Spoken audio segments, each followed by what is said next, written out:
Good morning, everyone. Welcome to the Trade Ideas pre-market show for Tuesday, June the 13th. My name is Barry Anderson, moderator of your trading room. A couple of yeses to let me know you can hear me and see my screen. It'll help. Thanks, guys. Okay, so the CPI numbers came in at 8:30 Eastern, and I guess they were good. I guess they came in at what, 0.1, expected 0.2. So I guess we can expect no rate increase tomorrow. If there is, it'll be a real shock to the market. So anyway, look at the market ripping on the CPI numbers. So what else is happening now? To me, something kind of interesting is KWEB. When you look at KWEB, this is the China ETF. Look how it's just poking its head above that 200-day moving average right now. So my guess is a lot of the China stocks are doing well this morning. But there's KWEB, that blue line right there is the 200-day moving average. So it's just a little bit above it right now. 200-day moving average is 28.32. So it's at 28.61 right now. This is just showing up, guys. WISA. WISA is just popping right now. WISA begins taking pre-orders for WISA. Is this going to be no data to display? Getting tired, guys, from Interactive Brokers. I don't know what's wrong with their feed. Anyway, a little bit of news for WISA.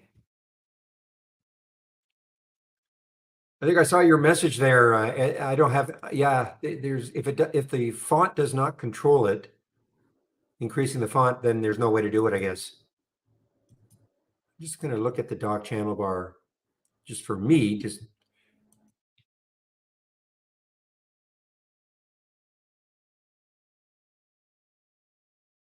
You find that hard to read. Interesting. Well, there's nothing you can do. You cannot control the channel bar font size that I'm aware of. Yeah, I don't think there's any way you can actually, yeah, sorry. So what's happening this morning? We got some small cap, low floaters, FWBI.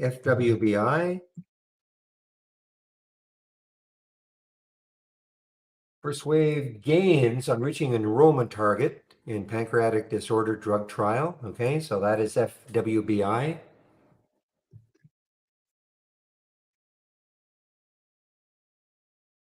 MGIH. MGIH. Don't see any news for this one, but again, China low float, China low float, China low float. Next high looking left on the daily chart is 369. So what did it get to this morning? Well, that's almost exactly where it got to. It got in the pre-market, it got to 369, hitting that high right over here. So let's see what happens once this market opens for MGIH. If it can take out that high, then the next high looking left on the weekly is 462. So that is MGIH. I don't see any news on it. It's China and it's low float.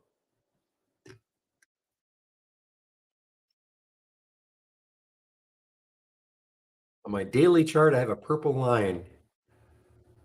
It's probably connecting all. Not connect. It's probably just my moving average, 200-day moving average. Let's take a look at YS as an example. Can't see it. Maybe not be able to see it because it's at a range.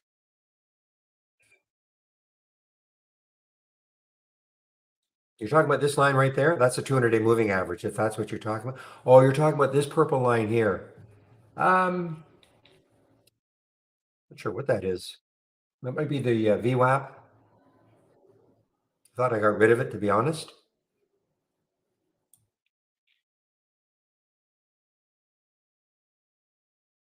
Here's YS, guys. YS. I'll take a look to see. Insiders have significant skin in the game with 55% ownership, so that's the deal. But YS, well, it might be the again. It might be the VWAP.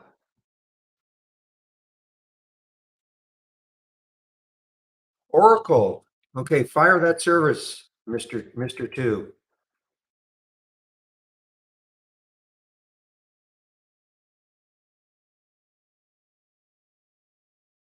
Oracle's up six. I'm kidding, of course. We had an implied volatility of 10 one way or the other. So it's only about 6 or 7.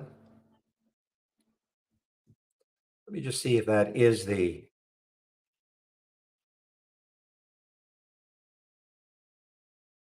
yeah, it must be the VWAP. Actually, I don't want it there, so I'm just going to get rid of it. There we go. It's gone. Okay, it was the VWAP.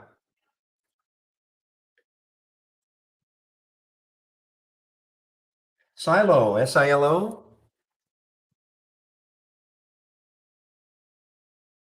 I'm hearing CVNA, guys. CVNA is popping. Silo up. Let's see. To develop first. Oh, this is a psychedelic play. Injections of ketamine or ketamine. Ketamine implant therapeutic. Here we go. A development stage biopharmaceutical company focused on merging traditional therapeutics with psychedelic research. Okay, so there you go for Silo, SILO.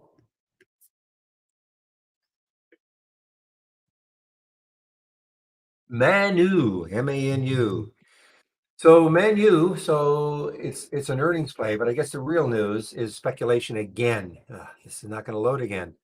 What's wrong with IB? This has been happening for quite a while. No data to display in some of their headlines. But it looks like likely supporting. Give me a moment. Well, anyway, it's speculation that the deal is going through with Qatar. There we are. That the Qatari investors have succeeded in their bid to acquire the company. Okay, so that's really the reason for the Manu pop, not so much that it's an earnings play. SOFO, SOFO, SOFO. And I do not see any news for this one. SOFO. Oh, ugly looking daily chart, chopping up and down, but it's up 42%. Lots of volume, only 4.5 million in the float.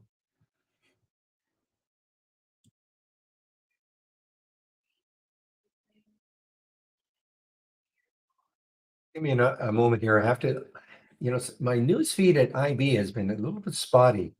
Sometimes it's just not changing the symbol. So give me a moment. I just want to load another one.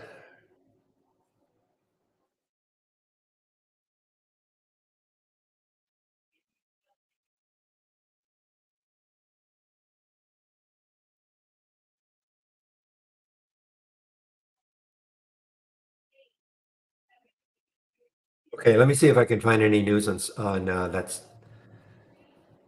SOFO.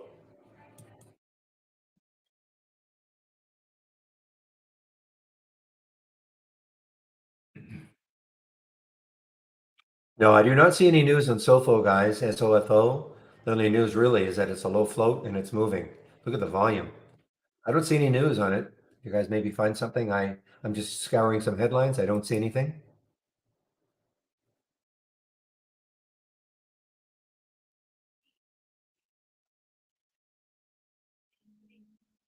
SDA, guys. SDA is doing its thing. SDA soda. I know it's not soda, but so this had the pop yesterday up to 1968. It's at 1899 right now. Takes that high out. This could get it rolling again. The next high looking left would be almost 25 to 24.28. So I'm going to stick an alert. This is highly risky, but I'm going to stick an alert at 1974 or so. See if it takes that out, which would basically be the high of yesterday.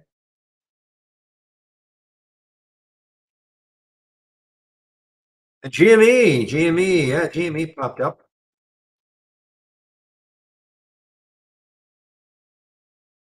Man.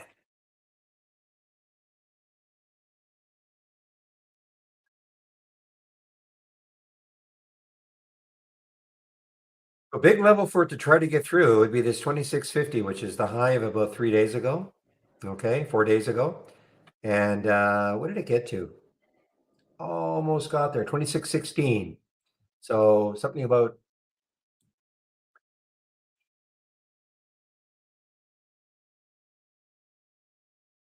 Okay, so the executive chairman Ryan Cohen reports a purchase of 443,000 shares. Okay.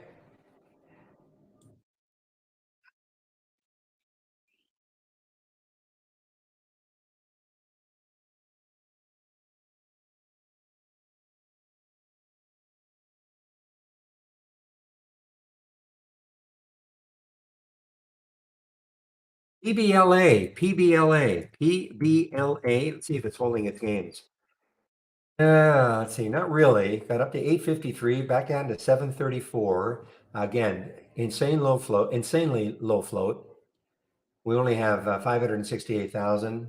It may be higher than that, but whatever it is, it's going to be very low. Not very much volume yet. Uh, Announced there's a sponsored research agreement with the University of Texas.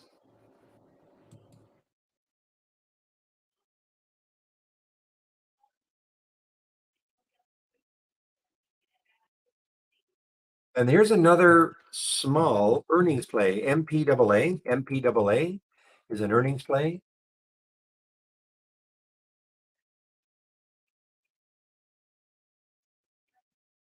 Not very much volume yet. Fairly low float, 18 million in the float.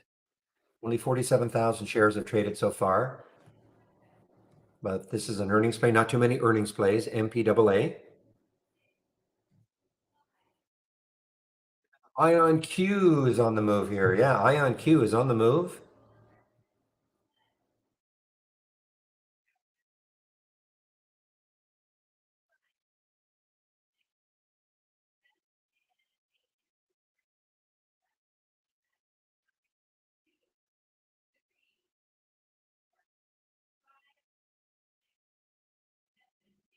Take a look at CVNA.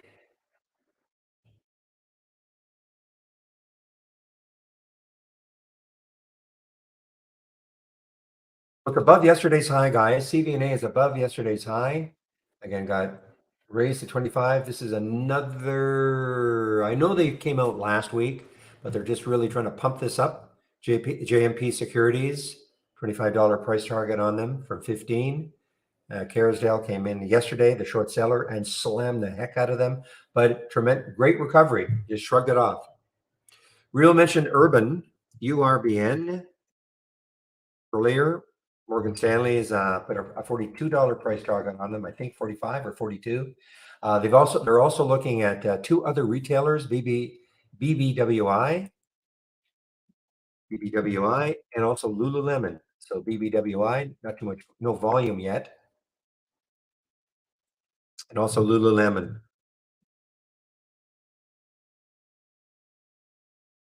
So Lululemon's moving a little bit. So Capri Urban Outfitters move as Morgan Stanley revises rating on stocks. So Capri actually fell. So CPRI fell. I also noticed that they didn't like Nordstrom's, JWN.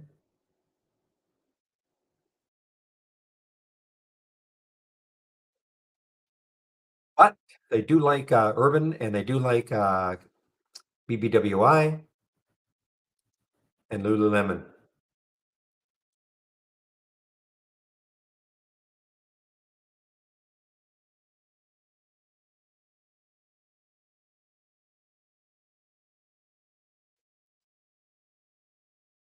That news is from Interactive Brokers.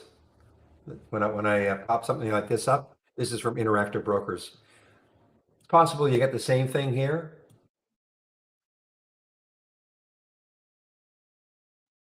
If I'm looking for a little more up-to-date news this morning, probably I look at my IB headline.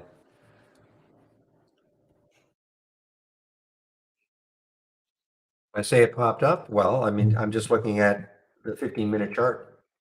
Look at this. Can you see my screen? So, I mean, there's the GME pop from 24.32 all the way up to 26.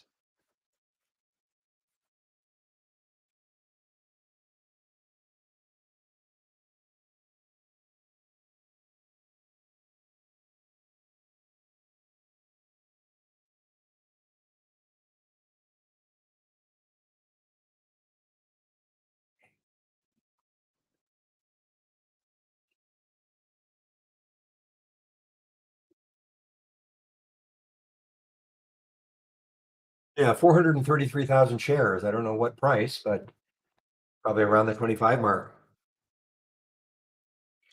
All right, guys, let me take a look to see what sort of upgrades and downgrades we have this morning from briefing.com.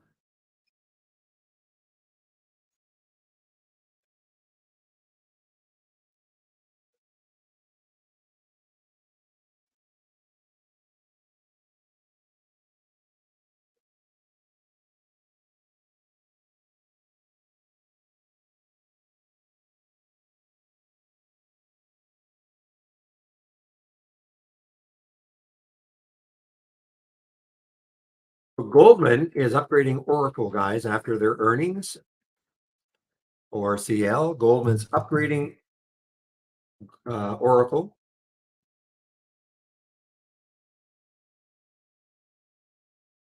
There's that upgrade for Urban Outfitters by Morgan Stanley.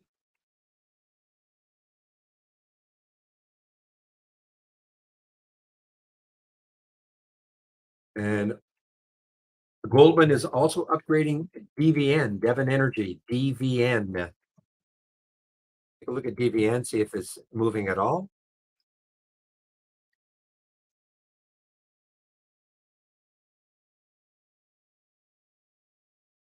Actually, DVN is moving on that upgrade, guys. I mean, that's a lot of volume, 141,000, up 2.5%. Big float, but it is, I guess it's moving on that upgrade from Goldman with a buy and a target of 58. So there you go. Okay. Doesn't mean it's going to 58, but that is the reason, I guess, that DVN is moving this morning. I'll get the downgrades in.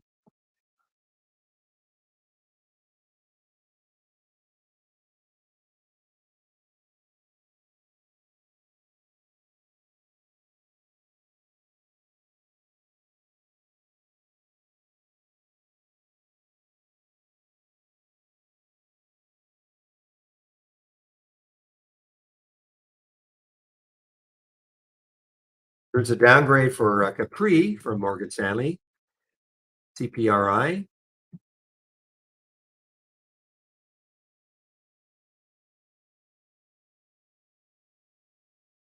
Apple downgraded by UBS. Okay.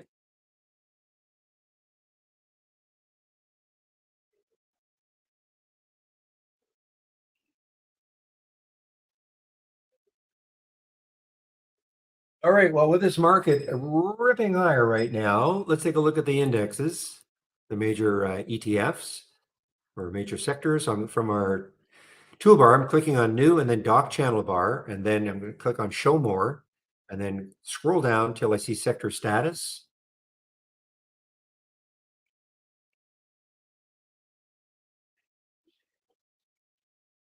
All right. So what we're seeing here, XLE, major ETF for energy, 100% in green. What does it mean? It means that every stock that makes up XLE is above yesterday's close. That's what that means. And as I say, because the market is in rip mode to start, virtually every sector is up.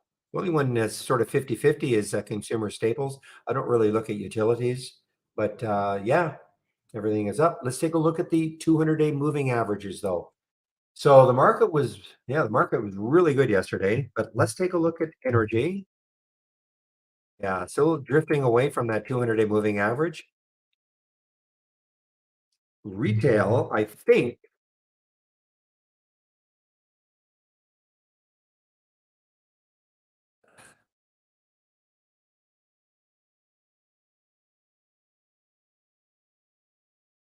yeah, retail still just a little bit underneath, but it's right at it right now. 62.93.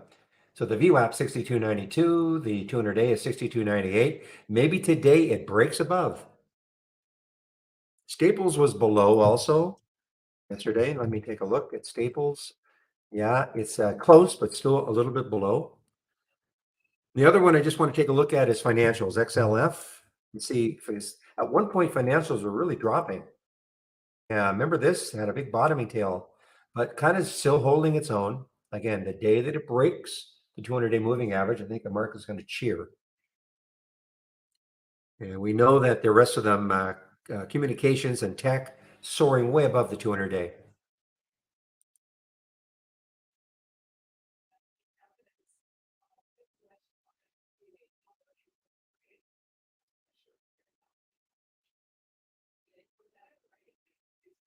FWBI.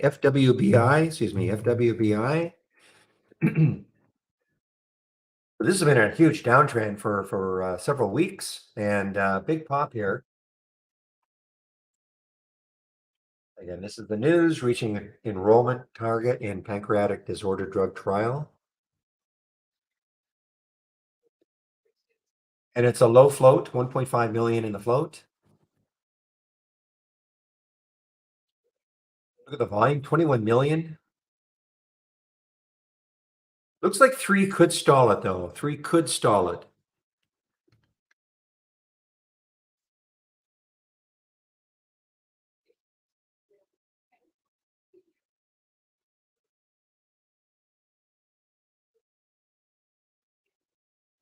Yesterday, that promo code for 30% off was not valid, but it appears that it's popped back in again. So I'm just going to put that promo code in right now in case they decide to take it off. It might be a mistake, but let's put it in right now. That's what I'll do. Makes it easier for me.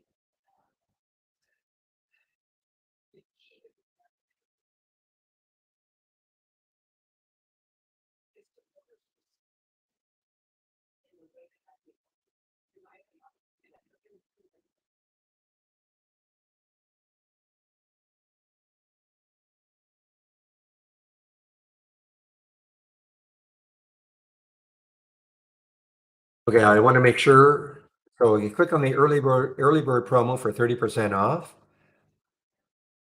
There it is, early bird. Select your subscription. Let's take a standard annual.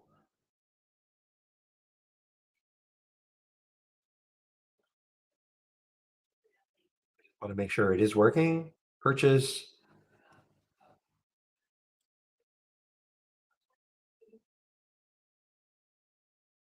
Early bird 30. Yes, it's still working, guys. So you want to take advantage of that. I don't, because it wasn't working yesterday. So this is very rare.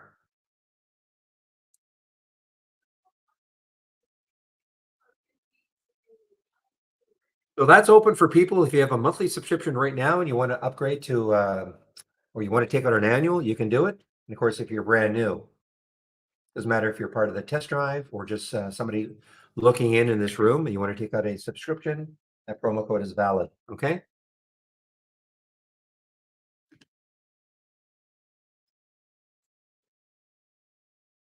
Oh, yes, I remember you yesterday looking for the promo code. Well, it wasn't valid yesterday. I tried it. Usually, a lot of times, we'll have a promo code and it'll say it expires, at a certain day. And usually the next day it's still valid. They sort of do it in secret, but yesterday was not valid. So anyway, take advantage of it. They may not know. Okay. Seriously. If you want a subscription, if you're bound and determined you want to take out a subscription, I would do it now because this may be a mistake, but I'm not going to tell them.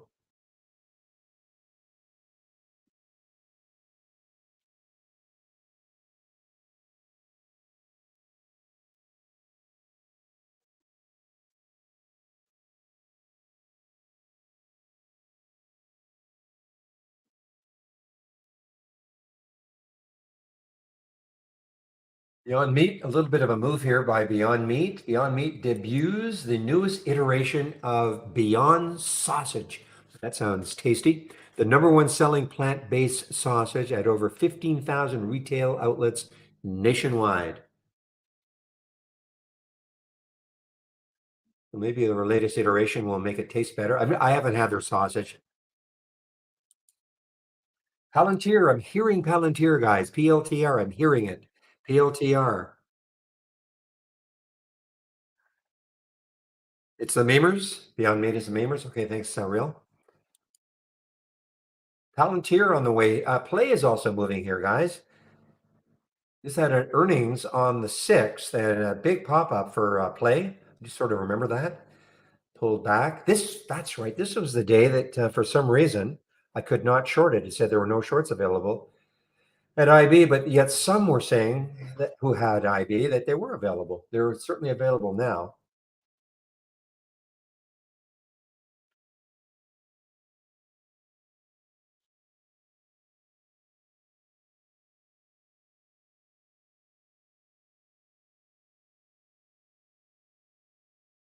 Edit. Wow, look at Edit. Edit's taking a bit of a header here, guys. EDIT, even though the analysts are trying to come out propping this up. So has anybody phoned IB? What is happening? No data to display. This is happening over and over again. I guess it depends on the service, but I don't know what's happening. And it's not just my maintains a $15 price target. Cantor Fitzgerald reiterates overweight. Okay. But right now, this is moving down.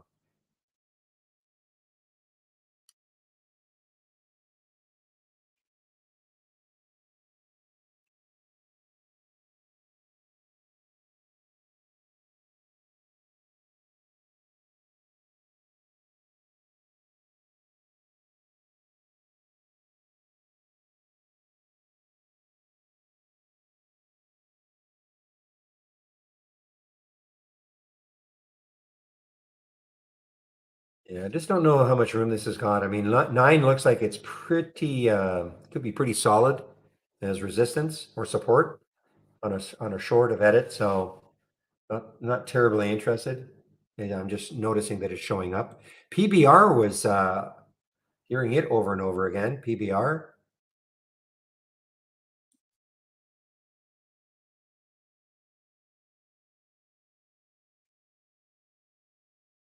Telling you guys, GME, if it takes out this right there, there's a huge area for it to try to take out. And that is at 26.55.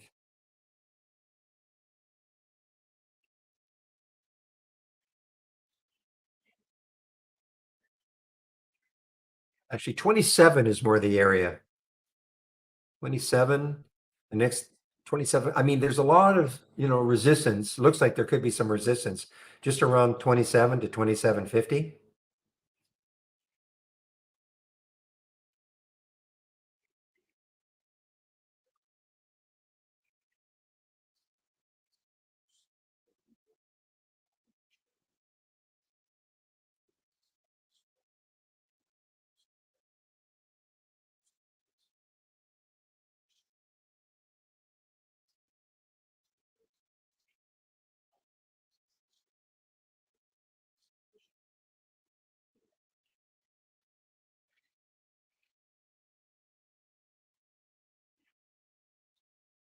Hmm.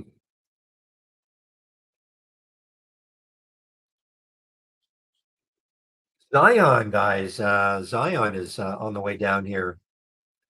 Commercial bank, regional bank.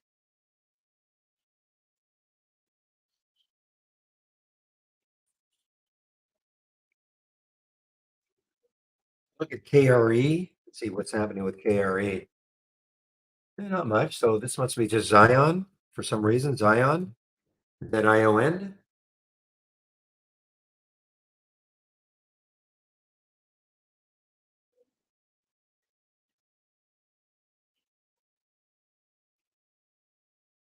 Well, you haven't been here for a while by the dip. There's no more swing room. Just going to general market talk. Okay.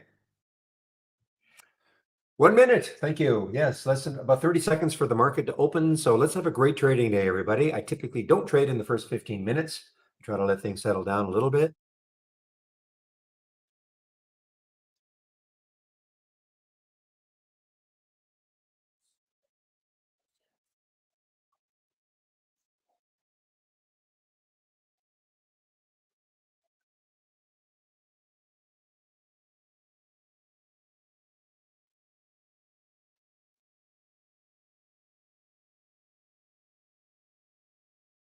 Now we're open. So Zion continues its move down here, guys.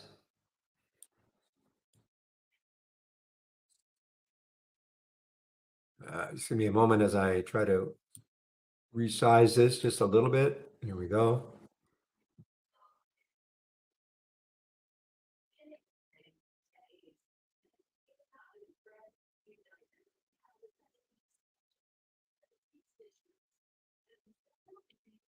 I did see Ballard this morning, BLDP. I just don't really trust these guys.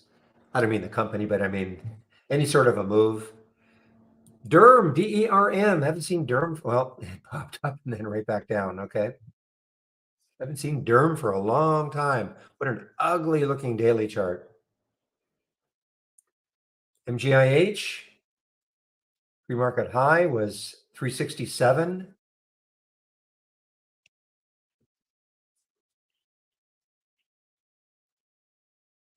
You're right. IPX is halted.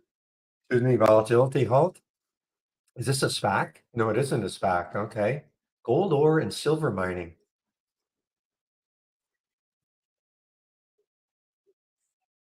Wow, look at this volume.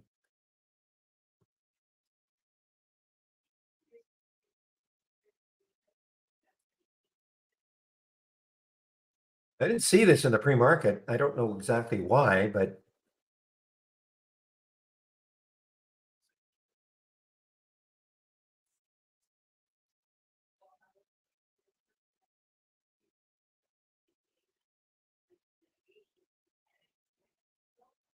volume increasing for GME. Volume is increasing.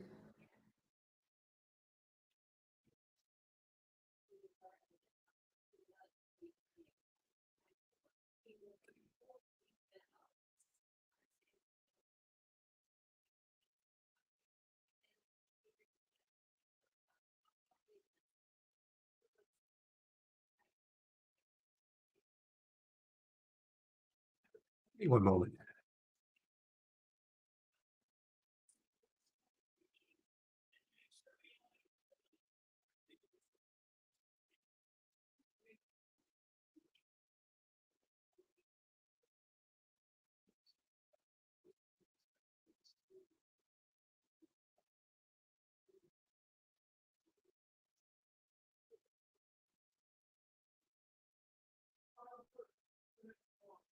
So guys, what you're seeing here, by the way, these are a couple of simulated trades that I took yesterday to demonstrate. So I held this CYTH overnight. So at this point, so I want to get out of this trade. I just flatten it.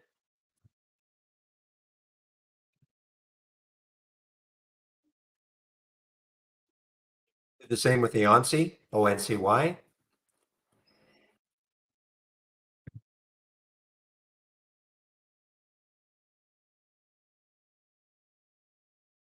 When you say saved, you can see them in the calendar, if that's what you mean. Well, they're in the calendar, okay? They're in the calendar. You can see past simulated trades in the calendar. MGIH, guys, MGIH. Okay, showing up on my 10-day daily breakout. Now, here's the issue, 367 or 368. Looks like the high in the pre-market, but this has room if it can take all that out. 465 is the next high.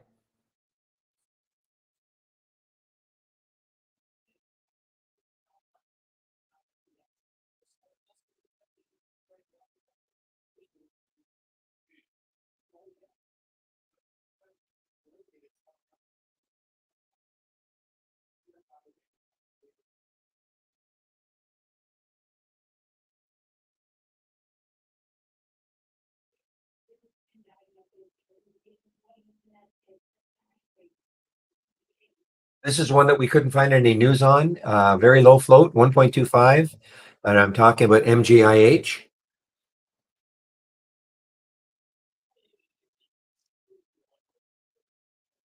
Hey guys, this Kingsoft Cloud is again very active.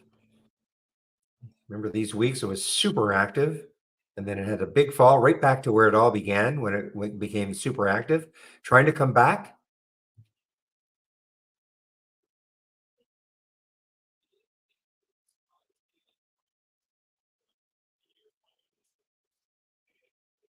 Not a low float either, 253 million in the float. So this is not a low float, KC. So it's an impressive move, 12% with that float.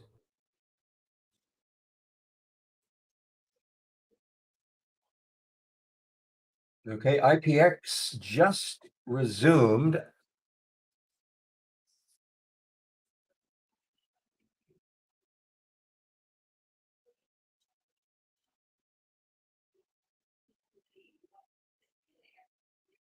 Okay, now this is a SPAC, okay? Metals Acquisition Corp. This is a SPAC, okay? Blank check company. So this got halted at TAL.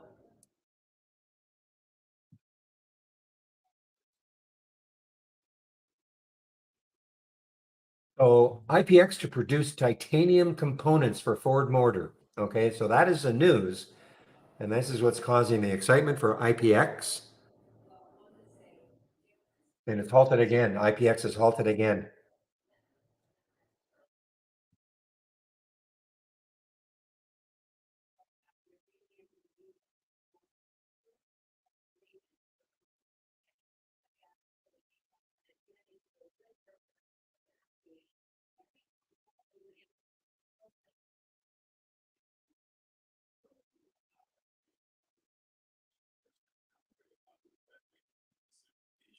Look at Play, guys. Wow, what a move by Play. Mentioned this one in the pre-market.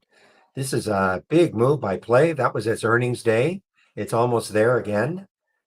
The high in the earnings day was 42.77, sold off, but it is approaching that high again. In fact, what did it get to? Got to 42.80, so just a little bit above the high of 4 days ago for Play, PLAY. If WBI, a little bit of a move again, trying to challenge 3. Now, for me, 3 could be tough to get through. I mean, I'm just looking at the daily chart. I see a couple of, there's a couple of candles right around that 3 level.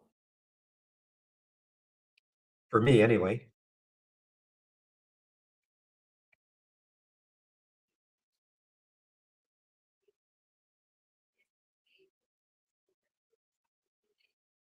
Hey, Oracle guys, actually, Oracle is dropping a bit here.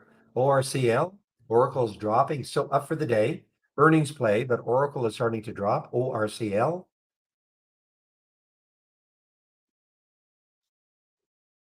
What was that Urban doing from Real? See if that is.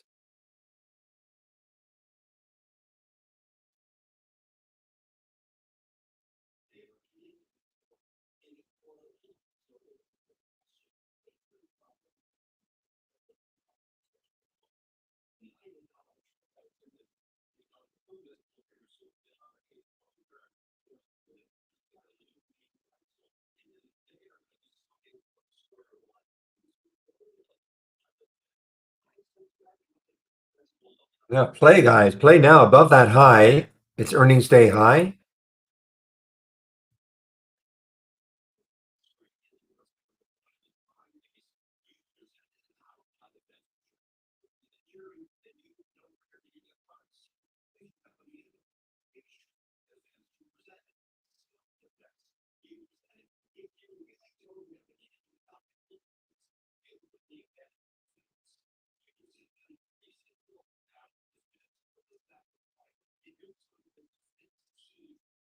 So the market actually is starting to, no, that's not right. Give me a moment.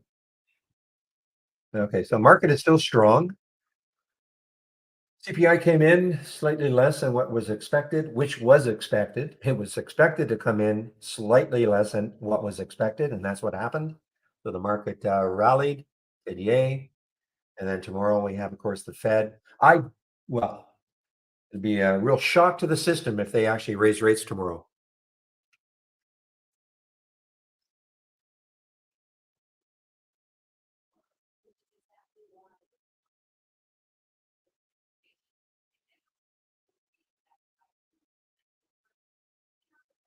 Uranium guys, CCJ, big uranium producer out of Canada.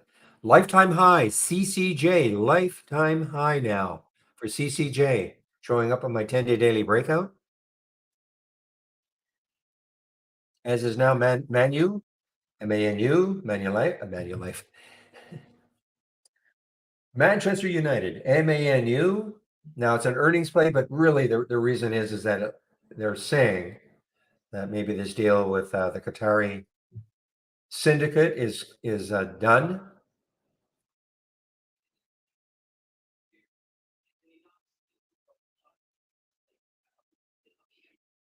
The reason why I don't like trading in the first 15 minutes, the MGIH popped up and came right back down. There 5 minutes to go, and then I can really start to take a look. You can't get any of your screens to open. Have they opened before? Or is this new today, Jables?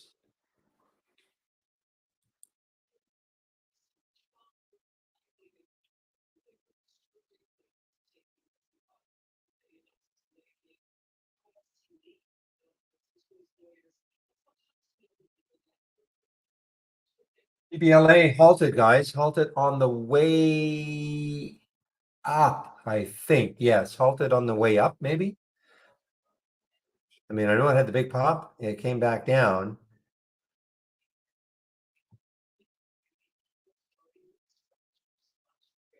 So, Jables, can you hear me?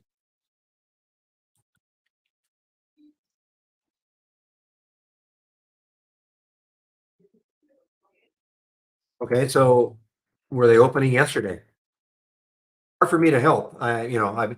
When you say none of your screens are opening, what are you trying to do? Okay, so what are you trying to do?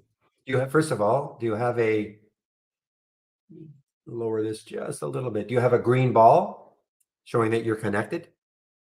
And if you can see the green ball in the toolbar showing that you are connected.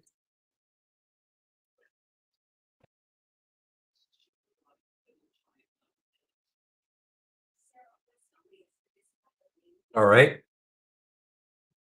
So if you click on new and then click on dock channel bar as an example and click on a channel, what happens? Just pick a channel, any channel. What happens?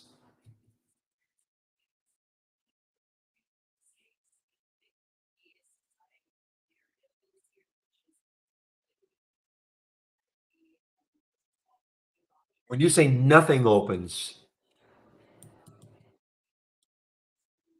when you say nothing opens, you mean literally when you say I click on stock racing, you're not getting anything. What's happening? It's just nothing. You're not getting anything that's opening. Okay, I can't help you. You're gonna have to go to. I'm gonna send you to our support, okay? Because they're gonna have to look at your account. Yeah, that's the other thing. Before you do that, as Pepe is saying, can you try either do this, click on account and reset connection? Okay, that's number one. Number two, if that doesn't work, restart Trade Ideas. And then if that doesn't work, I'm going to have to send you to our. But he's saying he's going to, if you go to the toolbar or click on new and click on a channel, if it's not opening, then there's something going on.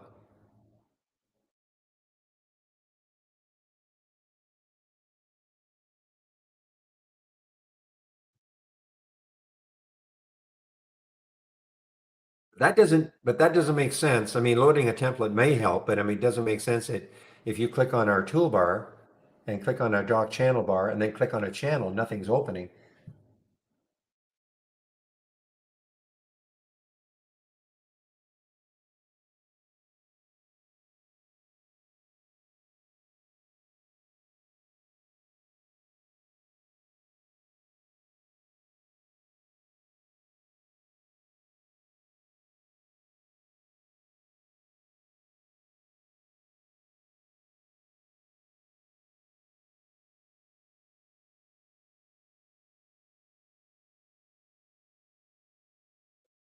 Did you save any of your scans? Did you save anything to the cloud? As an example, Jables.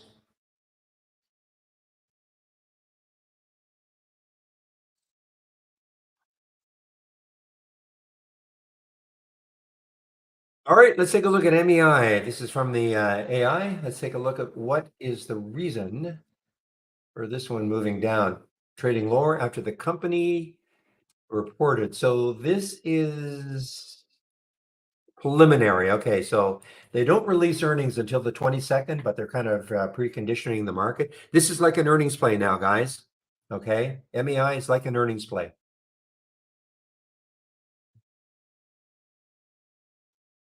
They're conditioning the market that earnings are not going to be great when they do actually have their release, June 22nd, excuse me, June 22nd.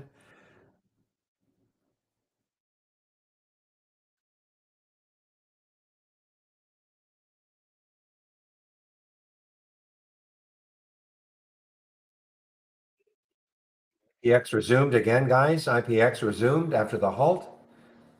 Boy, this is just ripping here.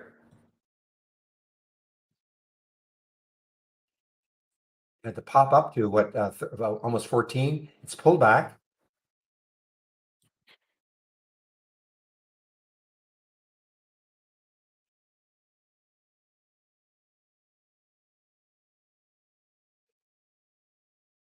Well, it's too blanket of a statement. If the stock is dumping down big, is it safe to short along the way? I mean, could always bounce. It's all about like how many 5-minute candles or 15-minute candles is it down? At some point it could bounce. So I can't answer a question like that and say yes. I mean, obviously a stock is weak if it keeps moving down, down, down. But I mean, at some point you might get some bottom feeders. Maybe it's hitting a support area. I'd be always looking at the weekly chart, daily chart to see if it's hitting an area where there might be some support. Is it coming into a moving average, like the 200-day moving average? Is it coming into the VWAP? I mean, there's too many things.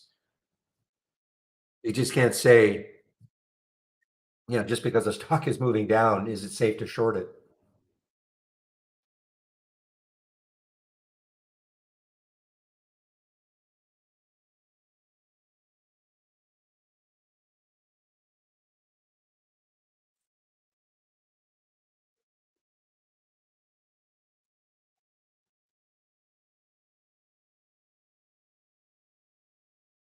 Well, this IPX, guys, I don't think I've ever seen this one before.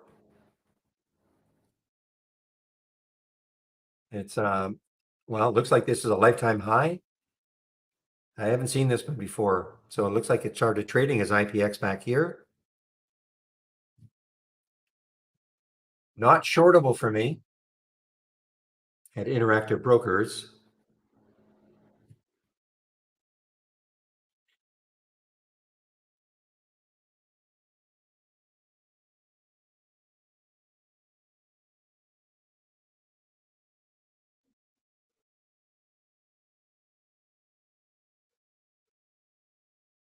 ALLG showing up here, guys, through the 200-day moving average. ALLG. Didn't see this one in the pre-market. Didn't really move much.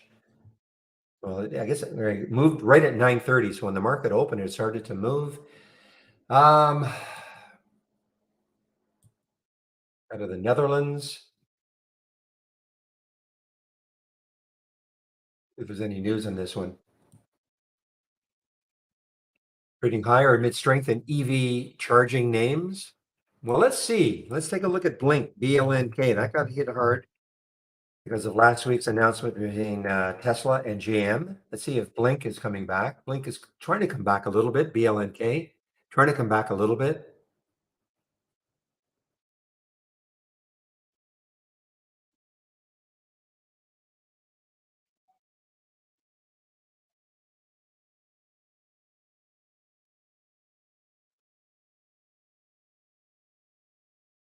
Would I buy it? Well, yeah, I'd buy it if it's set up well for me.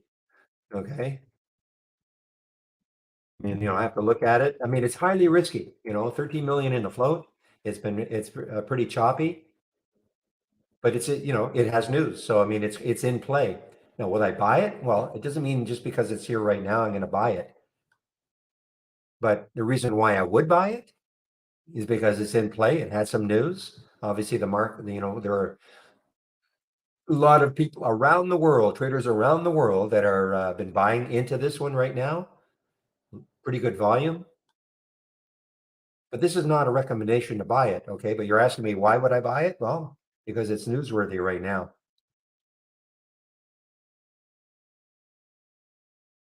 These are highly risky.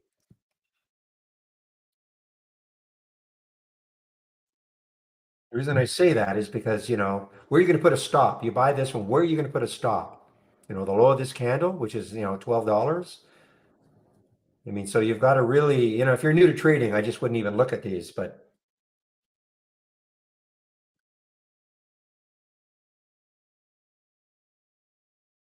I'm not just talking to you specifically, Sachin. It's just, in general.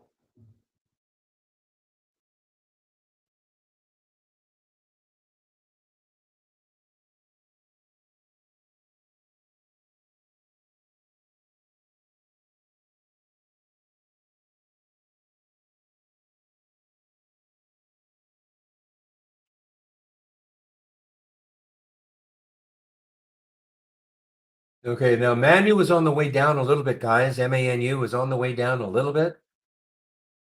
Now, again, this is, yeah, it's earnings, but that's not the reason it was up. It was up because of, again, the rumors that the group from the Qatari syndicate, whatever it's called, is close to finalizing. That's the rumor, speculation. It's speculation, but we've seen this before.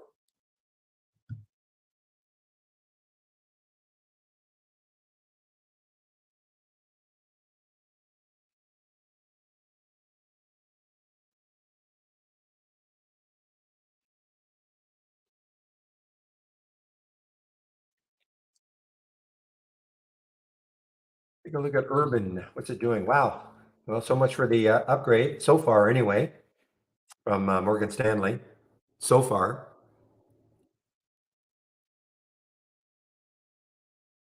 What's the other one doing? BBWI.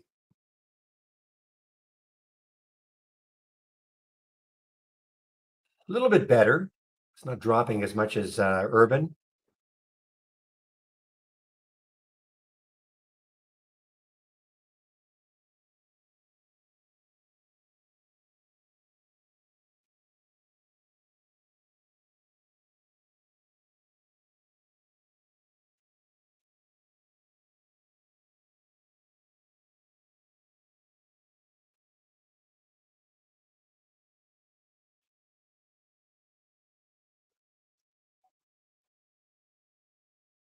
I know it's showing up in the momentum up, SOL, but it's just so choppy looking.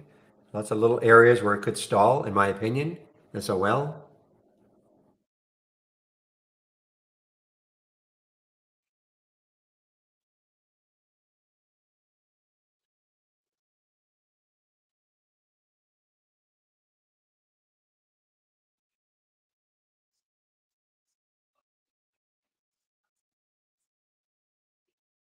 Yeah, look how these things are very choppy, guys. Look at the ALLG. They're all the way up to 389, pulls all the way back down to 340. That's a big percentage move. Doesn't inspire a lot of confidence. It's still at the 200-day moving average, a little bit above it. Just doesn't inspire a lot of confidence.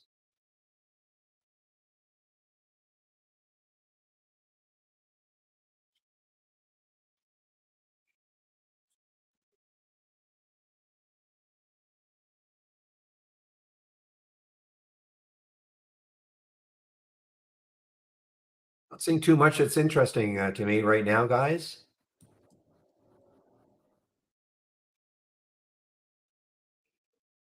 Okay, well, at least the spread now is a little tighter for the IPX 1294, 1301 is a little tighter.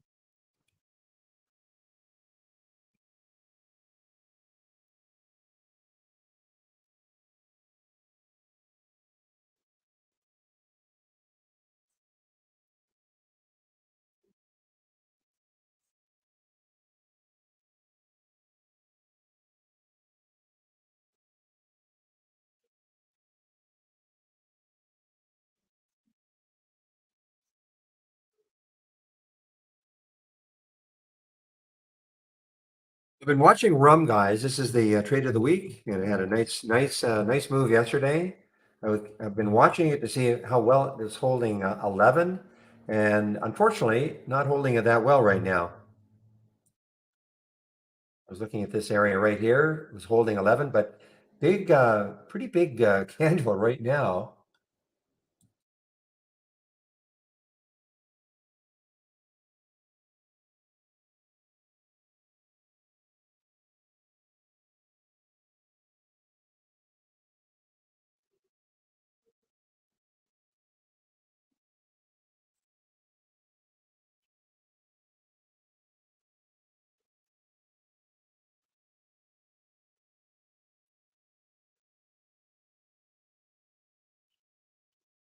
Guys, let's try to keep, again, very few rules, but this is specific stocks only, okay? Specific stocks only.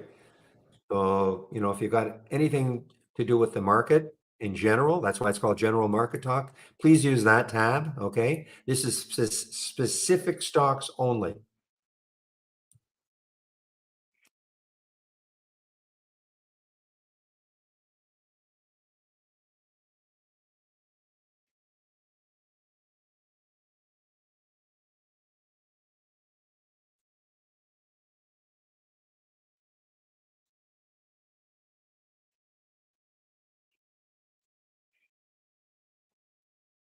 Wow. IPX is absolutely ripped higher again and it's halted. IPX did not get in it. Thought about it, when that spread tightened up, I thought, well, maybe take a little bit with the spread tightening up a bit, but did not act on it.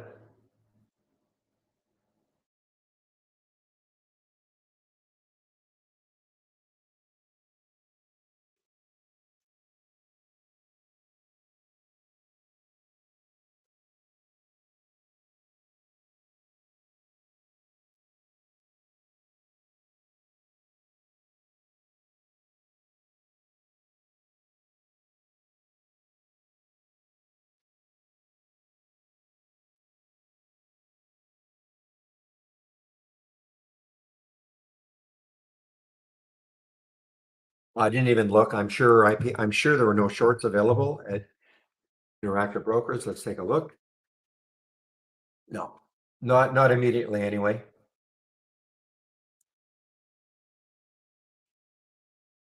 Well, news does matter, guys, sometimes, so this is the news for this IPX to produce titanium components for Ford Motor.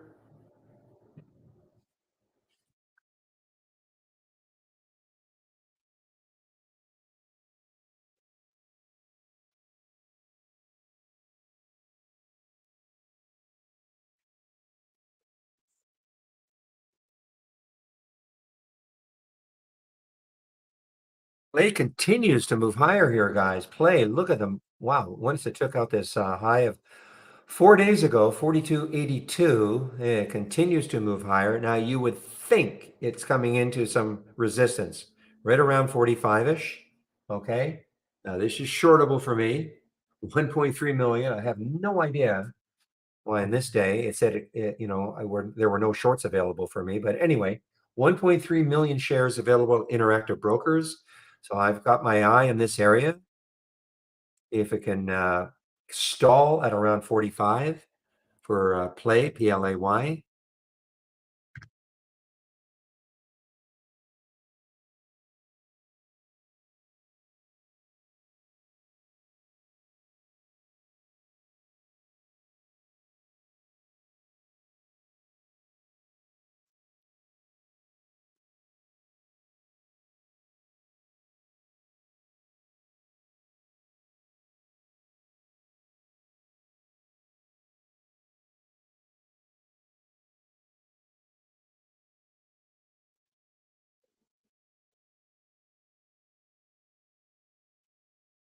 I'm looking at my 20-day breakouts, 20-day range highs, and I've been clicking on some of these symbols, but I'm not seeing anything that has a ton of room looking left.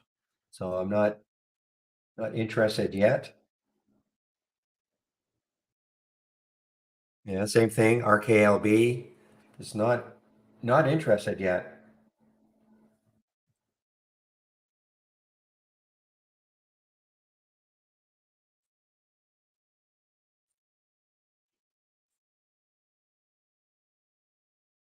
Yeah, that's a big sell-off for rum. It really is.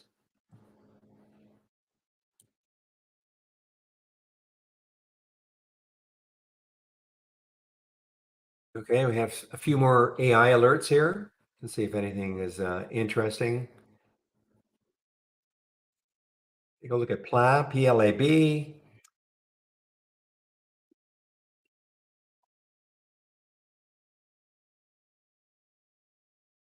The high this week is 2382.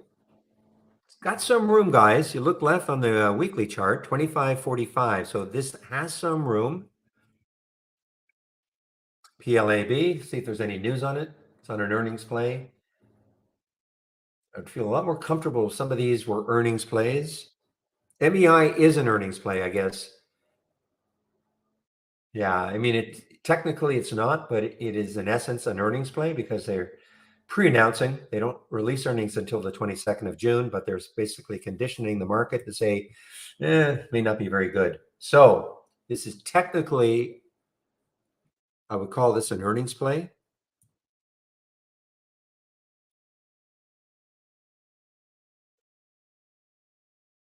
IPX opened, guys. IPX opened and opened a lot higher.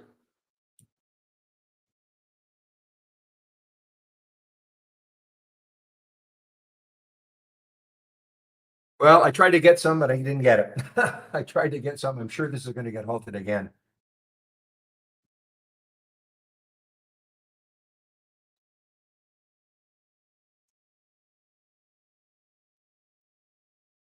Maybe not. Well, I'm sure it's going to get halted again. Maybe not. I was trying to get some at 1550 and it just ran on me.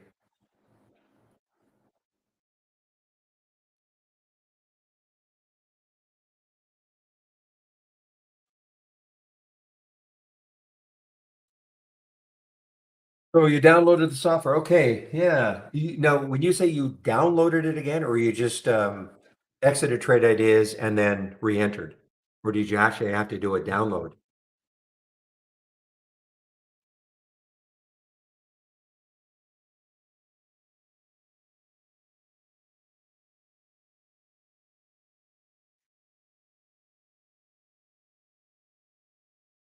Okay.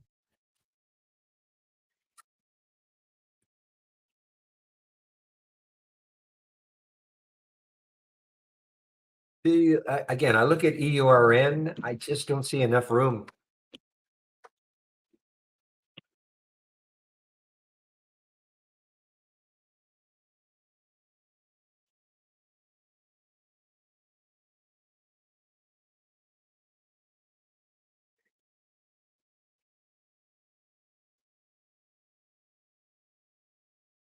And again, when I say I don't see enough room, you look at EURN, check it out on the daily chart. The next high looking left is 1680 or so. We're at 1654. I mean, look, if it got up right up to there, you took it right now, yeah, that'd be okay, I guess. But I'd rather see a lot more room looking left before it hits the next high.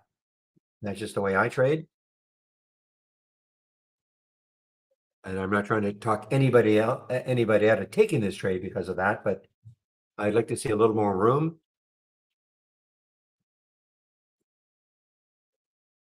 That's why the PLAB looks kind of interesting because when you look left on the weekly chart, there's room to 2562.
All right, guys. So Shady's U is on the move here. If I just found this, this is just, you just have to either believe that this is going to happen. I find this a difficult intraday trader, but on the move, 39.57 takes that out.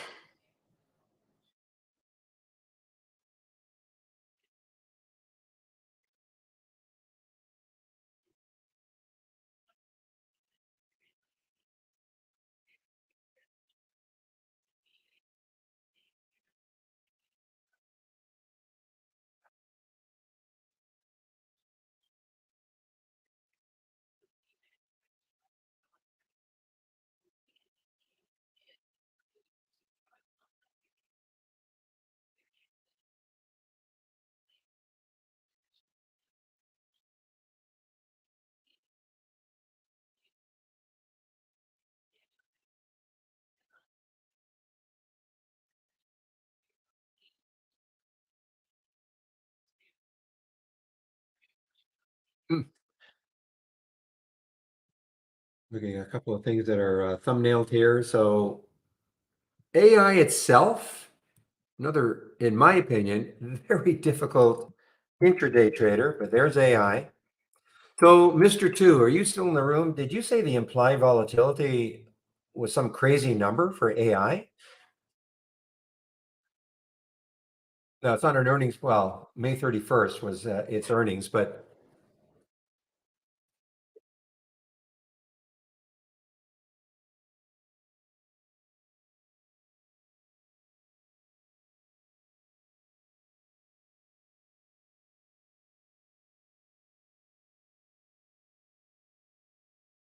all right. Well, there's IKX, guys. Now it's dropped and it's halted now on the way down. So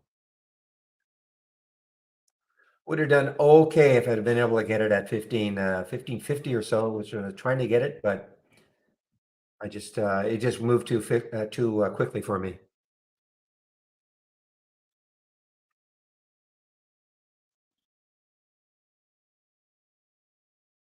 Okay, so here are a couple of flyers in the morning that are showing up on the AI. PBLA showing up. It was a very low float.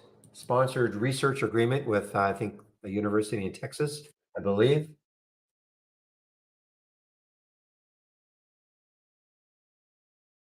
But this got all the way up to $9 and then right back down to 7. So, be careful on this.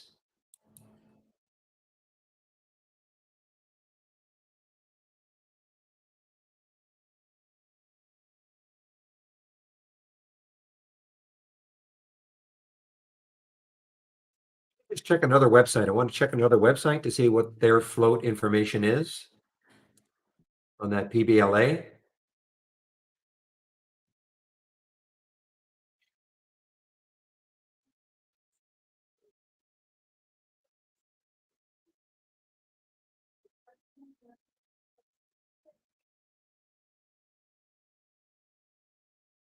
Oops, sorry, wrong website.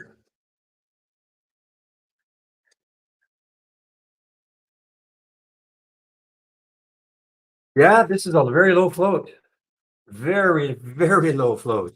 According to this other website, 560,000, same as ours. So that's an extremely low float for PBLA. So anything can happen. Wow.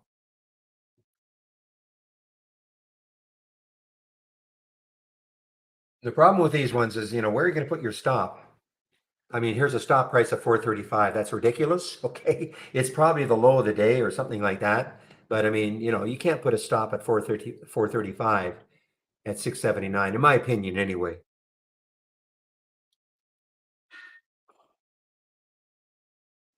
Elon, as far as I know, no. I've never seen anything in my P&L that reflects that.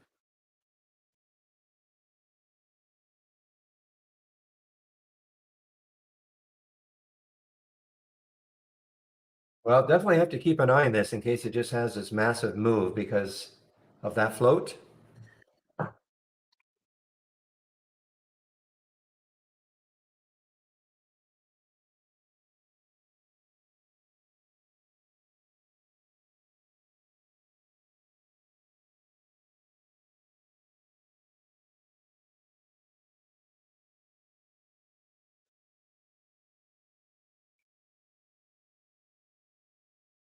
Just watching this PBLA guys, 689, 709 on the bid ask.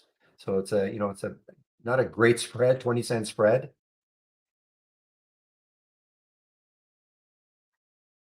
The volume isn't really that much either. 440,000 is really not that much. It hasn't traded the float yet.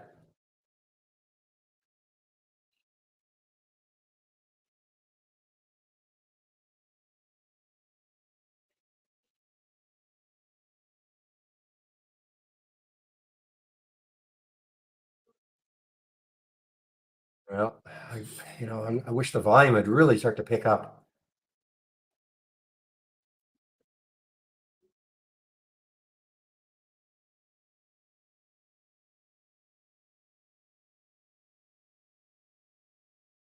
How's the other one? This YS also had some China stock, low float China stock.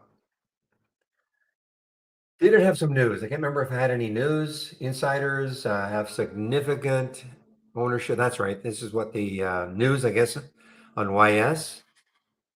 55% ownership by the insiders.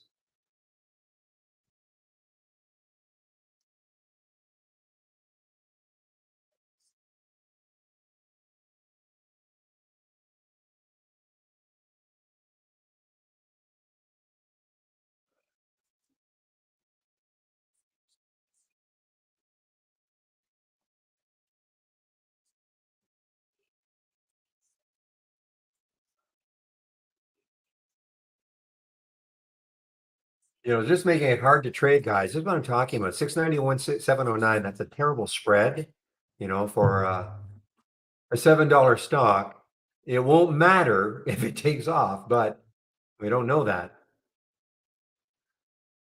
And this is from Interactive Brokers, that blue window that I display every now and then from Interactive Brokers, time and sales.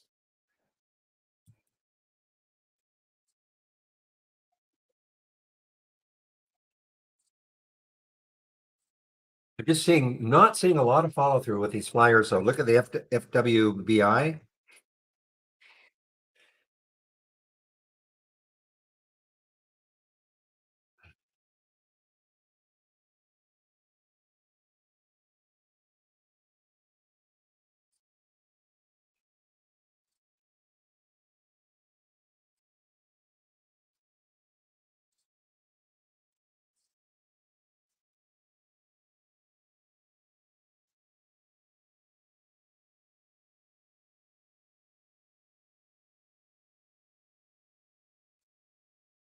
Well, obviously the attraction for the PBLA is the fact that it did hit $9 pre-market. Okay, that's the attraction. There is a little bit of news on it, and it's a very, very low float. So, but it just is not trading very much. That's the problem, in my opinion. I mean, the volume is still less. That should be trading millions now.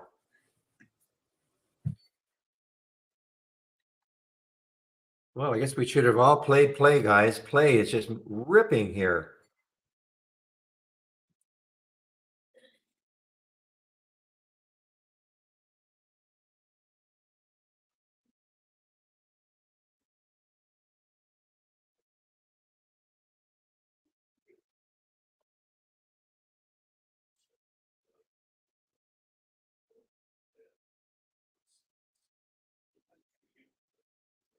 Oh. Well, so much for 45 stalling it. The next high looking left on the weekly chart for play is way up here around 48.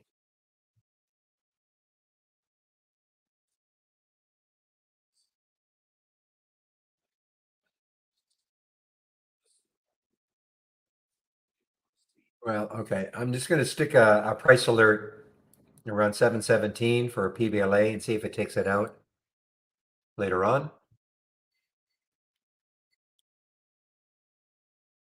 Same thing. Look at the SWN. I just can't get too interested in it. Look at the weekly chart. Look at all what I consider resistance, not that far away. Look at the daily chart, chopping all around. It's an awful looking daily chart. I just can't get too interested in it. I know it's from the AI, but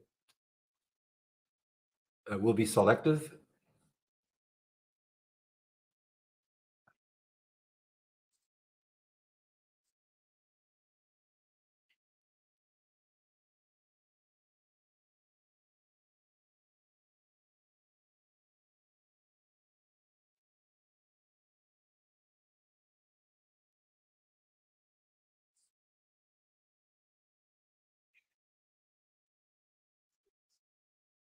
I had an alert set for Vera from yesterday, I guess.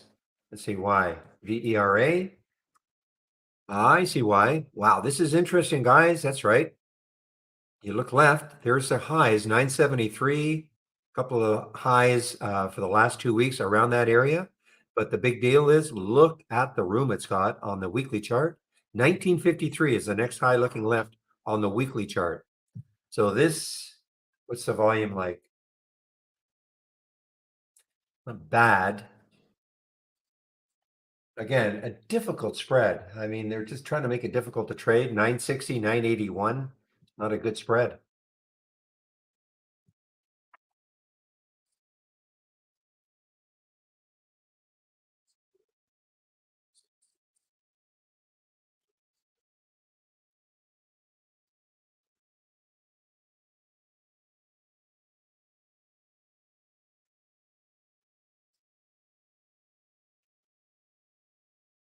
It just mean, well, that's just where it could stall next. Okay. I'm not saying, I absolutely am not saying it's getting there, but I just like to take out chart resistance as another reason why a stock won't keep moving higher.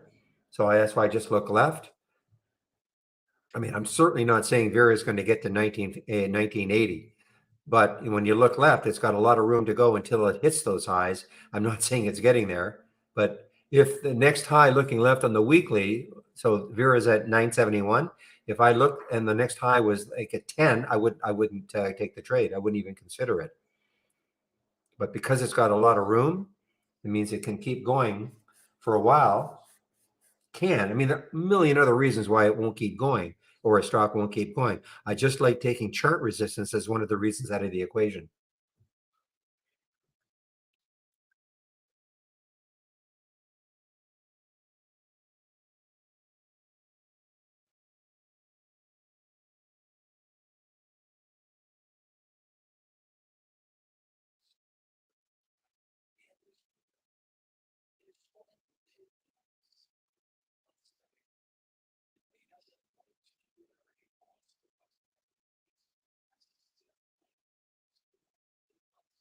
That's the way I trade.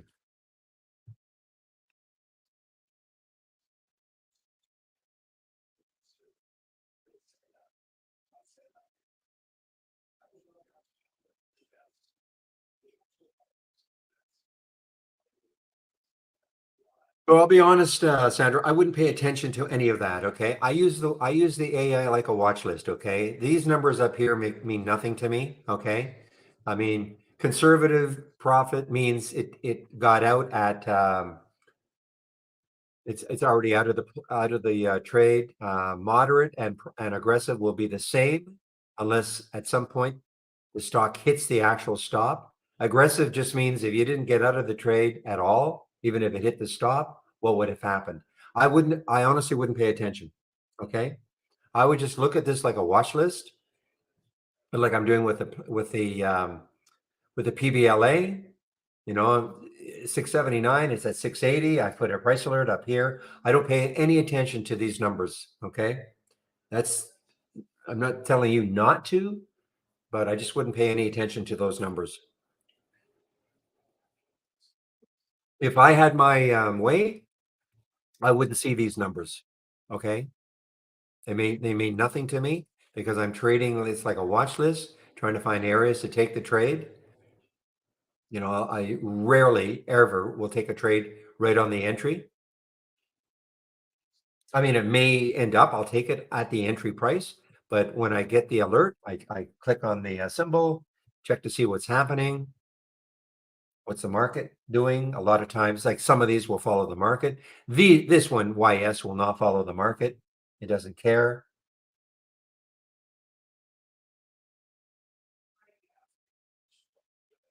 And this is the only window I would have. The strategy trades all. So if I click on new from the toolbar and just click on premium AI strategy trades window.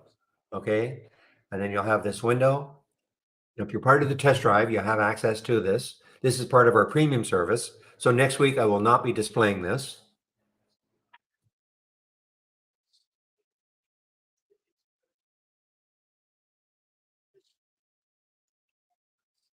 That's all I would do. I would just follow, I would use it like a watch list.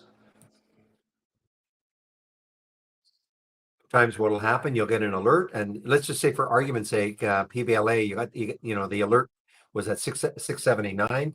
If it had dropped down to say 650 immediately and then had come back to 679, that might get more interesting.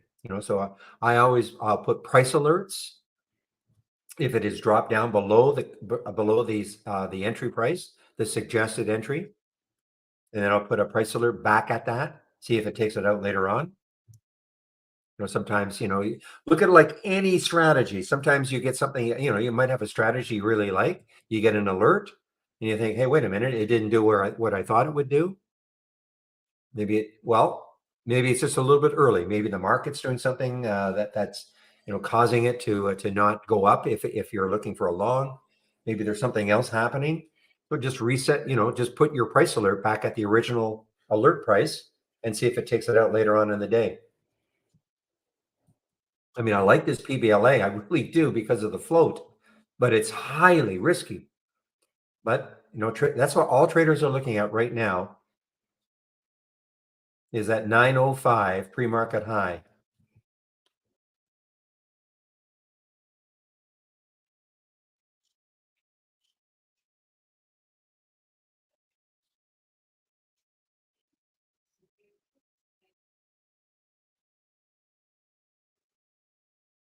But this volume's got to really increase.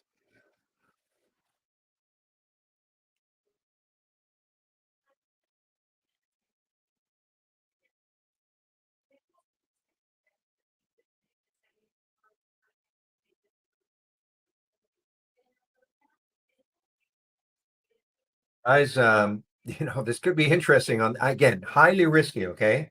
But the IPX over 1530, that's where it hit. You're going to take a trade like this, what I'd be doing is not taking very many shares because it's incredibly whippy.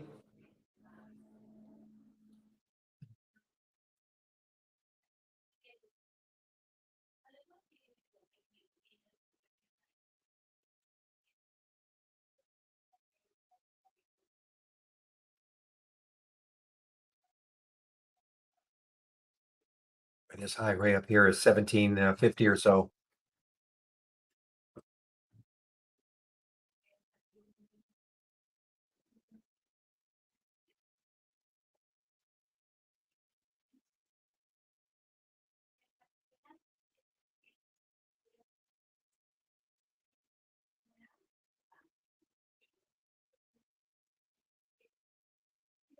All right, guys.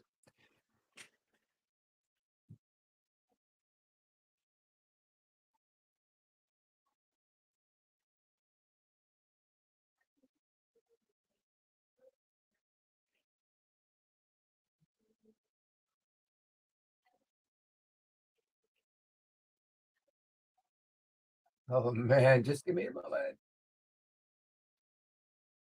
Okay. I was really having a tough time on selling this, but I did take some, and I'm out most of it now. The IPX, and all I said was, I'm very interested in 1524.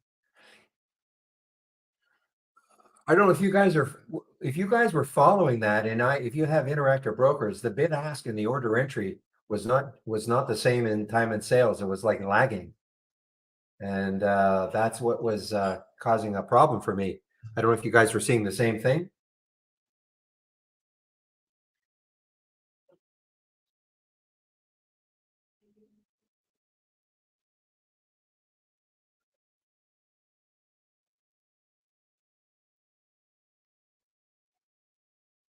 I'm totally out of it now, guys. Now the only way I'll take it again is if it maybe gets over 1607, but I'm totally out of it now. Only because of the potential for big rug pulls. Okay, that's the only reason.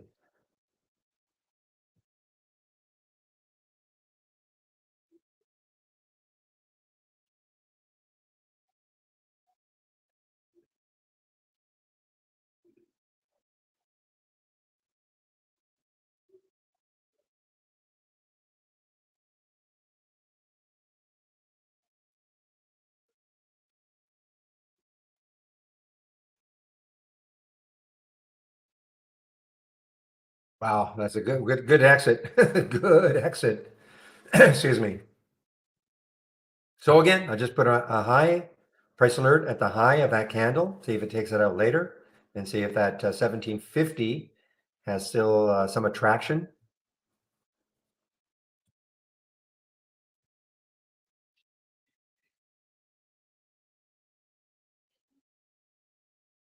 Peloton traders, let's take a look at PTON, Peloton.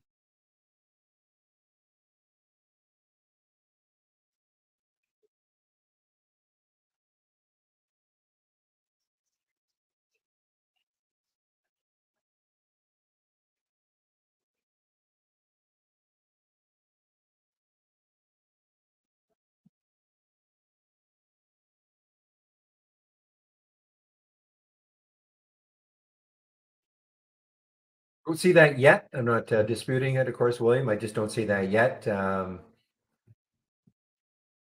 regarding a positive blog comment.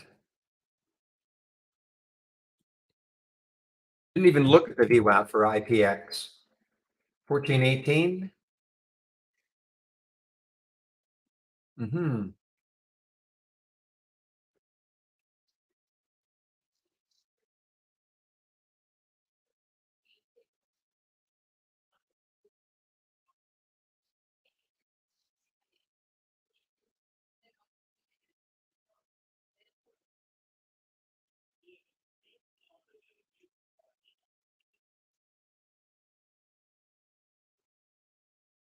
Okay, guys, let's take a look at the the PBLA. You see, it's just not doing it. It needs a ton of volume to come in.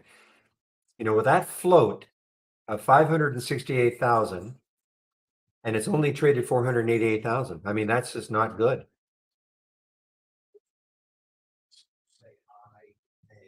Now, we've got some lofty price targets put on it. Wainwright's putting a $16 price target on it. Okay. Who else? Anybody else? They're reiterating a buy, so I guess they've been in this one before or talking about this one before, but the volume has to really pick up.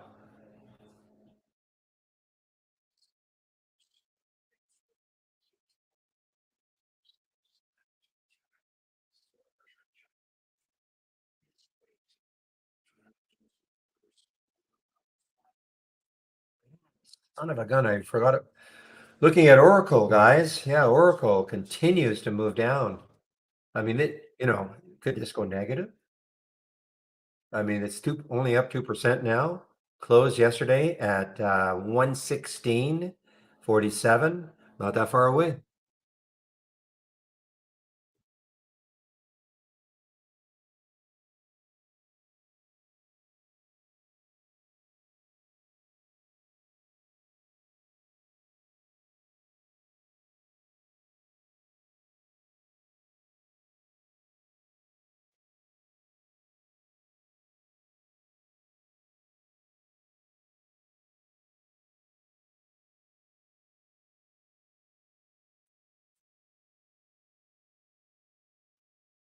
Well, I mean, look at it. The only reason I like it, well, I don't like it. Don't like it enough to buy it yet, but because of what happened in the pre-market, got up to $9.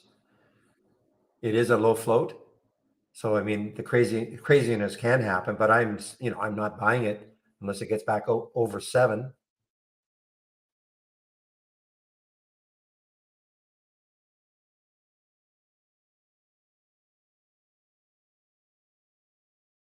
But the warning sign really is the volume, 495,000 with a 568,000 float. I mean, that's just not not good. Oh, IPX. Okay. I'm a little late, maybe. I'll look at that spread. Ah, missed it. Missed it.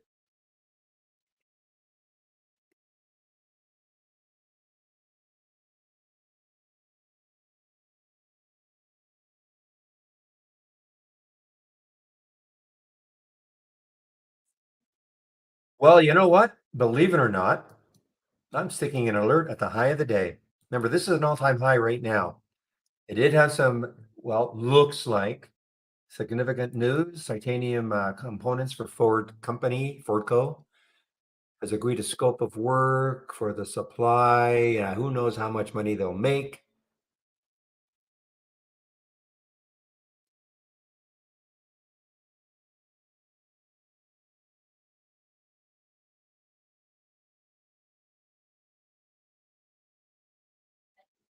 Well, I mean, if Ford has agreed to this press release, I mean, Ford and IPX have been actively collaborating to design, test, and additively manufacture a series of high quality titanium components. Okay. Well, if Ford agrees to that press release, I guess they do. They're cited there. So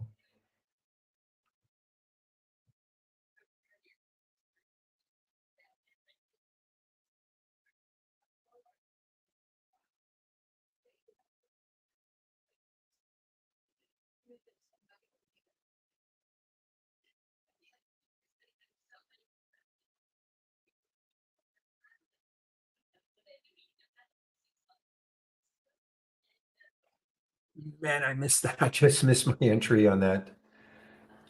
But you know what? If it takes out the high of the day, look what it did. It got right to the high of the day, I believe, 1735, and the high is 1742. So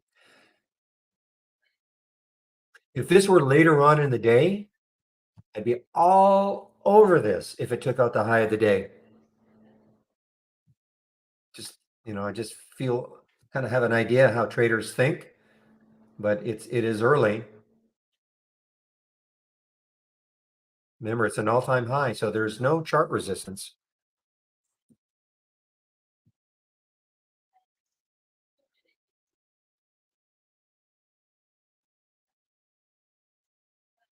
Oh, this is getting so close. Oh my gosh. Look at it. Got up to 18 now, guys.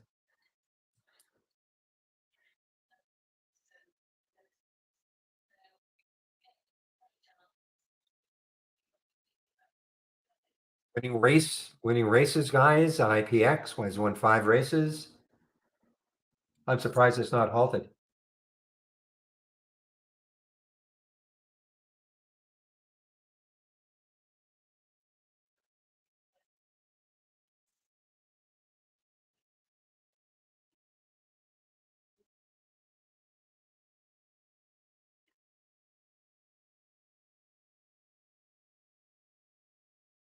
Check the float.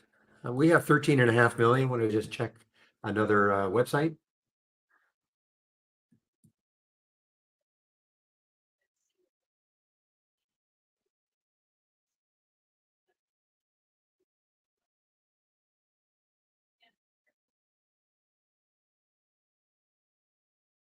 14.4. What do we have? 13.5. Okay, so that float is basically correct for IPX.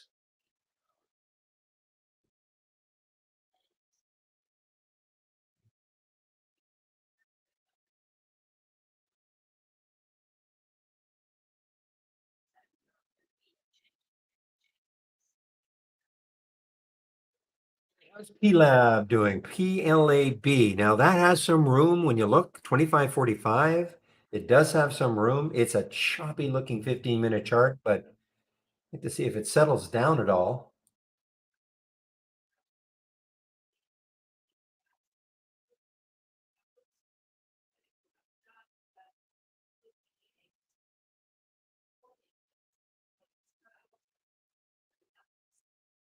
Pre-market, it got up to 23.85. It's been quite a run over the last about month and a half, 14 to 23.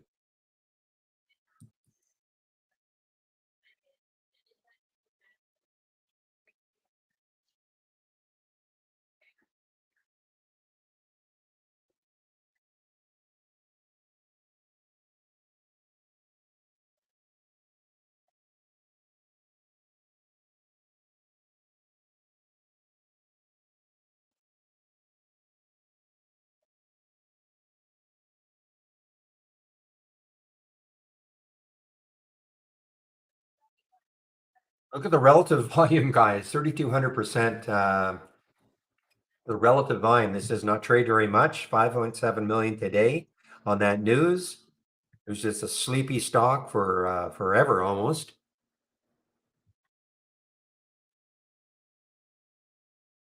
Not shortable for me at Interactive Brokers. So what that means to me, anyway, is that you don't get a lot of short selling pressure. I think William said there's no shorts available at E-Trade or Fidelity. And I'm sure anybody in the room who has Centerpoint probably do have shorts available, but probably at a pretty high cost.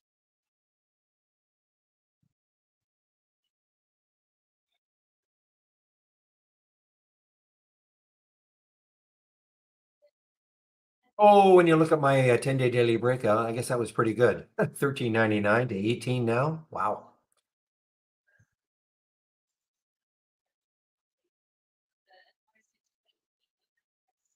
Nothing on the breakdown, nothing on the 10-day daily breakdown today, not yet anyway.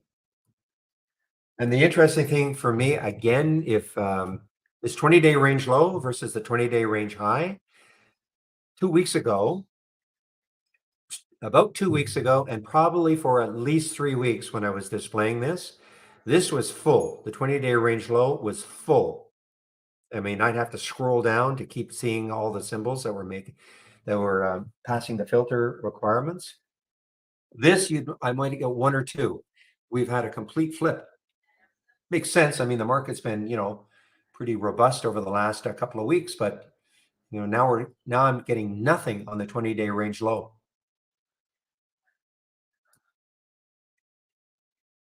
Those are two that I'm sharing.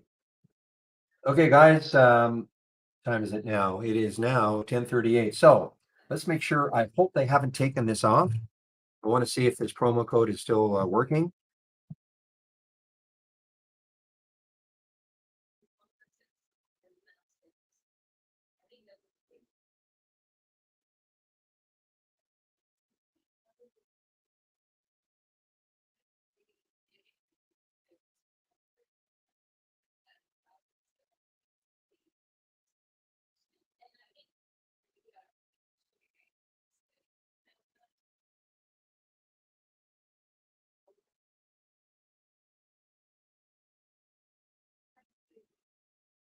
Working, guys. Take advantage of it. I don't know how much longer.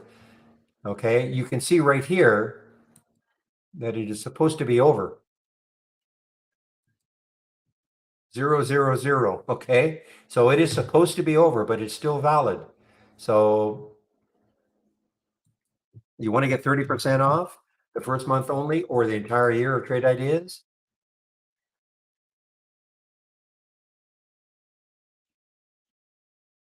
Okay, there is your, click on that link and you can sign up for it right there.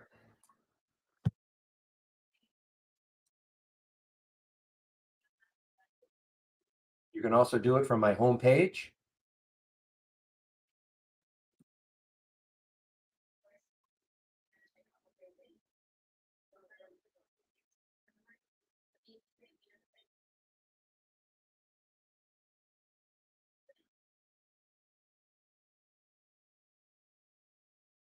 But of course, a lot more information on my homepage link. So if you click on my homepage link, this is what you're going to see.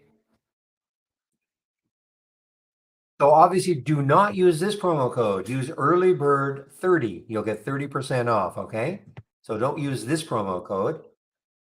Now, if you do take out a subscription, you must do the get started.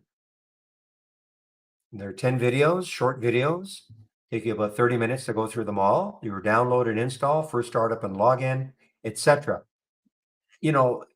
Introduction to scans, top lists, and alert windows. At least understand what these are all about, okay? This is a software program. There is a bit of a learning curve.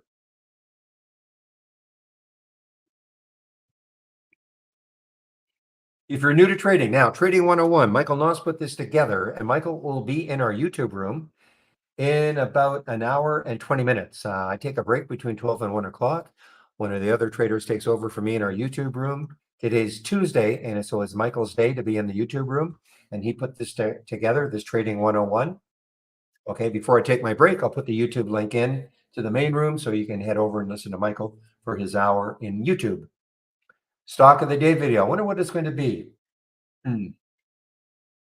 That's free. Trade of the week worked well yesterday. Trade of the week is free. You can sign up for it. You get it about an hour before the market opens every Monday morning. If you sign up for it and you don't feel you're getting it, please check your spam folder. If you have Gmail, check your promotions folder. Education, big education section is here. Click on the user guide.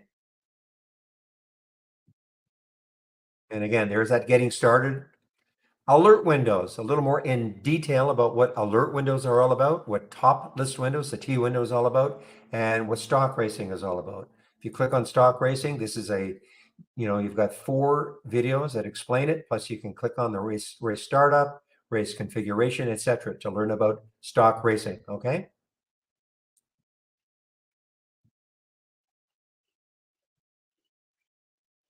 There's that getting started section again. And this is what I was talking about, the daily support sessions.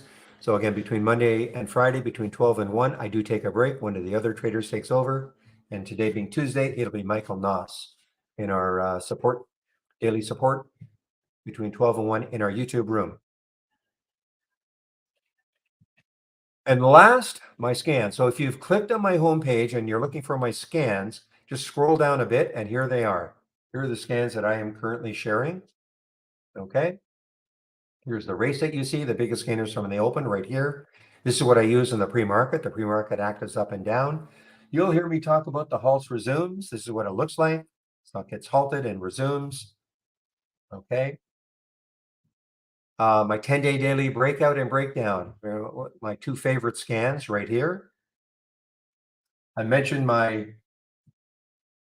20-day range high and low. This is what it looks like right here.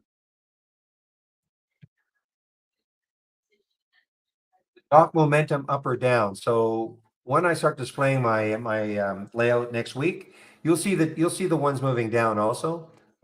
For the test drive, I decided just to show the ones moving up. So all the scans that I'm sharing are right there.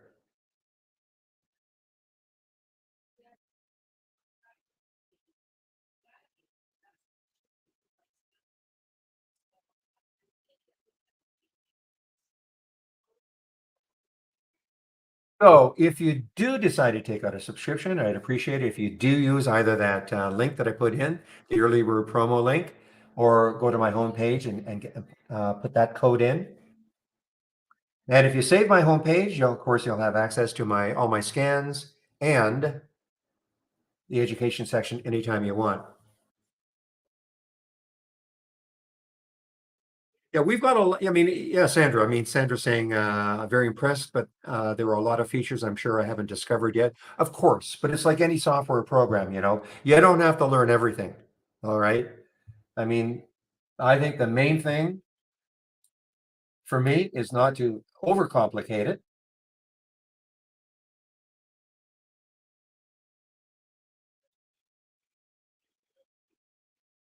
The fact that I am sharing scans, and also here, if you click on new from our toolbar and then click on dock channel bar, these are all theme-based channels that you can take a look at. We have scans in here also. So if a person doesn't want to build a scan at all, we've got pre-built scans that you can use. And like anything else, if you took my momentum scan, okay, and you right click now to see what any scan is looking for. If I right click on this scan, this alert window called Momentum Up, and I right click on it and then click on Configure, and then Summary. So this is what it's looking for. Now, I do like to explain it like this. There are a lot of screeners out there. All right, many different companies offer screening. This is the screening aspect for trade ideas. If the stock is between 1 and 50 in this particular scan, the current volume is at least 6. Oh, on the way down. So IPX is now on the way down. Okay. Current volume is at least 6, meaning it's trading at least 6 times normal up to this time of day. Volume is at least 300,000 shares. This gives it the momentum. These 2 filters give it the momentum. The volume the last minute is 1,000% of normal. 5 minutes is 400% of normal. Okay. So this is the screening aspect. So if all these values are met and the stock makes a new high, we get a real-time alert when the stock makes a new high. That's what Credit is really, really good at doing. Real-time alerts. Okay?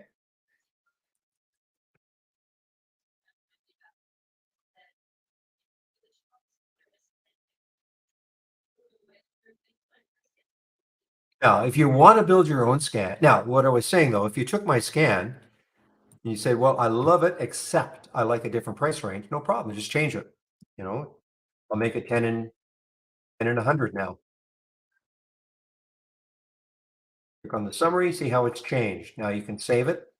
You say okay, and make sure if you take any of my scans or if you extract a scan from one of our channels, make sure you save it to the cloud. Okay, now, it's very simple to do. You right click, save or share to cloud, save. Okay, now it's in your cloud. So again, if you take something from my homepage, you click on the link and now it's on your screen. What you've done is you've taken it out of my cloud, you've put it on your screen, but now you've got to save it to your cloud.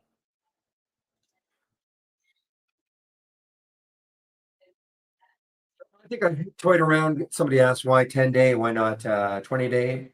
Um, Toyed around with 25. I don't know. I hit on 10. I was getting a suitable number of alerts. I mean, there's no reason why you can't do 5 or 20 or 30, but I decided 10. Question was, why do I have it? Why is it a 10-day daily breakout instead of a 20?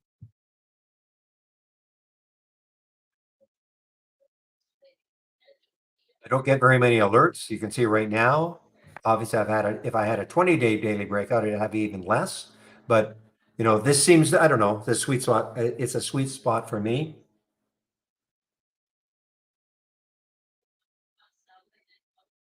If you want to build your own scans, you can, of course. If I right click configure, instead of clicking on summary now, I click on search. Now here's where it can get, I don't want to call it complicated, but people can tend to feel they're going to get overwhelmed. We have a lot of real-time alerts. This is where, they start the new high and the new low of the day. And we have a lot of real-time alerts and we have a lot of filters, screeners. Okay. Do not get hung up on how many we have. The reason we have to have so many is that company decided when they started 20 odd years ago that they felt that probably most people would not want to have to learn a programming language in order to create a scan. So the only way to do that is to have enough different real-time alerts and filters so that the majority of our customers could combine them to give them the type of scan they're looking for. Okay. But as I've said, if you don't want to build a scan from scratch, you don't have to. You can take mine. You can take a look at the ones that we have in the channel bar, and you can take them, make some minor adjustments if you want. You don't have to, but don't get hung up on how many alerts and filters we have. You don't have to learn them all. I only use a handful of them.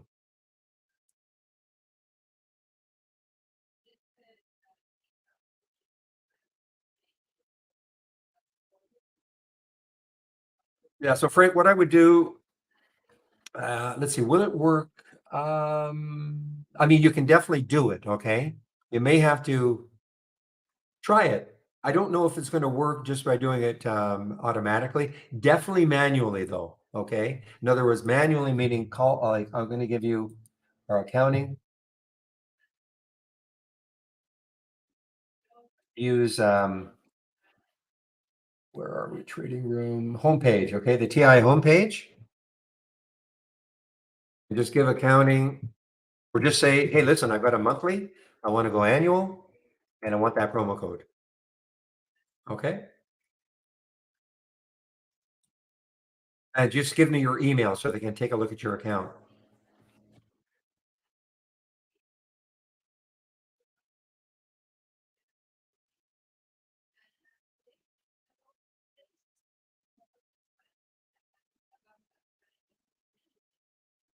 Probably not too many people have shorts available for IPX, Sandra. The VWAP has increased from 14 something to 1535 now, and it held. Yeah, the VWAP kind of held it. Yeah, again.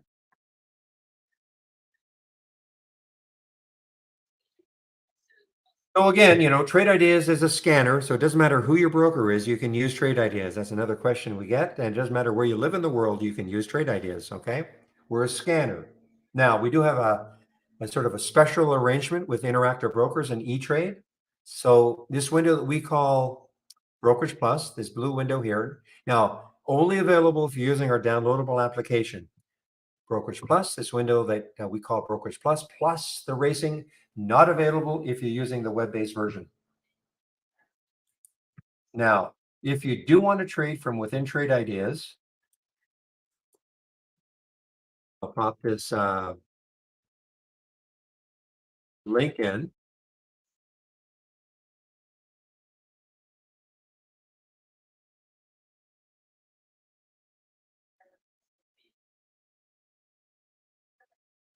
That Brokerage Plus link that I popped in, it has two videos. There's a short video that shows if you have an Interactive Brokers account or, wow, or an E-Trade account, how you can use this window to trade from within Trade Ideas, okay? Only works with those two, Interactive Brokers and E-Trade. So please don't ask, well, I've got Thinkorswim, does it work? No. I have something else. No. Okay, it's only Interactive Brokers and E-Trade. Now, you don't have to do it, even if you have an IB account or E-Trade account, but it's an option feature. But again, listen really carefully. If you don't have either of those two, doesn't mean you can't use Trade Ideas. We're a scanner. Doesn't matter who your broker is, you can use us. It's just we have this arrangement that if you do have one of those two accounts, you can trade from within if you want to. Now, how I like to demonstrate its use so is as a simulator. You know, Even if you do have those two accounts and you are a trader with some experience, I would practice in the simulator first, okay? But if you're new to trading, absolutely use our simulator, okay, before you commit money to the market. Very simple to use. First of all, you click on New and then Brokerage Plus. This this window will show up. You may have different column headers than I do. Make sure you do see the send, okay? It's a little confusing. You have to click on buy and then send. So if you don't see the send, it's probably because your window is not wide enough. So just grab the right hand corner and stretch it out so you can see the send. Okay. So if you load it, this is probably what you'll see. It'll say not connected. Just click on sim underneath Brokerage Plus. There are two options. One says live and one says sim for simulation, paper trading. Click on sim and that should turn to simulator. Now, if it doesn't, if it just says account, click on it and then click on the simulated trading default. Depends on the version of Trade Ideas you're in. Now you're in the simulator. When you click on an alert anywhere, the symbol will show up.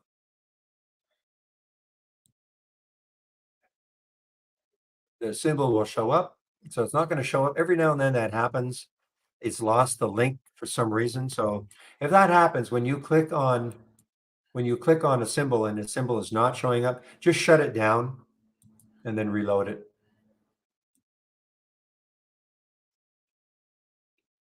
I don't know why that happens, but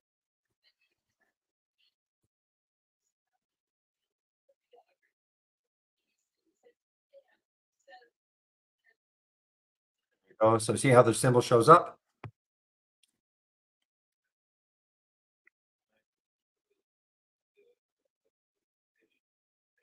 Give me one moment, please. We have too many columns, in my opinion.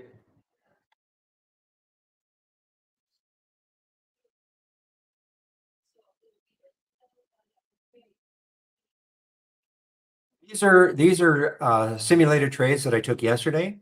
Okay, I did not get out of the trades until I took this one out, the CYTH. Okay, $861. Still in this one from yesterday. This is in the simulator. ONCY up $217. Okay.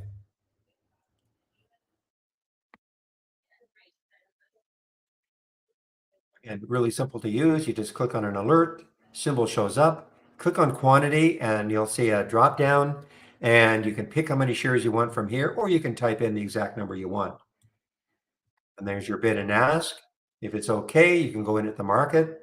In other words, okay meaning if the spread's, decent.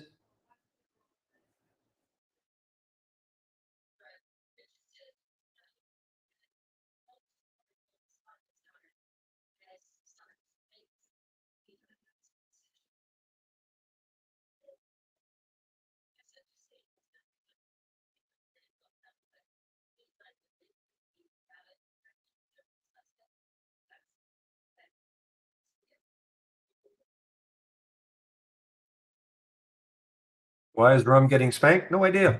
It was a nice trade of the week yesterday, but I don't know. I don't know if there's any specific news on it, but don't know.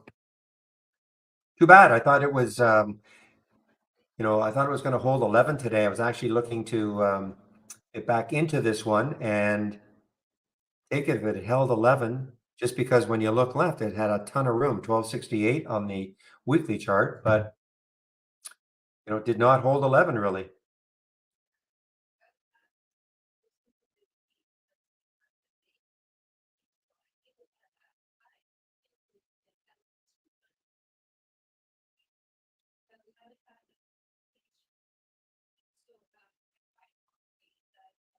Just trying to find, just want to take a trade just to show you how. All right, let's say I wanted to take this Vera, okay? What's the spread like? 72, 70, that's not terrible. So let's buy. You can buy a couple, just we're going to buy a couple hundred, just showing you the mechanics, okay? So you pick how many shares you want, click the buy button, and then send it. Okay, now I'm in the trade. Vera, I'm in the trade at 975. Okay, I mean, it's that simple.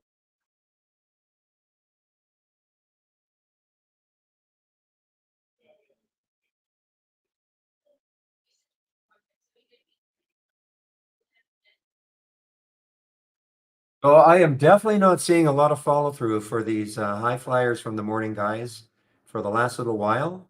I'm looking, look at Silo. Silo looked really interesting.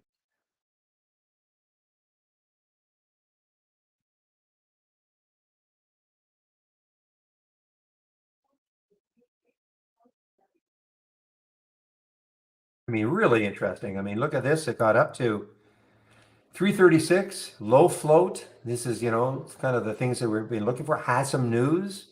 Didn't matter. Did not matter at all.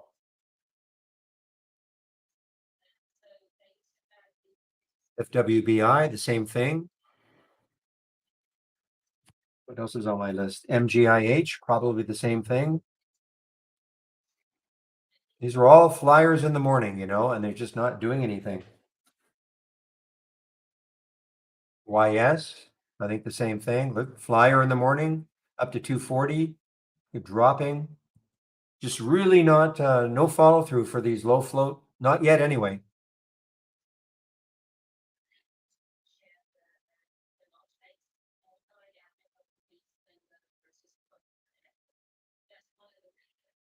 Guys, give me a moment. I'll be right back.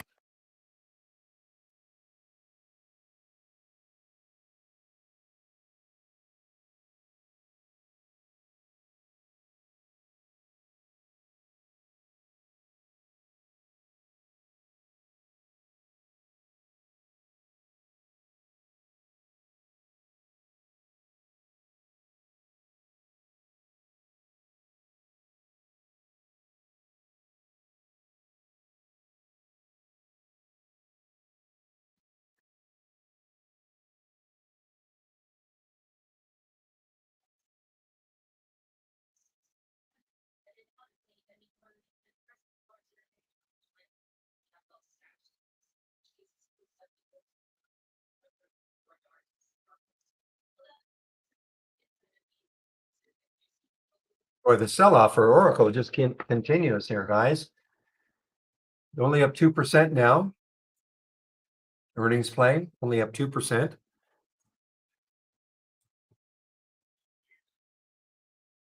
I have my alert or I had my alert set. 1753. Let's see if it takes that out again. And believe it or not, I'm going to set an alert at the actual high of the day. See if that happens later on.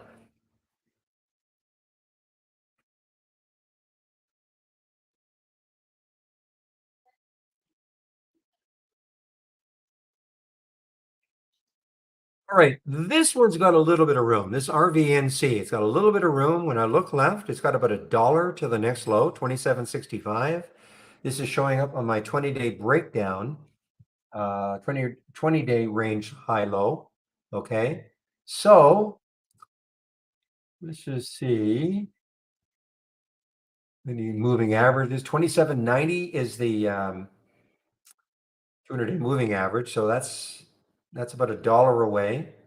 The VWAP's at 29.25, so it's well below the VWAP.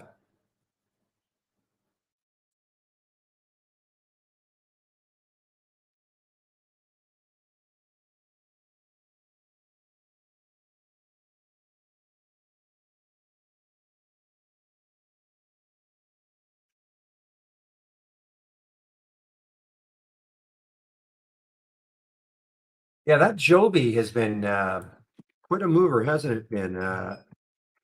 EVTL, EVTOL, or EVOL.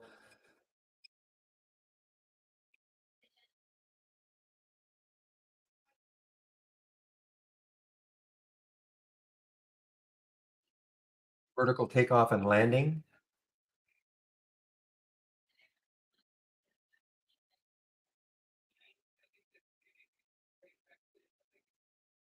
Which is the one that had that months ago, might have been even back here, said they had some kind of a deal with American Airlines? Is this Joby?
Ugly. Look at this derm. I mean, it showed up on my 10-day daily breakout at 222, got up to 243, and then just dropped. I mean, just absolutely no follow through. I don't, it doesn't, I mean, we're not looking for necessarily like multiple green candles in a row up. I mean, it'd be great, obviously, but just not this, I mean, just have some, maybe even if you want to have a little red candle, pausing in the uptrend, and then another move, and then another pause, a move, etc. But this is it's just very difficult right now for me anyway. Most of these ones that I'm seeing in my 10-day daily breakout. Take a look at NCLH, guys. NCLH 19 got room. Look at this. Next high looking left is 2035. So this has been on a run. CCL kind of started yesterday, the cruisers, and NCLH kind of was lagging, but look at it now. It has taken out all of this weekly, all of this stuff. And now the next high looking left. I mean, if you're into swing trades, and this is maybe a potential. I'm not a big swing trader, but that is maybe a potential. I mean, the cruisers, I mean, it's pretty extended right now in the daily, but the cruisers have definitely come back. Let's take a look at RCL, which is way up around the 90s, I think. Yeah, 94. So, I mean, a lot of them they're looking just like this, on a daily pattern.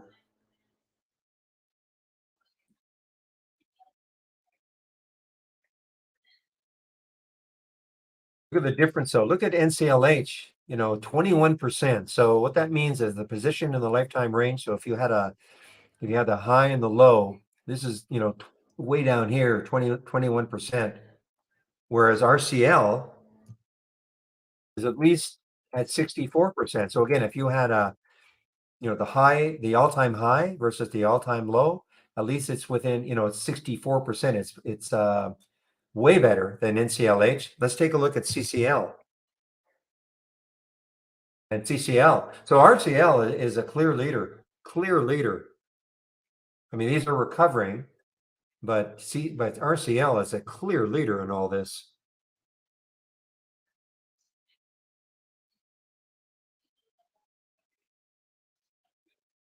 But of course, if you're looking for, if you think that this whole industry is really going to start to rip again or recover, well, I mean, CCL and NCLH, they definitely have room to go.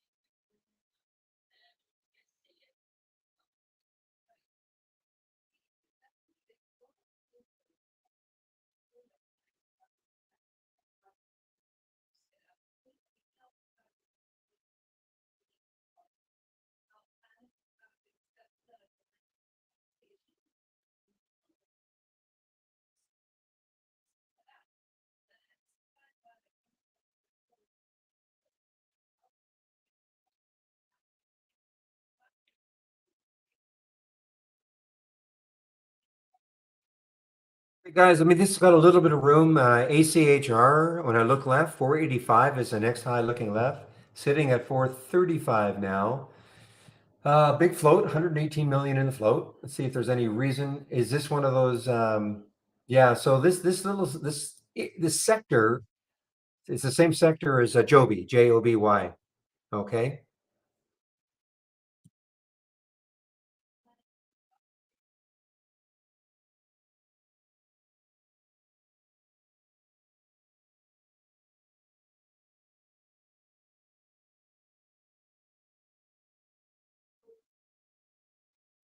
Okay, Sandra, I'm not sure I know what you mean. How do you get the stop loss take profit measurement? Are you talking about the smart stop on the 15-minute chart as an example? Is that what you're talking about? Somebody in our YouTube room, how do I get the stop loss take profit measurement? Are you talking about where you see the smart stop?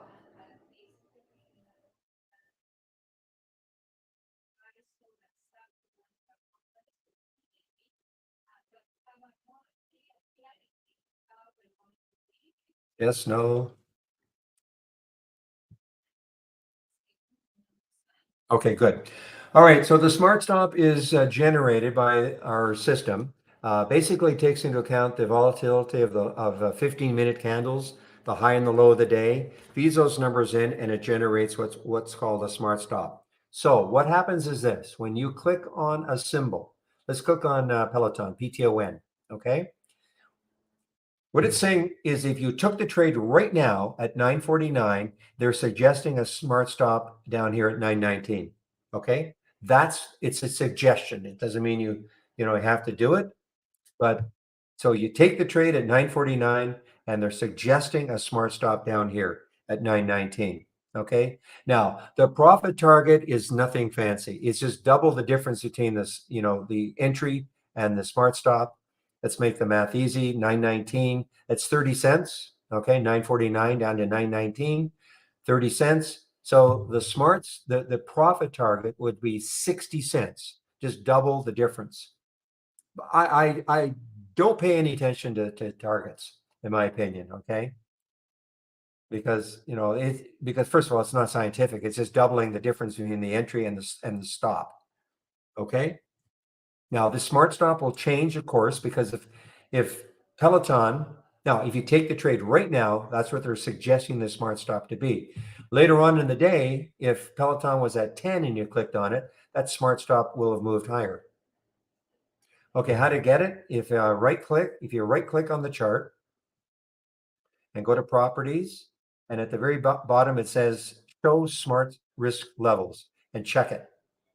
Okay, then you'll have it on your chart. It's a guide, okay? I'm not saying you have to follow it religiously, but it is there.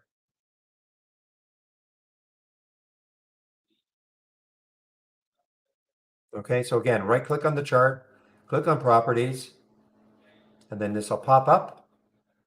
And then at the very bottom, it says show smart risk levels. And when you click on that, then your smart stop will show up. Okay.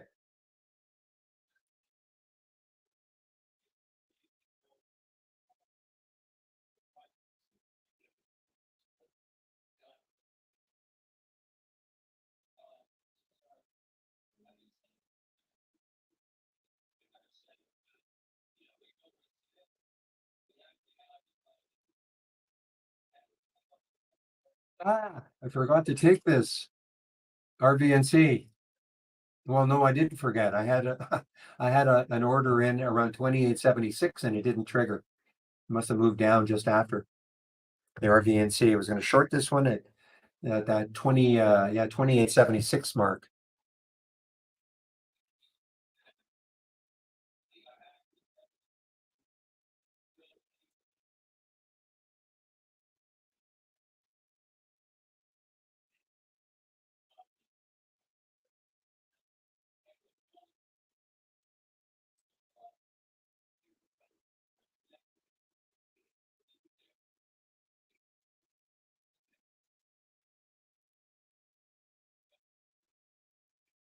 Edit had an upgrade. Is that right? Edit had an upgrade.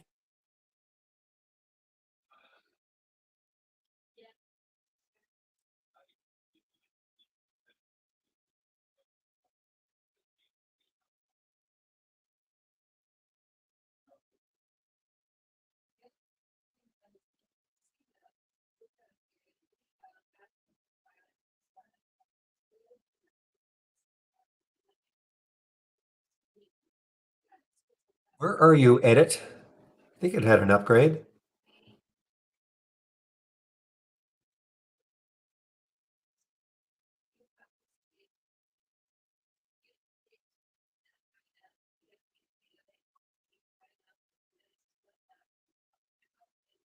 Maybe not.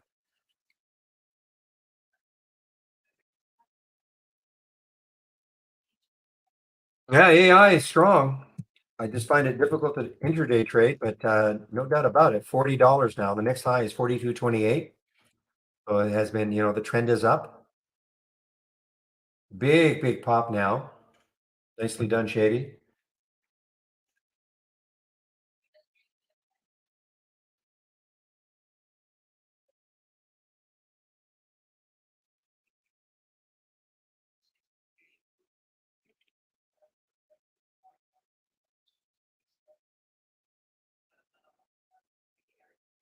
Meanwhile, the market is starting to drift a little bit lower.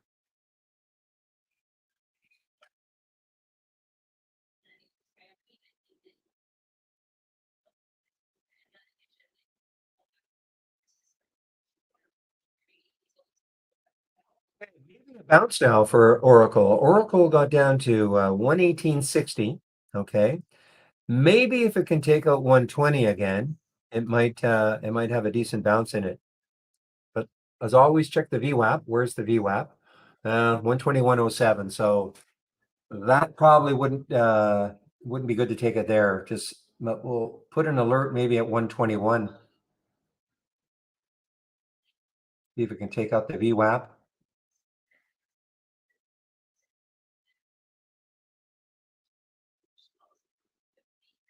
Oh, I have no idea, Joe. Do I think IPX will go back to 18? I have no idea. But if it does, I'll know about it because I have my alert set up there. Later on, this is what I was kind of hoping for. Kind of later, like maybe just sort of resting. What time is it right now? 11:15. Maybe just rest around this area. You got up to 16, back down to 15. And then 2 o'clock, 2:30 or so, all of a sudden the enthusiasm comes back in and pops it through these highs. I mean, it may not happen, but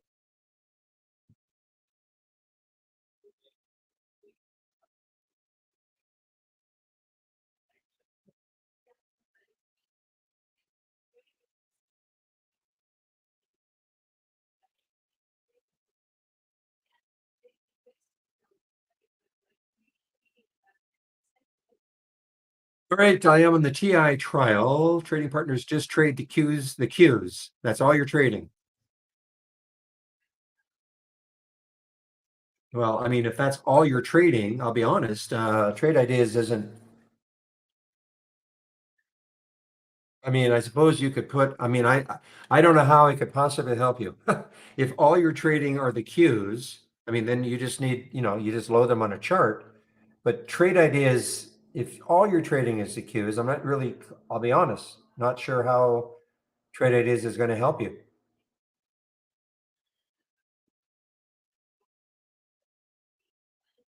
Oh, I have Silo here. Right, sorry. I don't know why. Here we go. Yeah, there's the SPY. Okay. Sorry about that. Sorry about that. I don't know why Silo went in there, but because I mean, I don't trade the Qs, okay, but I don't even know, do we have it? Yeah. So I mean, I'd just be looking at charts. I mean, if that's all you're trading, I don't see, I mean, I don't see how Trade Ideas is really going to help you.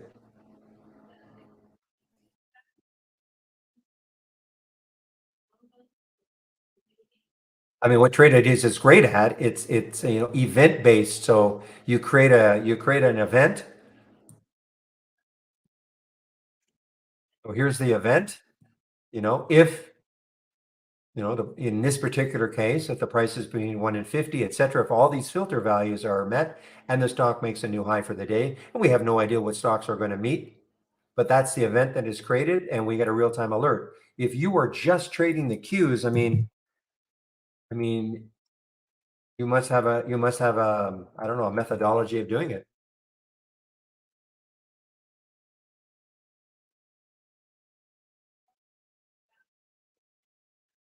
I mean, okay, if you wanted to, you could create a symbol list with just those two symbols in QQQ and TQQQ. And if you just wanted to be alerted every time either one of them either made a new high or a new low, you can do that. But I'm not 100% sure, with a certain volume, maybe a volume burst. So you could take, for instance, this scan right here, the momentum up and okay. And you could take this scan right here if you liked. Obviously you'd have to change the price range. So if you wanted to see when it was trading abnormally, current volume is 6, which means it's going to be trade. Probably rarely is that going to happen. So I probably wouldn't use that filter. But maybe the volume in the last minute is, I don't know, 400% of normal. I mean, I have no idea, how abnormal the Qs trade in terms of volume bursts. But you could create something and then symbol list and just you create a symbol list and just put those two symbols in and then you just monitor it all day long. But I'm not 100% sure that that's going to help you trade them. I mean, do you care when the Qs make a new high or the TQs make a new low? Is that what you're trying to without having to work? Okay, well, if you've done that already, again, as Pepe says, I'm not sure how it's going to really help you trade the Qs or the TQs. I mean, it's pretty specialized what you're doing.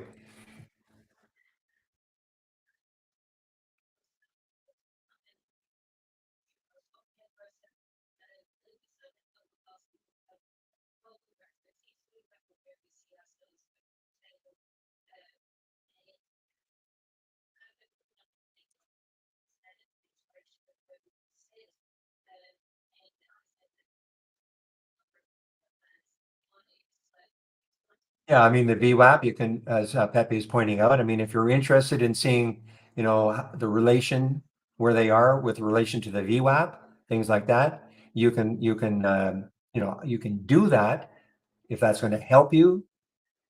The 200-day moving average, you can see when it's close to the 200-day moving average, close to the VWAP, things like that.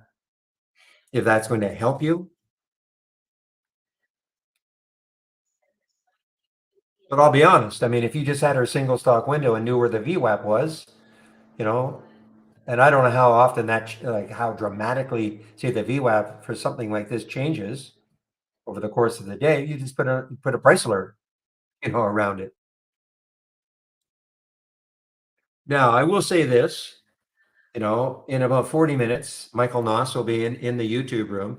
You can ask him the same question, and maybe he'll have a completely different take on it than I do. Okay. He is way more of a swing trader than I am, and he may pay more attention to things like the cues. So if you can hang on for about 40 minutes, Michael will be there. But I mean, we can do things like show you when either one of those is near the VWAP, if that's of interest.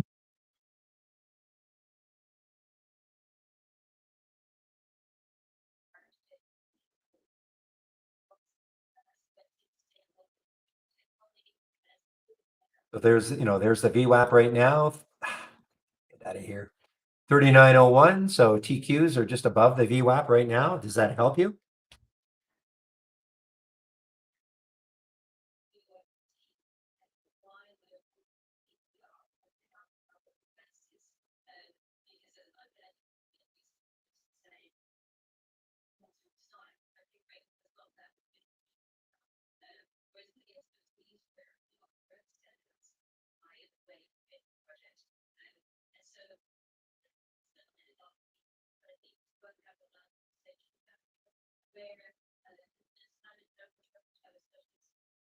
Meanwhile, the market ripping higher here, guys. Market's ripping higher here.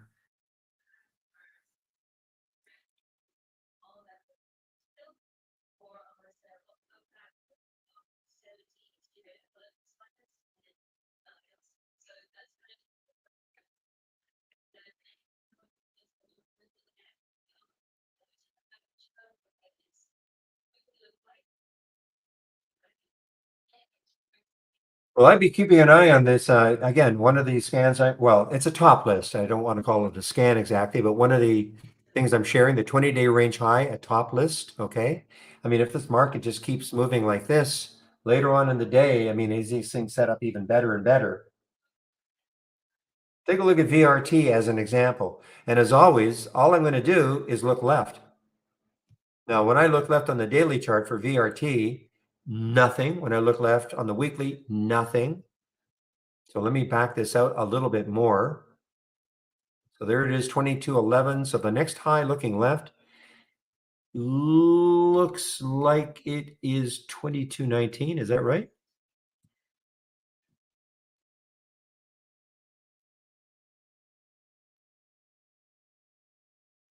When was this? This is back in February of last year. So it's approaching February of last year's highs.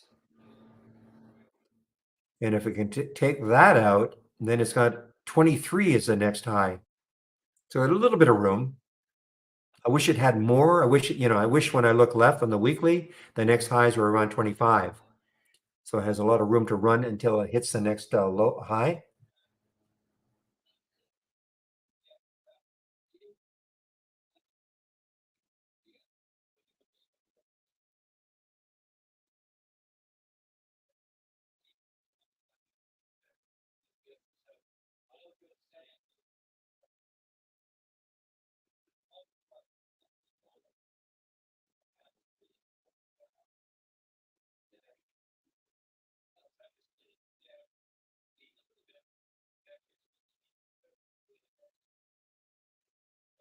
No, who's got shorts for IPX?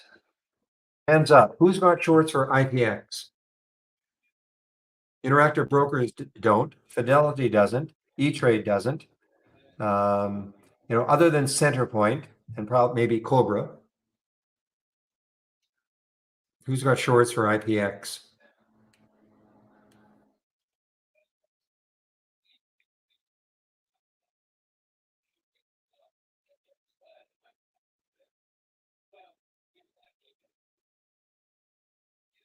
You know what, guys? I've been remiss. I have not been paying as much attention to the MEI as I should have.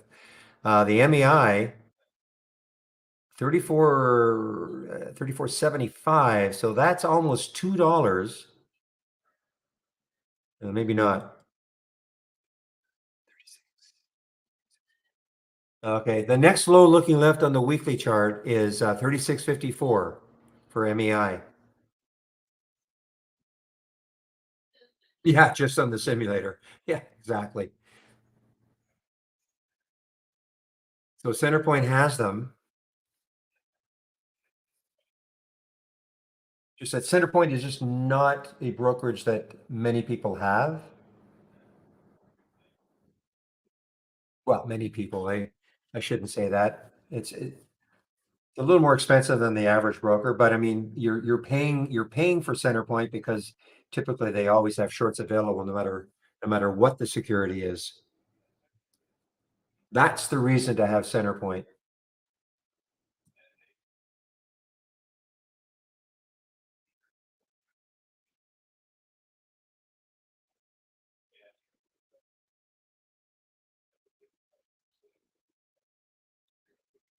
Yeah, so to get the bars bigger, if you left click on a chart, left click on the chart, okay, that you want,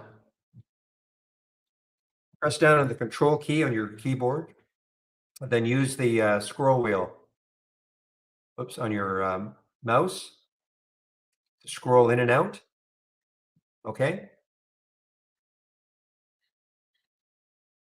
and that'll get the bars wider or narrow or more narrow, okay. So left click on the chart, just to let the system know what chart you're in. Control key, press down on your keyboard, and then your scroll wheel.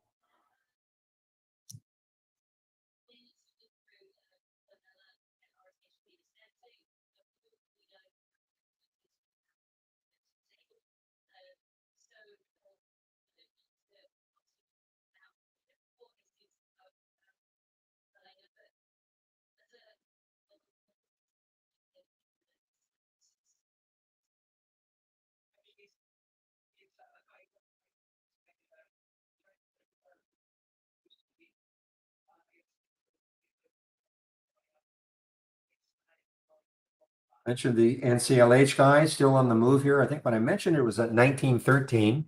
So still on the move, NCLH. Next high looking left, 2038 on the weekly chart.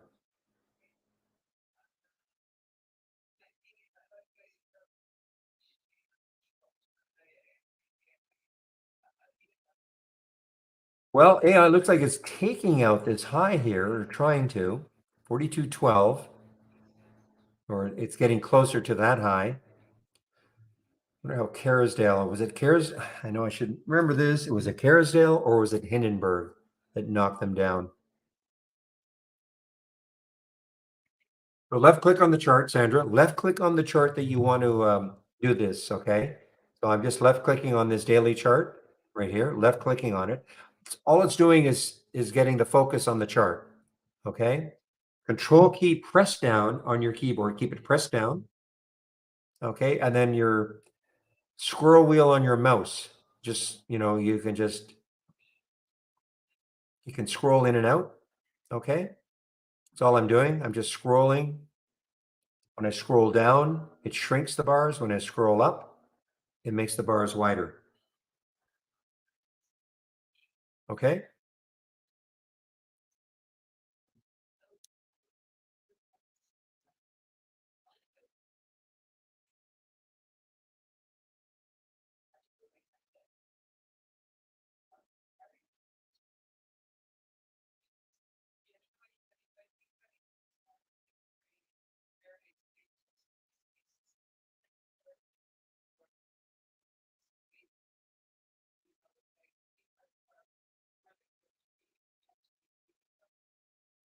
Vizio, VZIO, VZIO. I see this one is on the move here, VZIO. Now this has got some room. I mean, there are all these little areas that could stall, but I mean, if you're a little more aggressive, up to this area, 8.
Okay, guys, what time is it now? 11:32 Eastern, of course. I'll be taking a break in about half an hour. Michael Noss will be taking over for me in our YouTube room.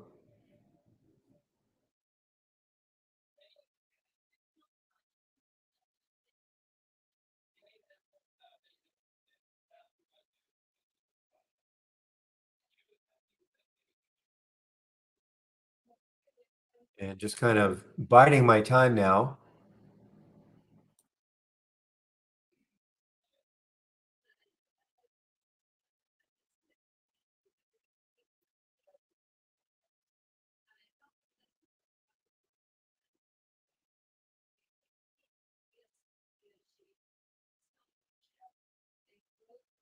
Another one of my peeves, though, guys, these companies that basically pre-release their earnings.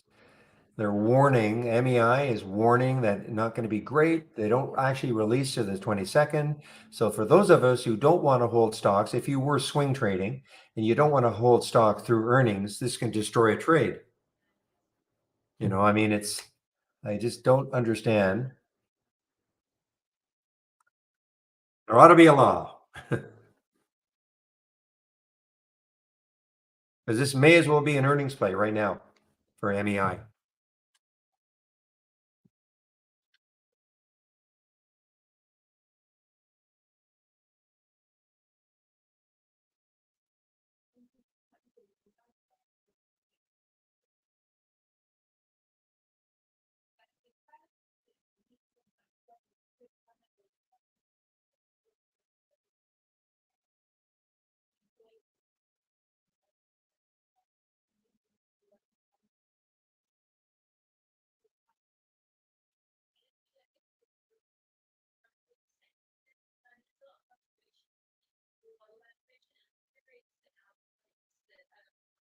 All right, guys, not seen too much that I'm interested in. I will be definitely keeping an eye, believe it or not, on the IPX later on and see if it can take out the highs later on.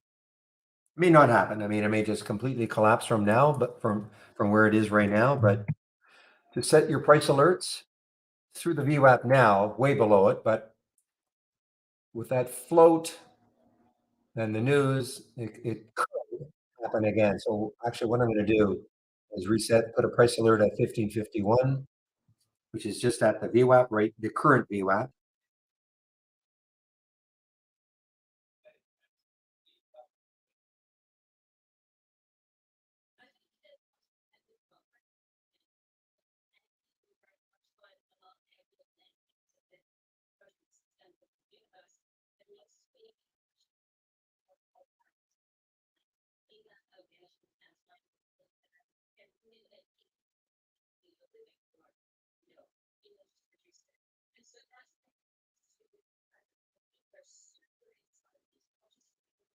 This has been kind of sneaky good, the PLAB. I mean, again, there's still room before it hits that next high, 25.45, the PLAB.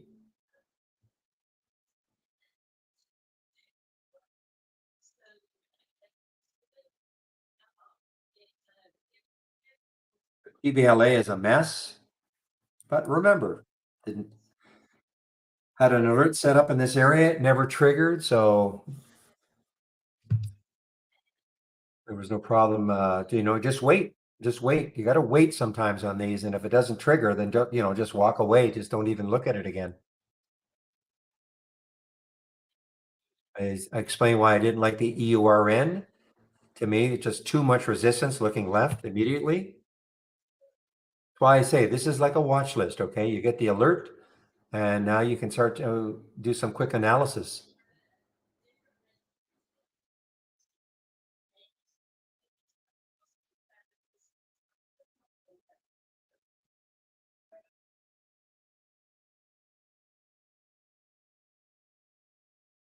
All right, AI now 42.14, so it's a little bit above that high.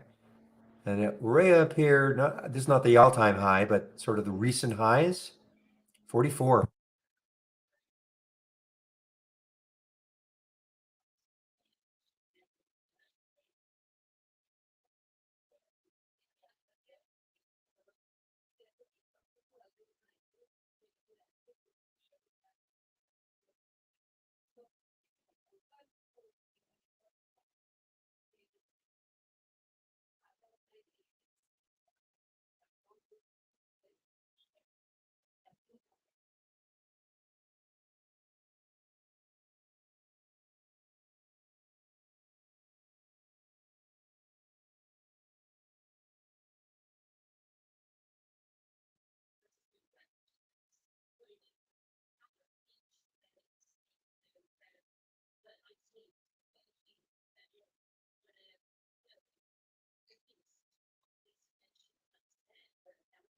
All right, let's take a look at some of these races to see if there's anything interesting happening or has happened. Anything setting up now? Take a look at OCFT. Yeah, I just see a lot of resistance right around 5 from between here and 5.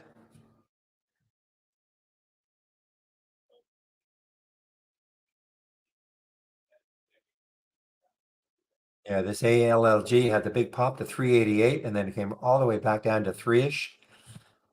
Not a lot of confidence in these. Evolk, let's take a look at EVLK. Yeah, ugly, chopping around. So IPX just won a race, guys. Just won a race. So it's trying to recover here. One of the ways you can use this racing is on pullbacks. Remember now, time is it now? 11:38. So let me just go quickly over about what this race is all about and where it starts from and how you can set up your own race. So I'm going to open the top list that this race is based on. So why are these stocks here? Okay, I'm going to click on right click, configure, and summary.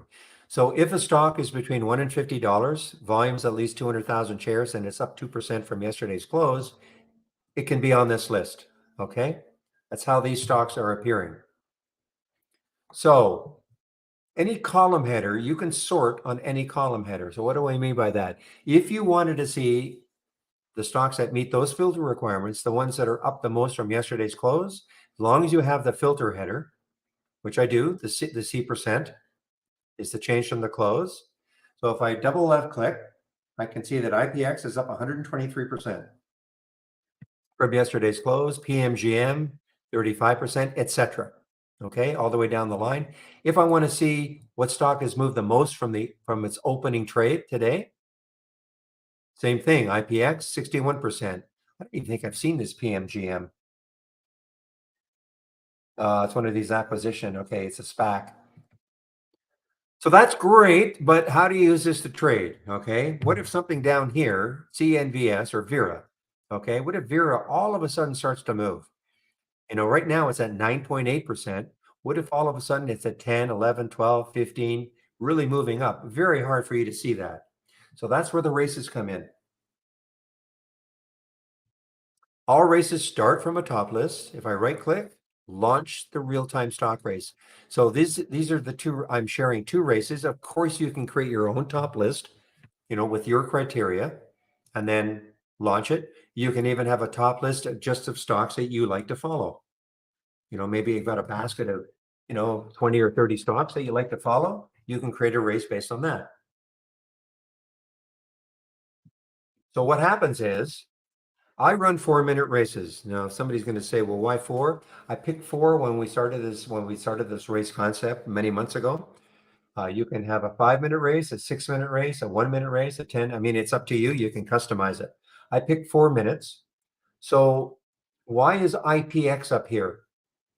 Since the race started, which is almost 3 minutes ago, this has moved the most of all those stocks, percentage-wise. It's moved 6%.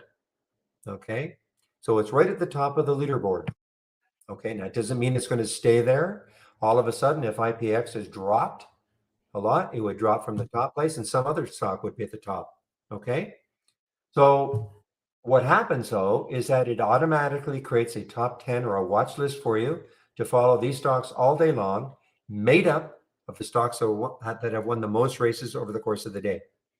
So IPX has won 7 races, more than likely, as long as it doesn't, completely give it up. We have 30 seconds to go. More than likely, this could be the time it wins its 8th race. But that's how this top 10 list is created of the stocks that win the most races. So, a stock that keeps winning a race over and over again, probably should be followed all day long. Now, again, these are not stocks making new highs of the day. These are just stocks winning races. So that's why I'm saying you can use this to play pullbacks. This stock has pulled back, obviously, but is starting to move.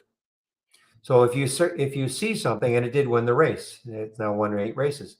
So when you see something, you can see something maybe moving up the leaderboard. Click on it, see what's happening with it. Okay. You don't have to wait for it to be at the top. You don't have to wait for the race to be over. Plus, you can start clicking on these symbols that won races before and checking to see, well, what are they doing now? Is there a certain level? So, this is maybe interesting. It's near the high of the day, 203. You look left. I mean, I'd love this if I look left on the daily chart and maybe the next high was 250. I'd be all over this, probably saying, I got to watch this. Maybe put an alert at the high of the day. The problem for me is that, to me, it's too close to recent highs on the daily chart. Okay, but that's how I would use this list. Maybe I'd say, you know what, I wouldn't mind taking this, but only if it pulls back maybe to the VWAP. There it is at 196, or some moving average that you like. But this gives you some focus, okay? Especially if you're new, you've got a lot maybe coming at you, especially if you're watching my screen, but you can maybe just focus on a few stocks for the entire day if you're new. Even if you're not new, it gets overwhelming sometimes, all the stocks that you're seeing, but this gives you some focus.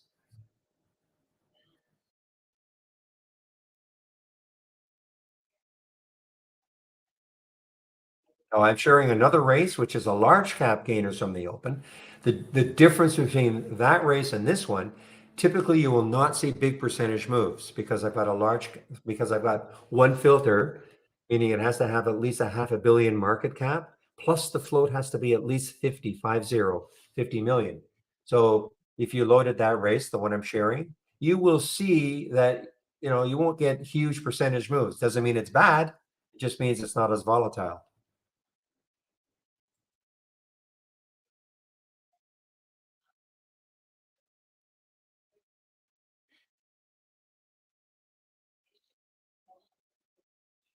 And you can adjust, you can set up your race to be based on the change from the open, the change from the close, maybe a change in relative volume.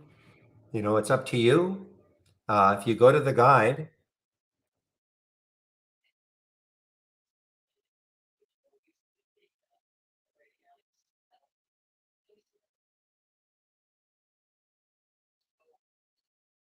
moment.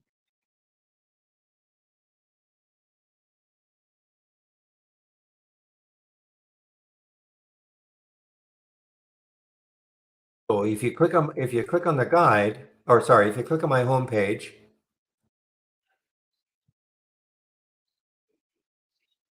you'll be right at the top here, and just scroll down a little bit until you see the education section. Click here, and then where it says, sorry, click on user guide, and then where it says TI stock races, okay? And we have 4 videos that, show you how you can get started. And here is your race startup, your configuration, and all that, all clickable. So all that is in the guide.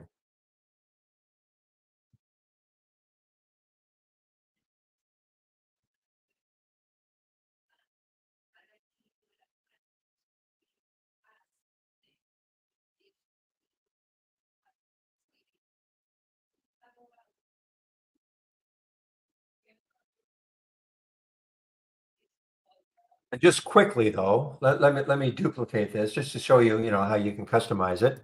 I'm just going to duplicate this one.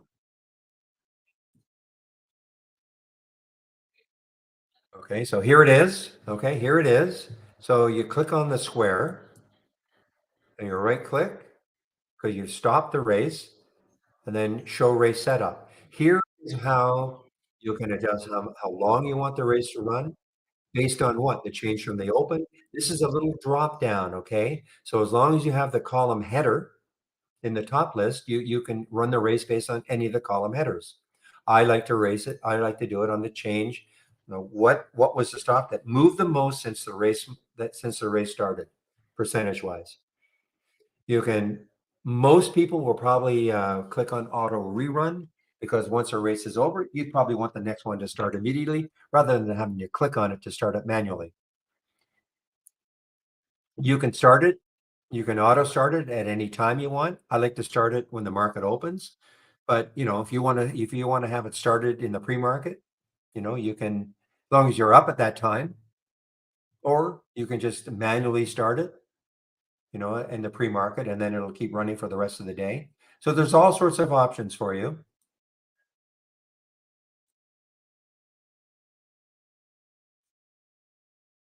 Well, guys, so GME took out that high. It took a while, but it did take out that high of about 5 days, 4 days ago.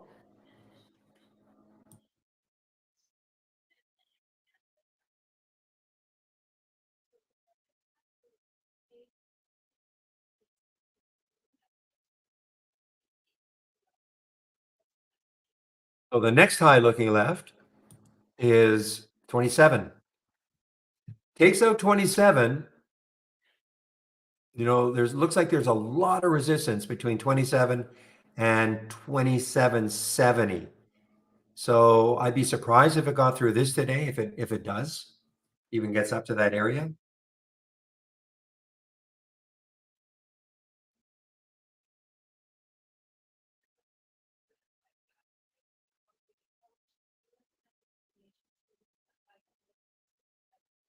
I'd actually be looking to short this if it got up close to this 2760 mark, because there's a lot of, there's about a month of action right at those prices.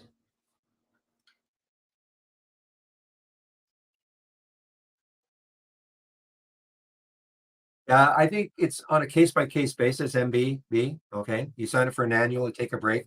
You have to let them know. I think they're pretty, when I say they, I don't get involved in accounting. Okay. But I think they're pretty flexible. So to just put your subscription on pause and then, yeah, add it.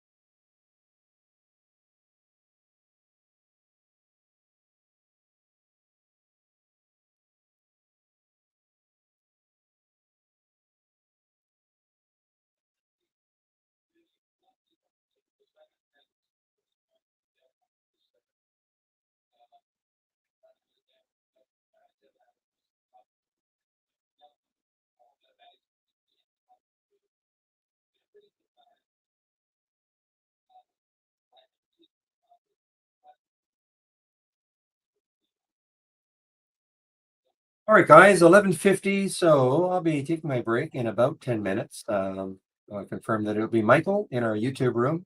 And the answer is yes.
It's 11:52. What I'm going to do is put the YouTube link in. So Michael is not there yet, but he will be. Put the YouTube link in so you can head over and listen to Michael for his hour between 12 and 1 Eastern.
So guys, if there's anybody in the room, either room, that yesterday you wanted that 30% discount and you were told no, okay, do apologize. It wasn't available yesterday and somehow it was reactivated today. So if you're a little upset about that, here is the link and you can get the 30% off, okay?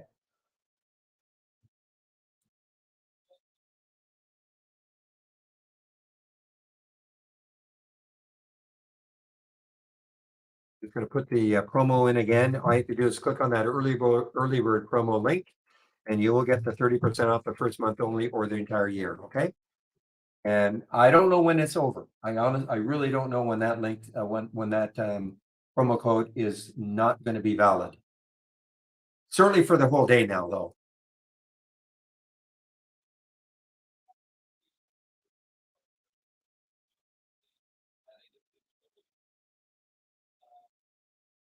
You know what happened, Diego, then? What happened is they must have activated it sometime during the day yesterday. Okay. Because when I checked first thing in the morning before the market opened, I checked it and it wasn't working. And so they must have reactivated it sometime during the day, and you must have just got lucky. 30% off a subscription, Bobby. 30% off the first month only, or the entire year of Trade Ideas.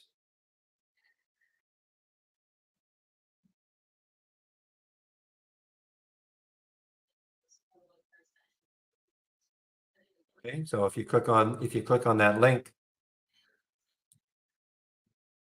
even though it says 0000, the code is still valid, so you can select your subscription. You can go annual or monthly. If you're new to Trade Ideas, okay, and you're wondering about the product, don't go annual. Okay, you can go monthly. You can take out, say, a standard or the premium, 228 or 118, less the 30%. And if within 30 days you decide, you know what, I wouldn't mind taking on an annual. I mean, the obvious reason for annual is that your per month cost is down. You have to come up with the money up front. Okay. 2,000, 1,000, less the 30%. But you can always still try us out for a month before you make that commitment if you do want to go annual. Okay.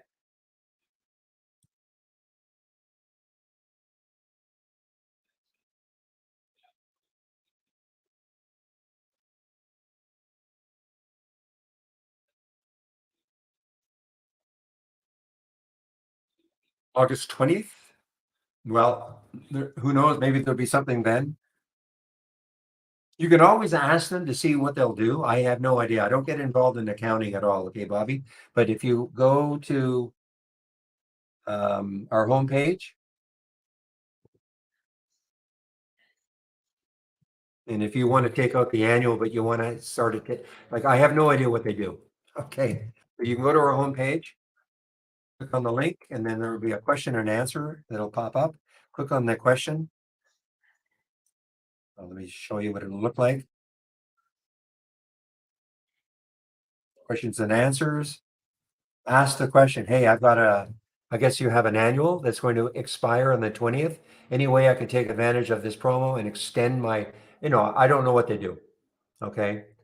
There might be a way they can do something like that, but okay, well, if they did it last year, maybe they'll do it this year. No promises. I don't get involved in accounting. Okay.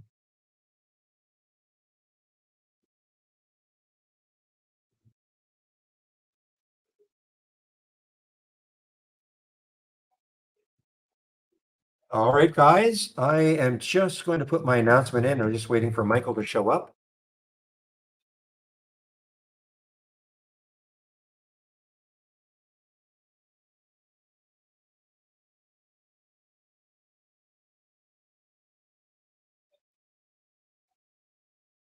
Oh, there was no location. No, the only location, my scans I'm shared, but there's no central repository of all sorts of scans. I mean, the individual traders have, other scans too, but there's no like an area to go to see every single scan. No. I mean, the channel bar has a lot of scans. I'm sharing my scans.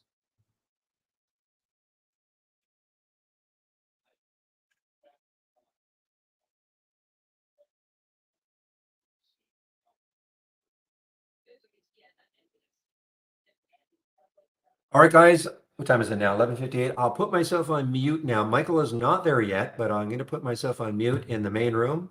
I'll keep going in the YouTube room, just waiting for Michael to show up.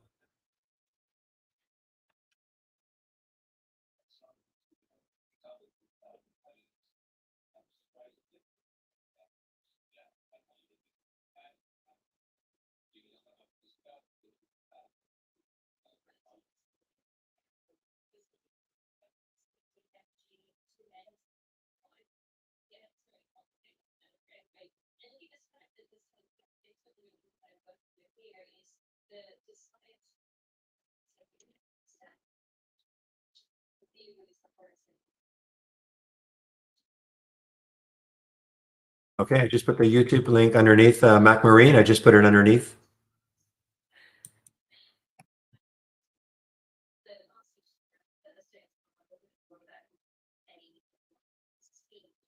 Not there yet. Now he is. I heard a little ping, so he's there. Hello, Michael. Good morning or afternoon, I guess. Good afternoon. How's it going? Good. Was able to get something out of that IPX. I don't know if you've seen that one, but I was able to get something out of that. And I'm actually going to wait for it later on in the day, see if it takes out the highs. I have been playing with AI stuff all day, so I haven't even I looked saw at that. the market yet. I saw that, or I read that post. Hey, Yeah. listen, I wouldn't mind if I'm going to go for a workout and then maybe back about 12:30 Eastern. I know you Okay. keep talking about how the only one you're really paying attention to is that anchored VWAP scan. Yep. And you can talk about it now, of course, if you want, but when I get back, I wouldn't mind picking your brain and and then you can let everybody else know why you're so excited about it. And Sure. let me take a look at it too, if you don't mind. Absolutely. And we should timestamp that. That seems like free content for the Yeah, algorithm and all that. For sure. yeah. So just Okay, ping me when you're back. I'm here. okay. I'll be back in about half an hour. Thanks, Cool. Michael. Have fun. Bye. Bye. All right, everybody. For those who are new or here for the test drive, give this little speech every time, but we give Barry some much needed time off, take a little break. I think he drinks about 24 to 48 beers while he's gone. And we open the live Q&A up to whatever questions, comments, concerns you may have about trade ideas or trading in general. And we don't really have anything prepared for these because it's a Q&A session. So please ask questions because we love it. Helps fill in the content. The more you ask questions, the less I will be kind of waffling on about the random stuff. Just doing something on another screen real quick here. Something may look a little funny, but there we go. We're back. Yeah. So just making sure I have everything set up so I can kind of see things off screen and make sure no one needs me or anything like that. Boom. Perfect. All right. We are good. So the first question, love to know how I've been trading the AI today. I haven't been trading at all today. So for myself, I'm more of a swing trader, which means my hold times are, measured in the days as opposed to, the minutes or the hours, like Barry does. So what I will do at the end of the day, though, is as part of my scanning routine, is I will just go through and see if there's anything that's really kind of standing out from something that I may want to buy on the close and do some other things with. And it's one of those things. Last time I was in here, we had some interesting comments about kind of why or how people pick different styles and that kind of stuff. And I think it's all kind of personality based. So Barry is able to have an extreme level of focus that I do not. So he's able to kind of focus in pretty substantially into the market and look for kind of what's going on.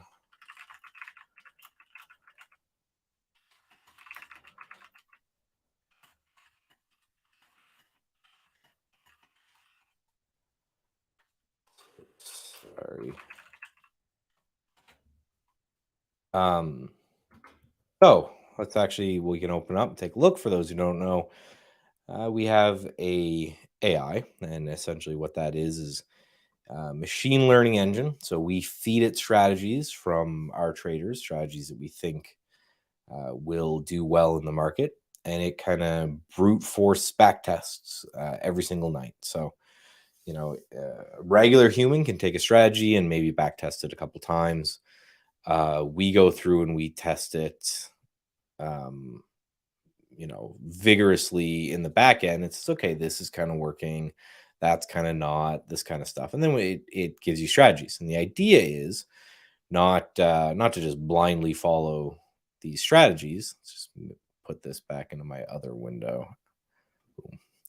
Not to blindly follow these strategies, because there's no successful trader that I know or have ever read about that just kind of blindly follows kind of what they see out there. But the idea is now you have a base of strategies that you can go to and say, okay, well, let me figure out some of these.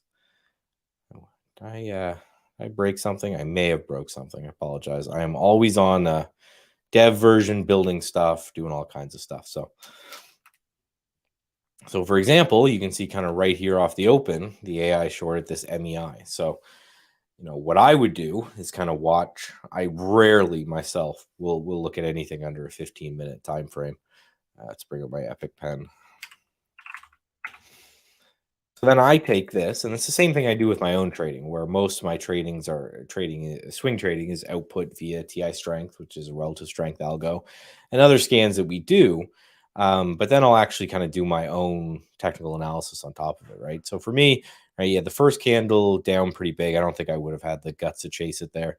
Then you had a little kind of a bounce here. So when this bounce failed and we kind of took out that low, that's probably where I would have looked to take a trade off it. And then my stop probably would have been right there. So that's how, so you can see how you can take an idea that, that's being given to you from an AI, and then you can kind of apply it a little bit differently there as well. Again, any kind of layer that you can put over trades is the best.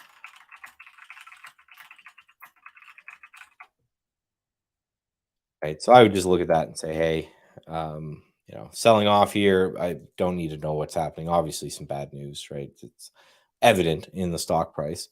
Then you wait for a little failed bounce, and then you take your trade. It's either going to continue lower, or right, it's going to break and then kind of rip back in your face. But you're like, hey, there's my entry, there's my stop loss, and away we go.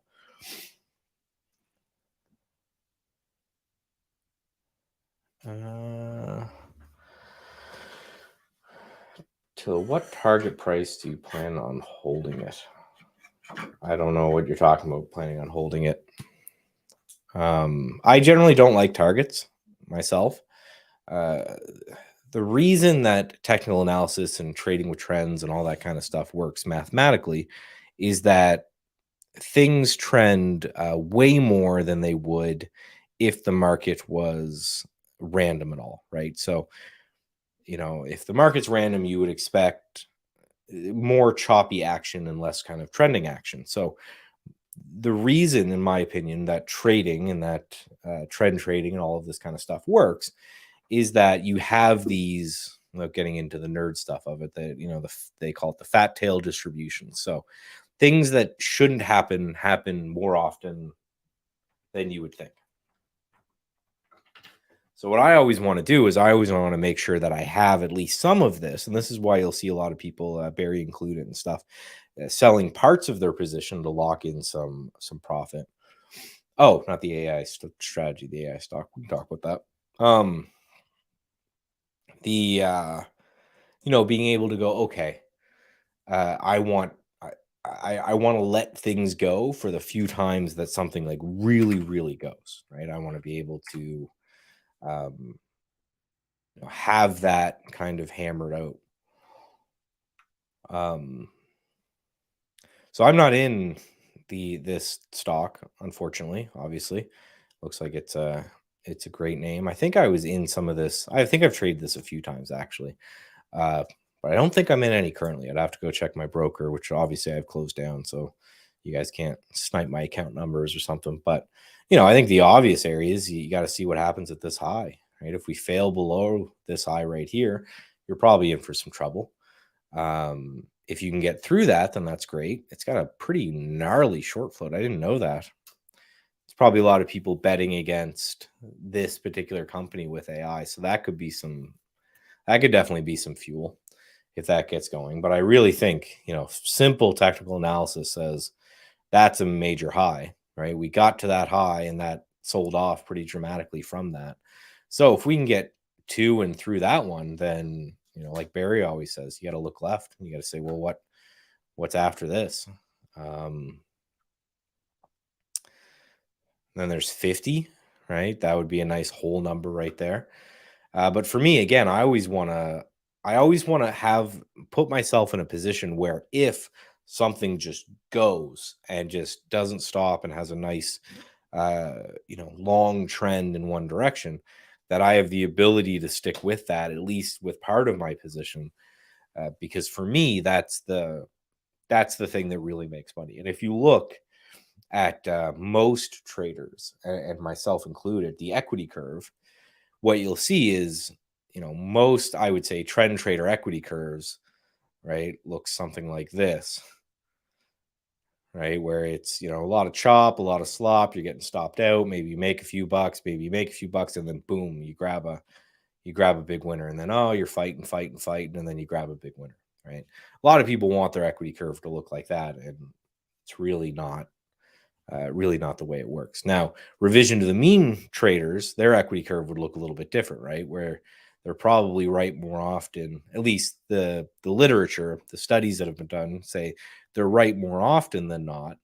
Then every now and then they just get absolutely whacked by, trying to catch a bottom in something that by the time they get out and by the time they hit their stop, they get really killed on, right? And then they're grinding back up and everything's going well, and then they get killed again. And I think it's really personality. Do you want to be right more often and be susceptible to those dings? Or again, most trend traders, I'd say equity curves are, something like that, right? Where you're riding a trend up and then the trend reverses. So it takes you a little bit to get out. And then you just fight a long time to find the next big thing.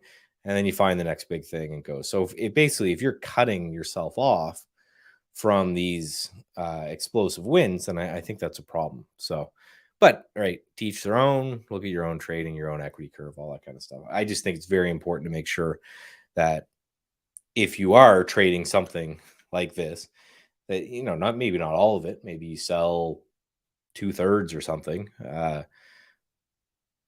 But for, to get these outsized moves, that's where I always just worry about having like a profit target in place for the entire position.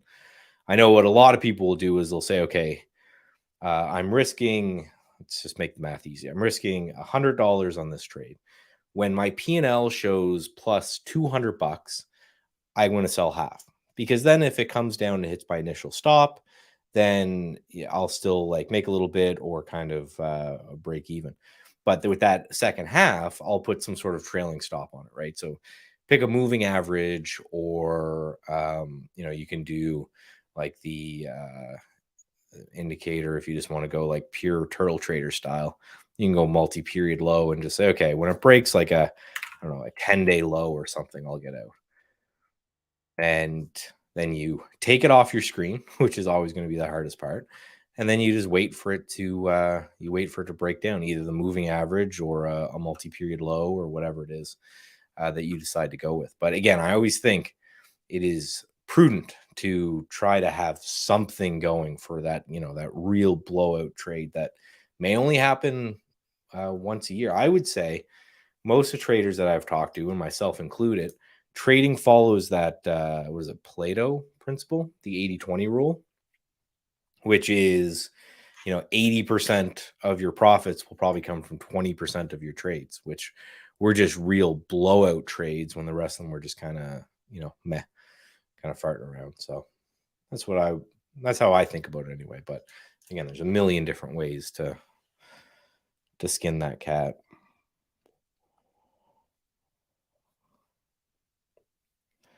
What pair of indicators would I think of? What I would just say is basically I would just classify if you're looking to pair indicators for some sort of strategy, is um I would basically say there's two types of indicators, right? There's trend, uh, and then there's momentum indicators, right? So your trend indicators are like moving averages, MACD, um, geez, there's going to be a bunch of them, but like Donchian channels, in some respect, Bollinger Bands, all that kind of stuff, right? And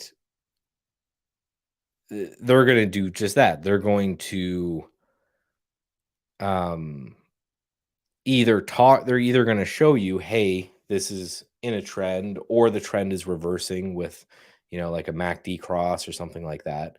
Then you have your momentum indicators, which is your RSI and your Williams R and your DeMarker and all of these kind of momentum indicators. So I would find some pairing of the two, right? And then, a trading strategy may look like, okay, well, I want the moving averages or the MACD to be green and pointing up, showing that we're in an uptrend. And then I want a momentum indicator to kind of get oversold or something like that. And, that would be kind of a way to do it. But, it's, for my opinion, and again, I'm just not a revision of the mean guy at all. The whole everything that we're trying to do is to find an existing trend, find a way into an existing trend where we can manage our risk, and then find a way to ride that existing trend as best we can until we have evidence that that trend is no longer intact, and then we get out, right? And everything else in trading is all fugazi around that. It's how do we best define what a trend is? How do we best define an entry point into a trend? Right? How do we best define when that trend's reversing? Things like risk management metrics and all that, time frame and all that kind of stuff. So I would say you take the entire universe of indicators and you say, hey, this is either trend or it's momentum, and then try to find a strategy in which the trend is one direction and the momentum is showing you that, hey, it might be a good time to get in, and then just slap the two together and then test them, right? Back test, or just go back through a chart with them open or something like that, and put in that work to get that confidence that it works. But I released I remember a video on my YouTube channel where I talked about how I just took a random trading strategy that I found somewhere, and I did it on Forex, and it ended up doing fairly well. And it was just a moving average crossover strategy. It's just a decent, okay strategy. I did this on FX so I could use a prop firm and not risk my money. But it's just showing that pretty much any trading strategy that follows the trend, has proper risk management, and a good exit rule, I think over the long run, if done correctly, we'll end up doing fine. And it's funny, one of those things we were talking internally about whether this AI thing is a bubble and all that kind of stuff. And I remember my quote was, I hope it's a bubble, and that I hope that it continues to be a bubble for a long period of time. Because the quote that I've always heard, and the one that I believe in, is bubbles are only bad for people without an exit plan, right? So, as long as you have that plan of when the trend's going to reverse and you're able to hold when you're in a good trend, I think that makes all the difference, right? And the rest is just the rest is the minutia of the details, right? And I always go back to the Google Maps example that I always use. Google Maps will get you there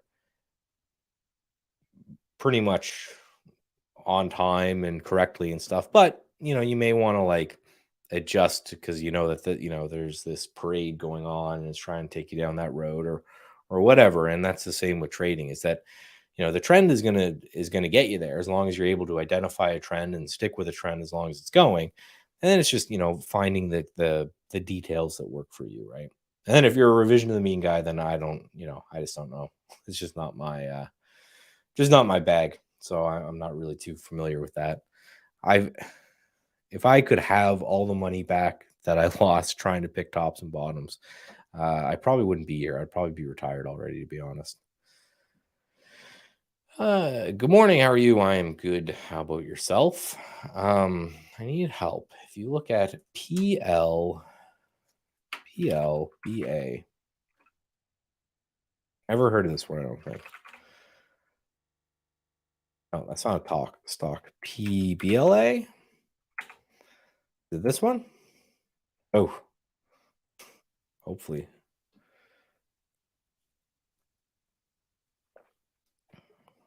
Started moving up in May and has been rising ever since. No, it has to be something else because that's definitely not this stock. PLAB.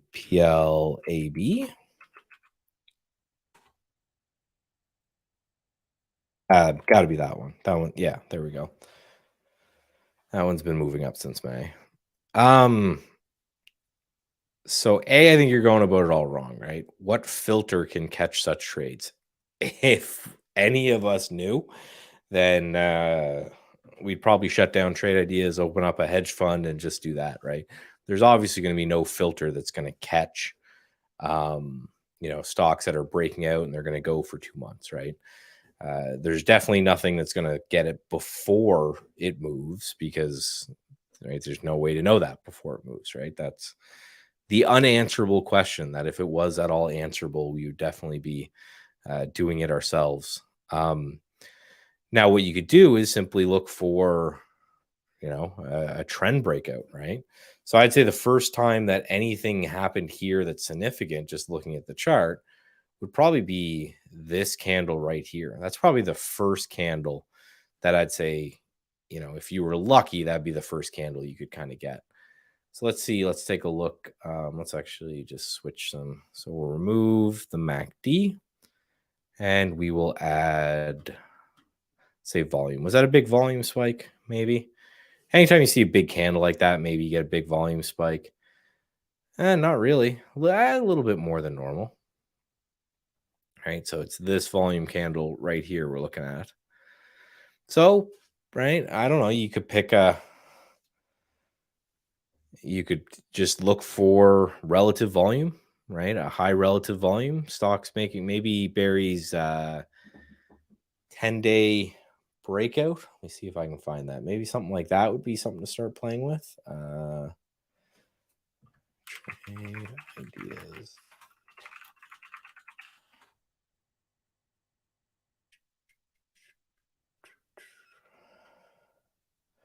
Trade ideas. Barry scan.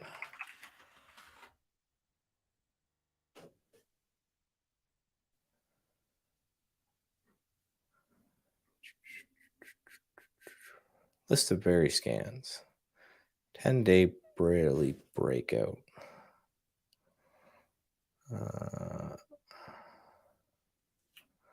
There it is. So maybe give that one a shot because what that maybe lower the relative volume some because I don't think it would have made it through there. But right, all that it's fairly simple scan and it's saying, hey, it's looking for things breaking out of a new 10-day high on volume, right? And again, that's going back to the earliest. Yeah, earnings play, but earnings happen kind of right here. I don't know if I would have had the guts to chase that after earnings, but maybe. I'm kind of focused on this candle because I think this would be the first shot that you'd have that something actually interesting was occurring. Because you had a little bit of a volume spike and then you had a breakout of a pretty major level.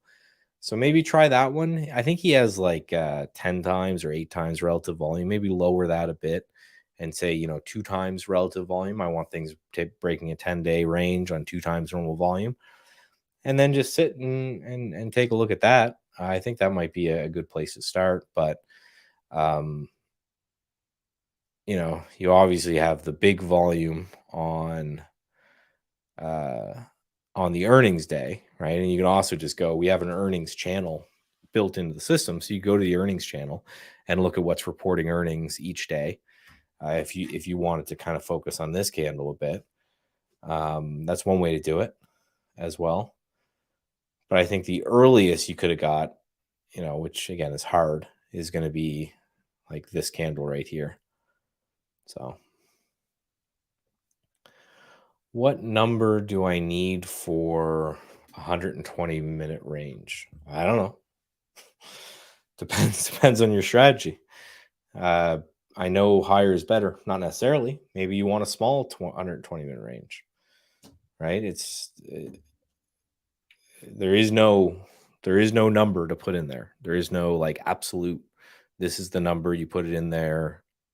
Bada bing, bada boom, right? It's more about what do you want, right? So that's why I always talk about the step one is always what do you want? Step two is then build a scan off it. So I don't know if you're looking for something with a high 120-minute range, or if you're looking for something with a lower type of range, and then whatever whatever number meets that setup, you can go right ahead. What I would do is probably play in the percentage side of things, or even in the percentage side of things, not so much the dollar side of things, because that wouldn't make any sense, right? If you say, hey, I needed to move $1 in the last 120 minutes, well, you'll get a lot of like really high price stocks that do that all the time, and then you'll get a lot of really low price stocks that kind of won't do that ever. So that's something to keep an eye on as well. But yeah, there is no answer to that question, unfortunately. It is whatever your setup says it is. And we're definitely, just FYI, we're not being cop-outs or anything when we say that. It's just that there literally is no, I always try to explain this. I'm trying to think of an analogy that will help people. But, the market is a self-correcting mechanism. So if there was an answer, then all of a sudden that answer would cease to exist. Like the second there is a way to for sure make money all the time in the market, as soon as that exists, it would no longer exist, right? Because the market is competitive. So everybody would be jumping on that edge, and then it would stop making money, right? So there is ways to outperform the market, right? And there's ways to do that kind of stuff, but that comes with time and effort and analysis, back testing, that type of thing. And then that's your way to do it, and it will be imperfect, just like every way of trading is imperfect. But yeah, there's just that's the number, away you go, right? By the way, it also showed a golden cross today. I will say, I've tested the golden cross I haven't tested on individual stocks, but I imagine it would happen the same. I went back like 100 years and I tested the golden cross in the market, and it doesn't work. It just doesn't. So I would imagine on individual stocks in and of itself, it won't work. And again, for the same reasons I just talked about, if there was that kind of, when that moving average crosses that moving average, you're good to go. If that worked, then all of a sudden it'd be completely arbitraged out of the market, right? And then I'd also be worried about buying a moving average cross like way up here. Things gone from like 14 to 25. Doesn't mean it can't keep going. This thing could keep going then. Go right ahead. Certainly, do whatever you want to do. But for me, I look at this stock and I go, either I missed it. So maybe I put it on a watch list and I wait for some sort of thing. Because if you buy it up here, it's just like, where do you put your stop? You just pick an arbitrary number and slap it in there. After it's doubled, I personally want to see some sort of rest or pullback or consolidation or something. But yeah, needs your own. How can AI be a bubble? Same way tulips were, tech stocks were, meme stocks were, NFTs were, a lot of crypto was. What am I missing? Financials were a bubble for a while there. Oil, when it hit 150 the first time, that was a bubble. Right? It's same as everything else could be a bubble. Bubbles always exist and will always exist as long as human beings exist, right? And it never seems like it's a bubble while you're in it. But there's a moment where after the fact, you go look at it, you go, You're saying that Bed Bath and Beyond, a company that doesn't make any money and it's just like hemorrhaging money hand over fist, that's not, that it going to like $50 was a bubble? Like, of course it was. Right? GameStop was a bubble. AMC was a bubble. All of these things were bubbles. I'm just picking on these ones because they're the most recent memory. Right? This thing going to 120. That was most certainly a bubble. And there's bubbles existed since the beginning of time, right? The tulip bubble was the first kind of, I think, heavily recorded one, and they all kind of happen the same way, right? The most recent memory for most people, I'm a little young for it, but some people remember, would be the tech bubble, right? And then a bubble doesn't mean that well, I completely disagree with that. I don't see how AI helps the average citizen. I'm using it right now to make this system better. There's so there you have to separate these things, right? There is the there is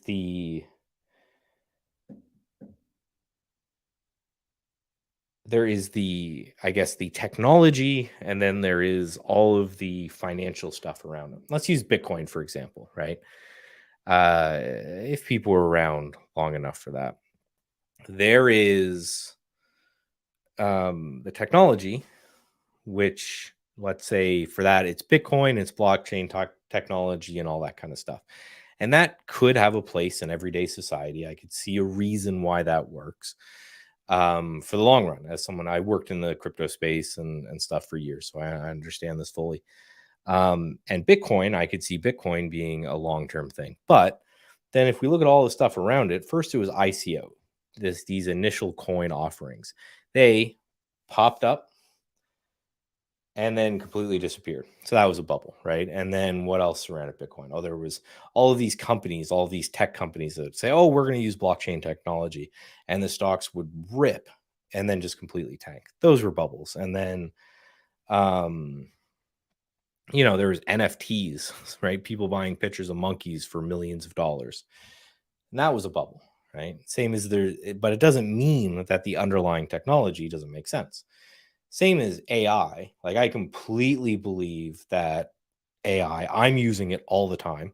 I'm helping it, it's help me generate emails for me. I'm using it for data visualization. It's making my life better. And this is just the beginning of it. It will keep going.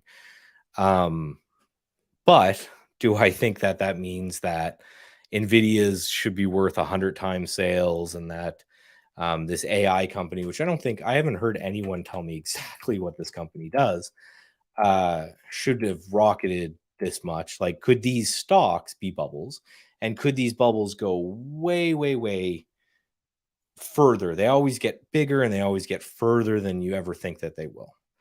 But that doesn't mean the technology's bad. Just like the tech bubble, right? The fact that for years these tech companies just doubled and tripled and quadrupled every single day, and like Microsoft, for example, or eBay is a good one.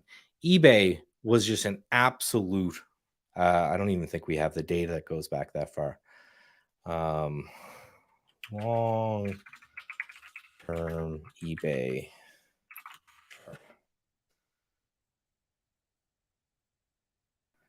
Does this one go back? Max. Yeah, here we go. Right. So eBay started to just absolutely rocket, $5 to $10 to $15 to $25 to, right, all throughout this tech bubble. And then when that burst, it fell dramatically right back to where it came from. Doesn't mean eBay's a bad company. Doesn't mean the tech doesn't mean the tech industry, doesn't mean that the internet didn't make any sense, right? So here is the kind of classic that I always show people.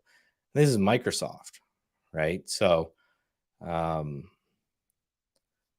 do that. So this is Microsoft in 1999. this was most certainly a bubble from $3 to $53. And this is Microsoft. This is everybody's using Microsoft all the time. It most certainly changed the world. It was the biggest and the best guy out there. And then when the bubble popped, it sold dramatically. And it took till 2015. So you're talking 16 years later for this thing to come back. And this was one of the ones that survived. There was all kinds of tech companies that were spun up and they were complete and utter garbage. And then they just went to nothing. So there's no doubt that there was a .com bubble, but it doesn't mean the internet, we're all on the internet right now talking to each other. So, it's separating. Can these AI stocks be in a bubble? Yeah. Can these bubbles go absolutely wild? Absolutely. Will they probably pop at some point? Sure. But to your question, how long? No one knows. How far can it goes? Nobody knows. But this is why I always say that bubbles are only a bad thing for people that have an exit plan. If you had bought Microsoft anywhere inside this run, you had a good chance to make a lot of money. But if you didn't have an exit plan and you held it all the way down, then, that's kind of what happens. Same with the meme stocks, right? I'm still, Michael, I'm still blown away that Microsoft was $3. Yeah, it's split adjusted, I'm sure. But yeah. Probably, yeah. But $3. I mean, DOS, the PC had been around for many years by that time. And I'm blown away that it was, only $3. Split adjusted. You're absolutely right. Split adjusted. But listen, I want you to now talk about anchored VWAP and your favorite thing. You keep talking about it in our internal Slack group that you're so excited. This is the only thing you're ever going to do for the rest of time. So, well, and let me teach me and teach us. Which one is it? Well, let me also tease something here. You'll see two new ones that were added, and these are the intraday ones. Now they're still a work in progress. I'm still, to be honest, they weren't they weren't supposed to be added. They just kind of showed up one day. Let's actually remove all the indicators to make it easy. Properties, take off the pre and post, and then let's just get rid of these silly moving averages. Remove silly moving averages. All right. So what it is, looking for AVWAP pinches. Mm-hmm. The idea being, right, so this is a 15-minute chart of Oracle, right, made a high here and then made a low here, right? The idea being for more shorter term or swing traders, that kind of thing. As long as within this range, it's kind of a bit of a no man's land type of thing, but you're looking for it to break either this VWAP or that VWAP. And as you click through, you'll see that they all update here. So like STNE, for example, right, you would basically look and say, okay, if we can break 360 on this one, that one might be a little bit interesting. And there's, there's more refinement to go with these. There's more to play with, but there's this one and there's the 30-minute one, which I haven't seen pump out any results yet. So we're still working in the background. Again, these things weren't supposed to go live. They were just there yesterday. So I'm talking with Dave with them. They may go back down, maybe not, but you can play with them while they're up there. So which is the one you love? First of all, let me go to my docked channel bar. Let me load up the anchored VWAP. So which is the one you love right now? From Large Gap. I'm going to try to find a perfect example, but yeah, AVWAP from Large Gap. And both for swing trading and then a little bit for day trading as well. I got a really good day trade in NVIDIA that I'm still holding some of. Again, just to go back to our chat, is NVIDIA overvalued? Probably. Do I own a bunch of it right now? Absolutely. Right. It can get way more overvalued. That's for sure. So when we look in your list, KVSA, I think is, well, when I'm looking, that's right. I see KVSA. Okay. So excuse me. KVSA is on the list. Okay. So how are you now? I understand. I mean, you have a big list here, so you're going to go through every symbol. You're going to click on every symbol, and you're going to check the chart, and then something is going to trigger for you in your head. I like that chart. Is that what you're doing? Yeah, and they're sorted by position in 6-month range. So for me, I'll definitely go through like the top 10 or 20. But the ones that are in the low end of the range, if I have time, I'll go through them. But the idea is simply, have you finished reading Brian's book yet? Yes, I did. I probably do a refresher on it, but I finished it Okay. quite a well whenever I got it a few months ago. Well, yeah, we'll do a refresher and for the audience as well, where the idea is that anchored VWAP, we know, and the CEO of Citadel is on. He had a quote from him on there. I was on record saying they use VWAP to fill their orders. Uh, a lot of big institutions, Warren Buffett, he had an example of Warren Buffett filling orders around a VWAP. The idea being is it's a way for institutions to kind of say, hey, I'm getting a good price or I'm getting a bad price on this stock when I either send it to an execution broker or I send it to a trader, right? And for the audience, they're not like us. They can't just say, hey, I want to buy, $1 billion of NVIDIA. They just can't just walk in, hit the button and do it like we can, right? They have to work these orders, because if they just kind of push in, they'll push the price of the stock 10, 15% on their own. And, that will, if you're paying 10% more on a $1 billion order, then you've just lost $100 million, and you're very mad, and you're firing your execution consultant, or if you're a big enough shop, you're firing your trader. So they use AVWAP as a guide to say, okay, how close did you get to this price? Did you get me a good price or not? So intraday, it's easy because the VWAP always starts at the first candle right off the open of the day, and then it just tracks forward, right?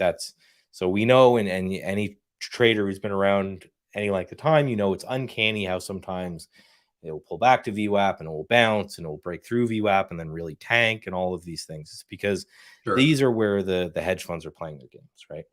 But now we're talking daily charts, and we're saying, okay, where are the hedge funds playing their games, right? And the calculation of VWAP is the same, but the question is, from what price do you anchor?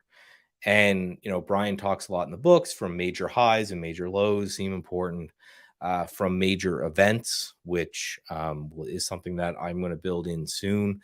So large volume spike, or like a really wide range day where something interesting happens. And the reason for that, so we have NVIDIA up here, for example. If I see this gap on NVIDIA and I'm a giant hedge fund, and I say, okay, I think this AI thing's amazing and it's going to rocket to the moon. And I go out and I tell my trader, I want you to buy me NVIDIA. I want you to get me a really good price on it after I read this earnings report, right? Which, for those who don't know, the yellow line on the chart, vertical line here, that's the earnings day.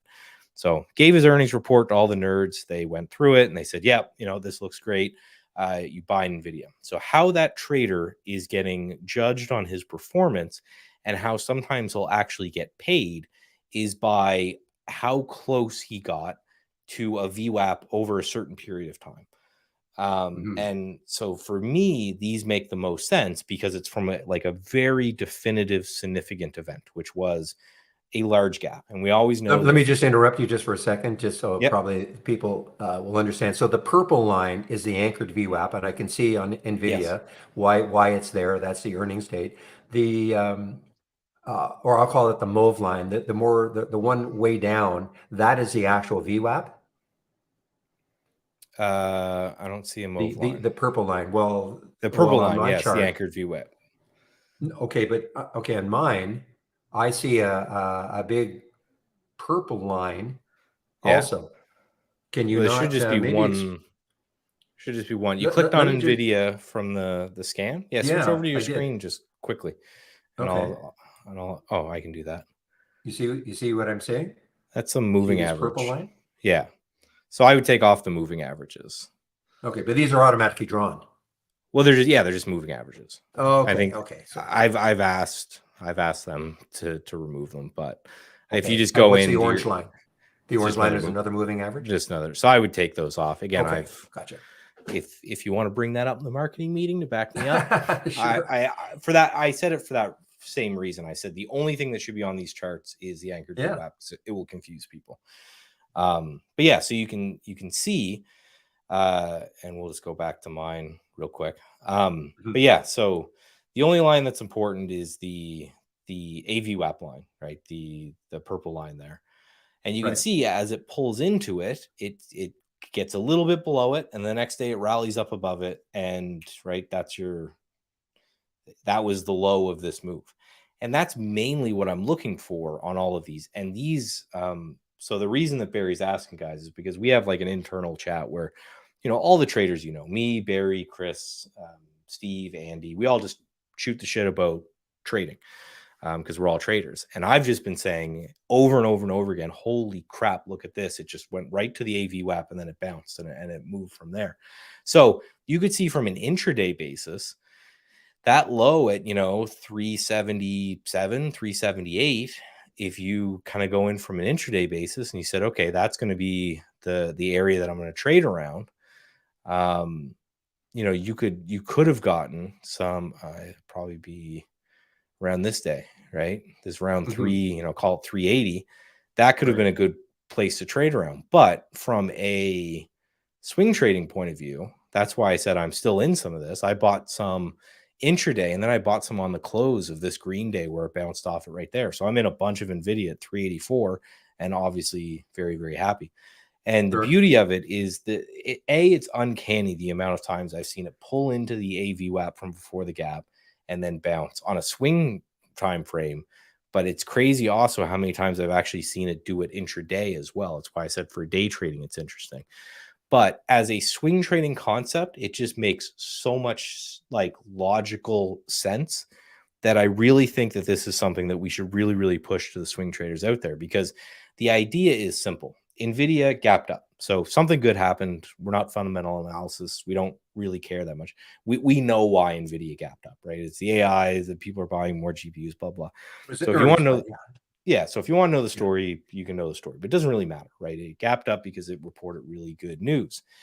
Then what we do is, instead of just saying, well, I'm just going to buy it because it was good news, and how many times have we seen something gap up and then over the next week or so just completely crash back down, fill the gap and some? So that's not a good move. It's just buying the gap. But if you just wait and you wait for the VWAP to come in, and then you wait to have the VWAP established as, yes, there is somebody here buying, because just like anything, I've seen prices just slice through it and keep going all the time.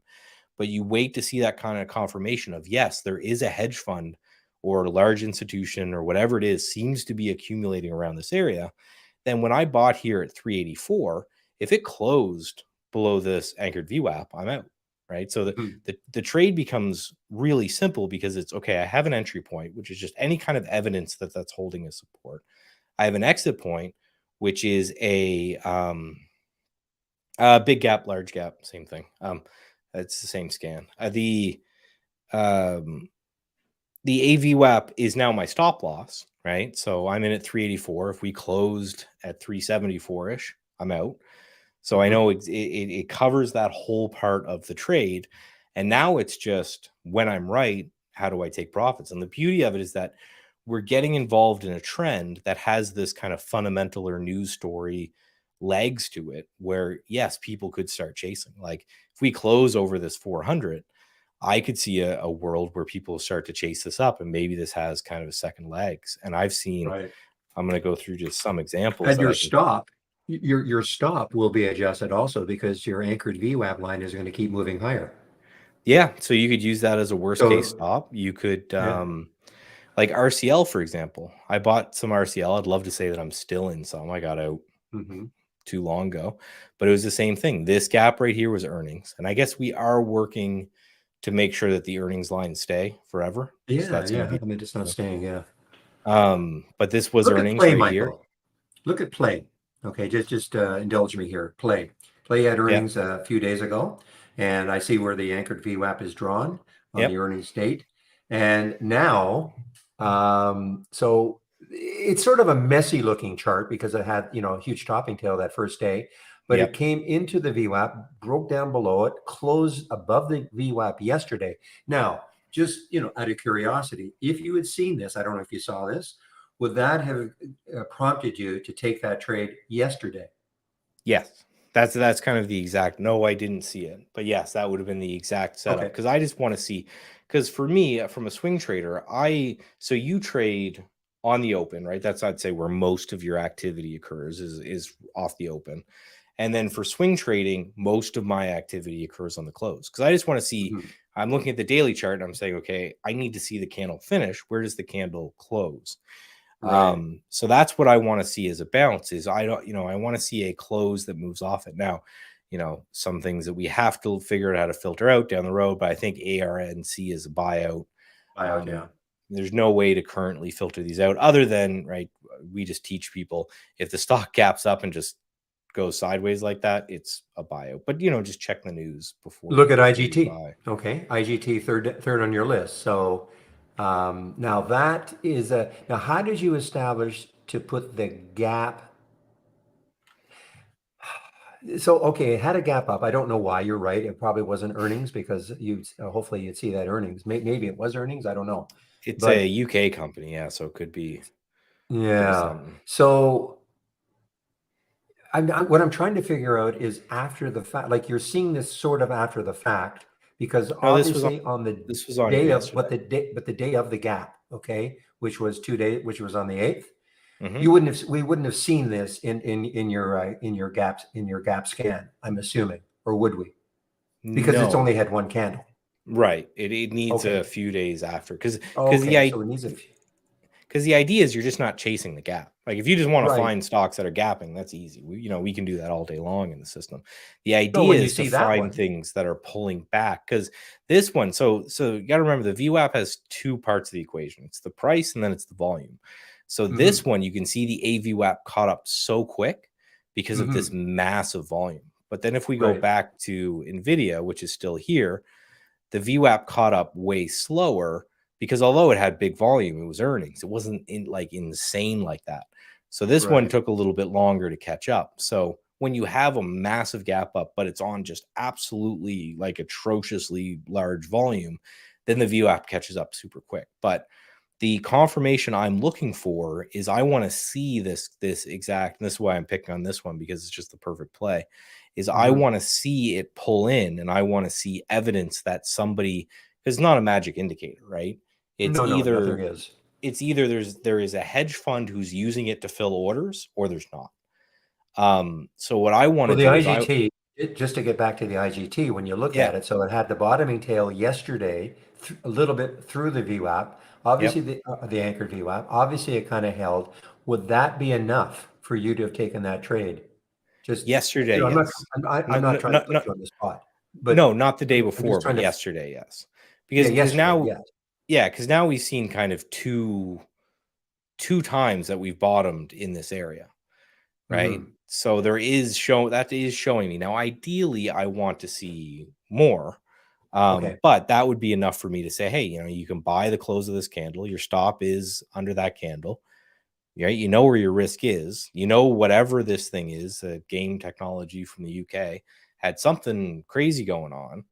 Now let me then go look at the trade. And like anything, just to prep the audience, this isn't a magic bullet, right? It's probably 50-50 accurate or so, but the fact that the risk is so well defined, and I think the fact that it intellectually makes a lot of sense. You're saying, okay, well, if we assume, and again, I think Brian Chan did a great job providing evidence of this in his book, but if we assume hedge funds are using these levels to fill orders, and we see that to be true on this stock, that yes, hedge funds are filling orders in here, then it makes sense that if we start to get a move from that we can buy it there and we can put our stop in. So even if this only ends up being like 40% accurate, your stop on these trades are so tight that, something like Nvidia, like we know that this thing could go with all the AI stuff going, it could go absolutely nuts. Right? This thing could You could rip see another $100 for you, Michael. right. You could. And I'm risking 10, right? So it's Yeah, a 10 to 1 risk reward. And again, I wouldn't be, I'll be a very happy man, let's say, if this just rips to 500, but it wouldn't shock me because it has that news catalyst. And this to me makes more sense than just trading purely technically. Although that can work because it's not only you're trading technically, but there's some sort of push. Right, it's a combination, a little bit of a combination. What Yeah. about VEC? Take a look at VECT. Now they're sort of interesting because the anchored VWAP flatline now. It pulled into it about five times, and now it's just sort of inching its way above it. Is that a buyout? That looks very buyout-y to me. Yeah, it does look kind of buyout-y, doesn't it? I can't. I I'm think looking that's at the why, news. because I remember I- seeing it right here. I remember seeing it Okay. was on the list right here. And I remember looking at that and I'm saying that looks really buyout-y to me. So I'm just going to skip that. Which again, I don't know, other than, and I'm going to ask Dave about this, other than being able to manually go in and just knock things off the list. Yeah. I'm not really too sure how to, because you can't just go in and tell the system, hey, if it's a buyout, ignore it. Right. And you won't know that it has that really narrow range until a long period of time. So that may Right. be what I do is I go through each day, and because I'm using it anyway, if I can just remove things from the list when I see their buyouts, I think that's Take good. a look at Yext. Take a look at YEXT now. So again, earnings play, Yep. big gap up, and Yep. now the only problem I have with that one is that you know have these topping tails and bottoming tails, kind of a, but it has come into that anchored VWAP 3 times, and you know broke down below it, not didn't close below it. Well, one day it did, Yep. but now like today. So if today it finishes above the VWAP, would you be inclined to take this trade just out of curiosity? So Or is there something about it that's too messy? I almost pulled the trigger on this one actually yesterday. I almost bought it Okay. yesterday because it was on the list. I Hmm. remember when I was going through it. Why I didn't was just what you were talking about, the crazy kind of topping tails. So this is where a Hmm. bit of discretion kind of comes in. So Okay. what I do is I'll go into like a 30-minute chart or something. So this was yesterday's action, right? You can see the Right. anchored VWAPs kind of, it's chopping it in and above. So for this, I may use 14. Maybe if it horseshoes entirely today, I'll pick some up there. Um, maybe 1350 or something to use at a level. But yeah, for some of this, there is some discretion. But if someone came to me and said, hey, I bought YEXT yesterday on the close and I put my stop, at under $12, I wouldn't say that person's wrong. Hmm. It's the setup. It makes sense to me. If this thing goes again, like you always say, is like look left. Do we even have? Let's go just monthly chart on the picture in picture here. Oh, that's struggling. Because that's the other thing. You're right. I mean, you got to look left to see where could it keep going Yeah, until it hits some kind of resistance. you could So, even so like it does. maybe 20. But yeah, Yeah. there is. So yeah, there's enough, and it's just going to be me, and us looking at it, doing it for so long. There is a certain level of discretion. But yeah, if somebody said, "Hey, I bought it yesterday, and there's my stop," I wouldn't say that that's wrong at all. I would just say it's not something that I'm super interested in right now. And this is one that I wanted to show you because this is what I'm looking to buy today. If we close over 36, look at this BRBR.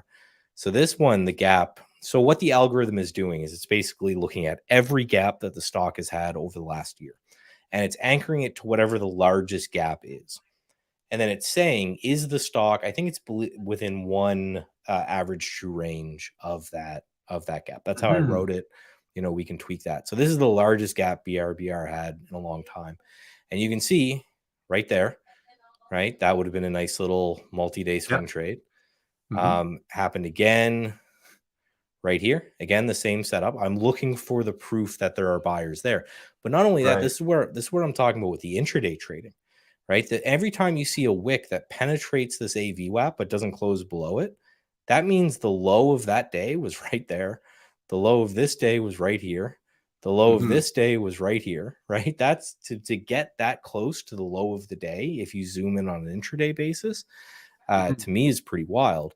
But because it acted as support here, it acted as support here, and it acted as support here, I just think it's worth a shot. It just shows that there's something going on around this anchored VWAP. So if we can close over $36, I'll probably buy some of this. My stop goes, hey, a close under the anchored VWAP, I'm out. And Hmm. that's it. So my risk is from 36 to where's that right now? Like 35, you could say. So I'm risking a buck, Yeah. right? If it gets back to the highs here, that's 38. That's my 2-1. If it keeps going from Hmm. there, then that's great. This is, I think, all-time highs for this name. Um, Again, so it's the only things that are subjective about it, which is great because the risk is not subjective. The actual setup itself is not really that subjective. The subjective parts is again the devil's always in the details. It's like what do you define as evidence that there are buyers there, right? And Hmm. people could interpret that differently. So then when do you pull the trigger? And then obviously discretion in the exit. Are you someone who sells in part?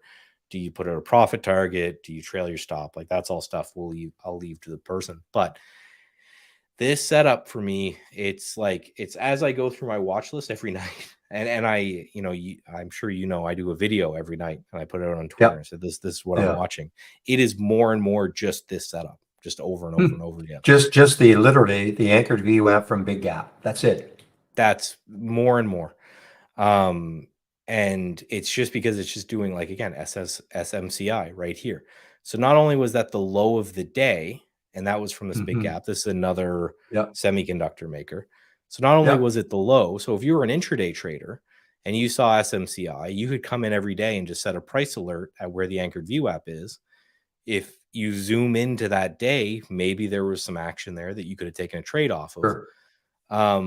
But again, just you would have gotten another 4 or 5 day rip out of that thing, right? So your entries right here, your stop loss is right there. And let's just say you use a bar by bar stop and you're out right there. Right. So well, Michael, there's no way right now in order to have these drawn, it has to come from that list. So at this point, there's no way just to input something and get it drawn. No, if that makes sense. But you know what I mean? Like if I say Marvel right now, I want to see Marvel because MRVL because it's sort of attached to NVIDIA to a certain extent. Well, but because it's not on your list, Oracle. So let's put that in. So you have to draw it, right? So you can click the little anchor button up there, and then just click on the candle before the gap, and then you can just draw it, right? So so the two things that I've requested, and again, it's all dev queue stuff, but one, I want them to stay, right? If I draw it on Oracle, I want it to stay there. So very if I big, go very back big. And check on Oracle, I think that's a big deal. And the other thing, I want to be able to go in and set an alert, say, hey, if it touches the VWAP, so that it moves with price. And then I also want to be able to go in and say, hey, just every time I open up a symbol, I want you to draw the AVWAP from the largest gap. I just want you to go do that for me. And I think those are possible. It's just when they're going to go in the queue. So for now, for price alerts, you just go in and you just right click where it is. And then every day you just gotta shift it. Right. And it's not, it's not the end of the world. But like, so THO, I haven't had a chance to look at it today, but THO was on the list of course, went without me. THO was on the list a couple days ago. Because it was getting close. It was within the threshold to meet the scan yesterday for the AVWAP. I actually talked about this one on Trader TV. So I actually, on my real account, this is the account I use to demo stuff for you, I just have a price alert set right here. And my idea was if I could see it pull back, zoom in on the intraday chart, maybe get some action to see if I could start to time a little bit better bounce off that one. But you can see it just kind of ripped without me today. So here's Sam asking, can you set a price alert for if the price touched the AV well, like Michael is doing, but of course that price alert because that anchored VWAP will be moving. So his price alert right now is put whatever, say 92, just for argument's sake. But tomorrow, that line not obviously, but it could move. It could be up to 93. So consequently, that price alert won't be affected. I think more his question is, and I know the answer. We don't have a way to have an automatic alert when it hits the anchored VWAP. Not yet, and that's a bit of work because that's like more, that's a bit of dev work to it. So it won't be like tomorrow, but it is in the queue to ask for because I would love to be able to just go, hey, system, just let me know when THO sets this anchored VWAP. But for now I just move and it just only updates like once a day or so. So it's really no big deal. But so it's maybe it takes me 10 minutes to go through this list and then to set the anchored or set the price alert. So it's not a lot of work, right? Okay, Michael, I'll let you go because it is 102, 103. Are you comfortable?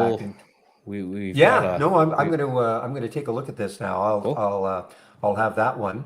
And I'll go through just like you do at night. I'll figure out some things. I mean, I have no problem swinging some of these things. It's not that I'm against swing trading.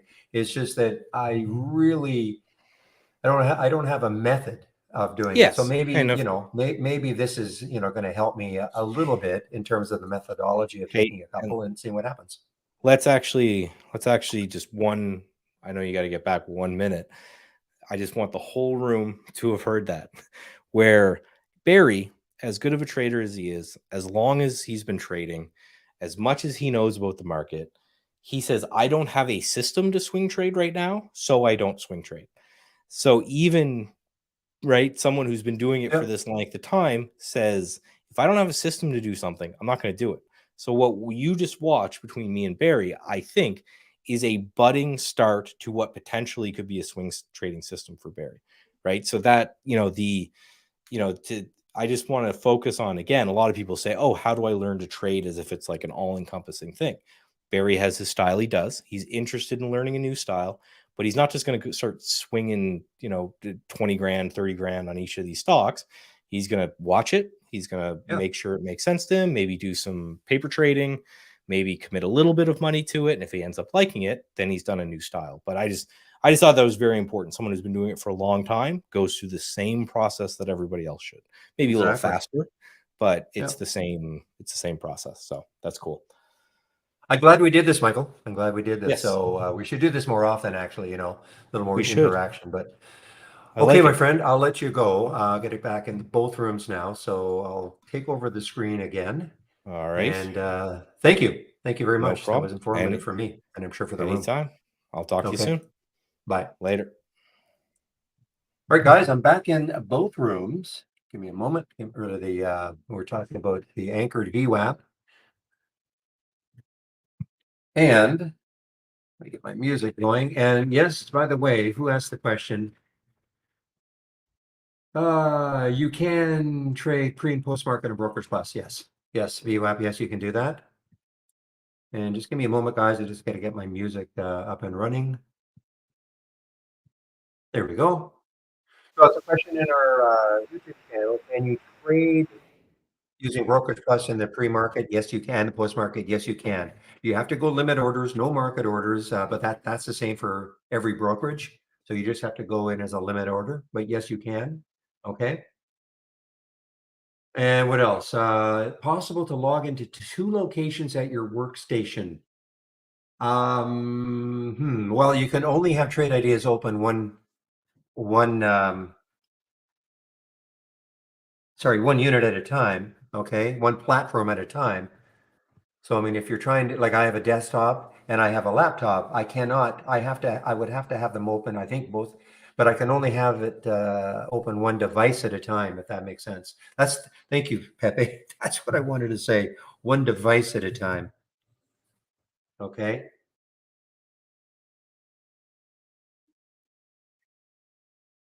Taurus. Oh, I'm sorry, Taurus. Jedi Habs. I see you asked the question. So this is what I would do. Also, if you're brand new to trading, okay, and it sounds like you are. That's what you are, brand new to trading. So if you click on my homepage link, okay, click on my homepage link and just put it underneath. And if you click on it,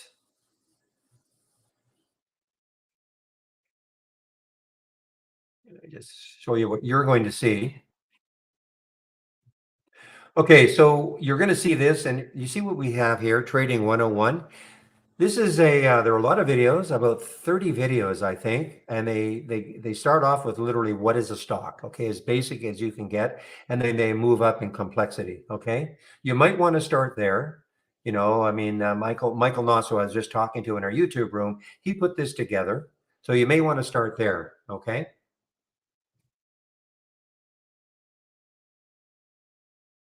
That's number one, okay? If you're still in the room, Jedi Habs.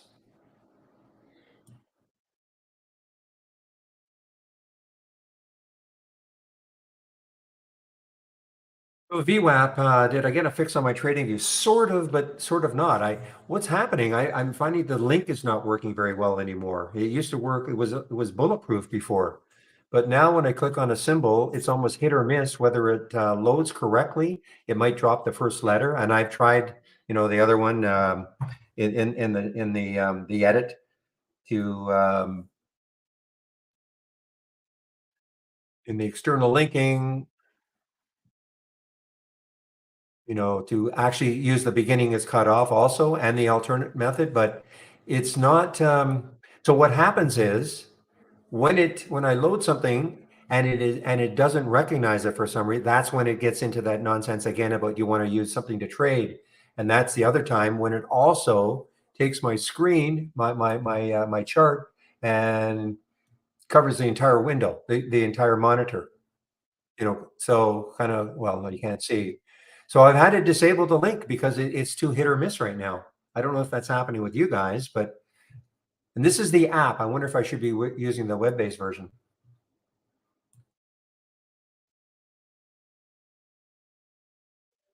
Meanwhile, what is happening? My goodness, some big moves since I've been gone.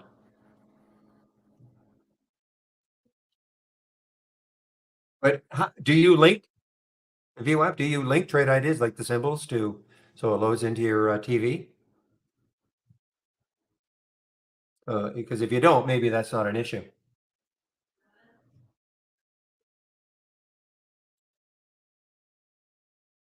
So AI still making the move.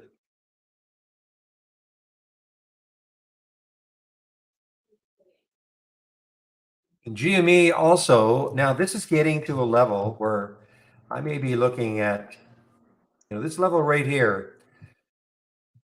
I have my doubts that it's going to get through here cleanly anyway. I mean, it might, but that is about the 28 level. So I'm just going to stick a price alert around 27.88, excuse me, and see what happens if it gets up there.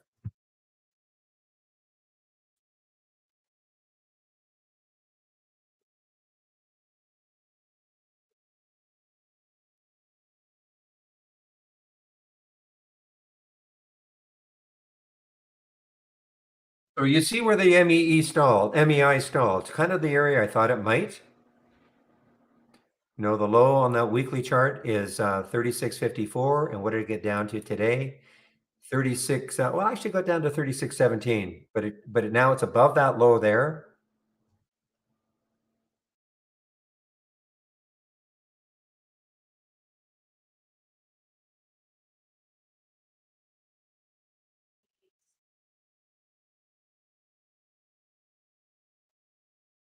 If you're talking, are you VWAP? Are you talking about auto trading something?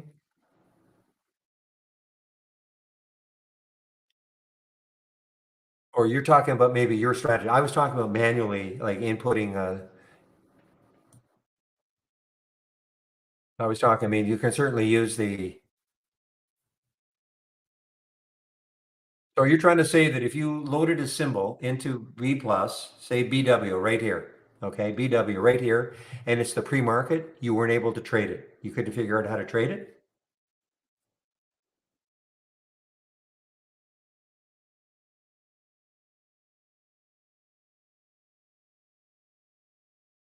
Okay. I'll do one tomorrow. Okay. Yeah, you don't have to be here, but I mean, somebody asked me last week, could you do it? And I said, well, I can't do it now. Obviously, the market's open, but I took a trade in the pre-market and you can see the executions, you would see the time. Okay. So, but I just have to go in at a limit order. Okay. You can't go in market. You have to go in as a limit order. Okay. And then for sure it works. But that's any broker, okay? I don't know any broker that will allow you to take a trade in the pre-market, a market order, put a market order. It has to be a limit order. Pick a price, and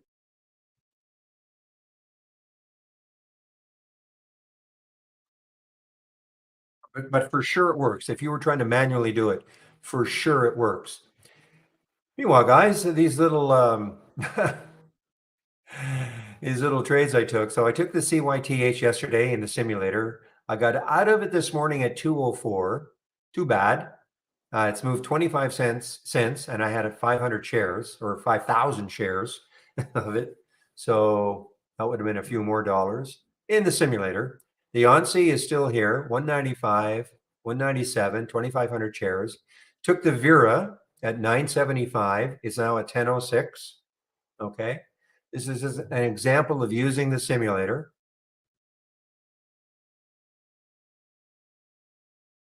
Anchored, okay, manually putting the anchored VWAP.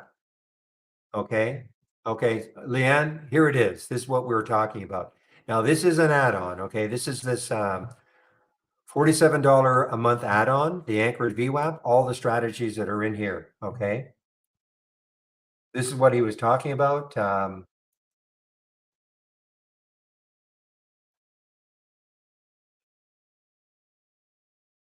Anchored VWAP from large gap. This is the one that we were talking about.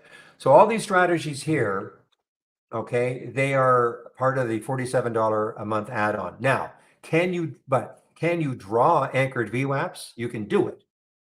Okay, manually. What happens here though, they get drawn automatically. Okay.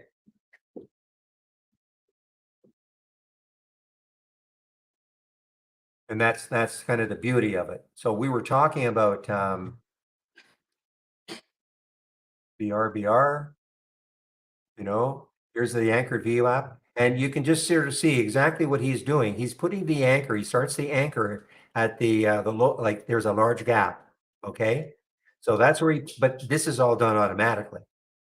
Okay. Now there's nothing stopping you from going through charts, I suppose. And if you see a large gap, just start your anchored VWAP on the daily chart, start your anchored VWAP the day before. And then, then you can also draw that same line. This is just doing it automatically. And there's other algos that he's got. It's not just that, but that would draw it and it just gets drawn automatically. And I can see why he's kind of liking this, because you can see how it, hit into it many, many times. And maybe this time it'll bounce off and keep going.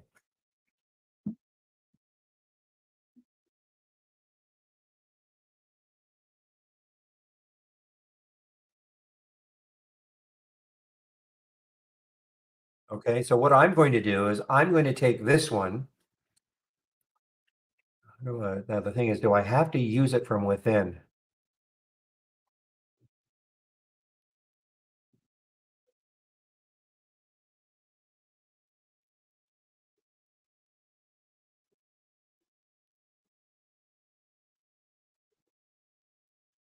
No, I don't. Okay, good. So I can take this out, okay? I can take it out. I don't have to be in the channel, so I can just have it free floating around. So just like a scan, okay? So now, and it draws it. You see how it draws it right there?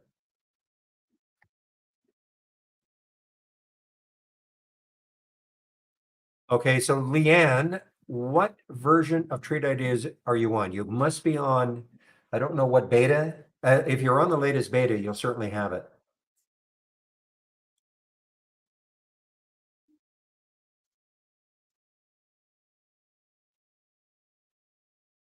Yeah, you have to be, because I don't know what version, even the production version, it should be available, but it depends on what production version you're on. Okay, so it's a matter of if you click on help and about, certainly if you download the latest beta, it's there. See, I'm on a development version, so I can never tell you what version it works on.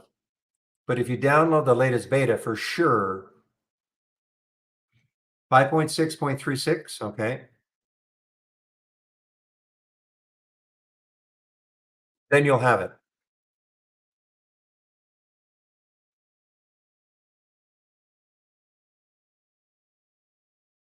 Is there a way to add a third anchored VWAP strategy alongside the pinch and IPO that load? Well, no, because Michael is creating them all, okay? The only ones that are loading automatically are from that channel, okay? So he is creating more and more. So there's no way you can do it. But if you had something that you wanted, you can always ask him. Too bad you didn't ask when he was in the room. But you could say, I'd love to see an anchored VWAP from something or other.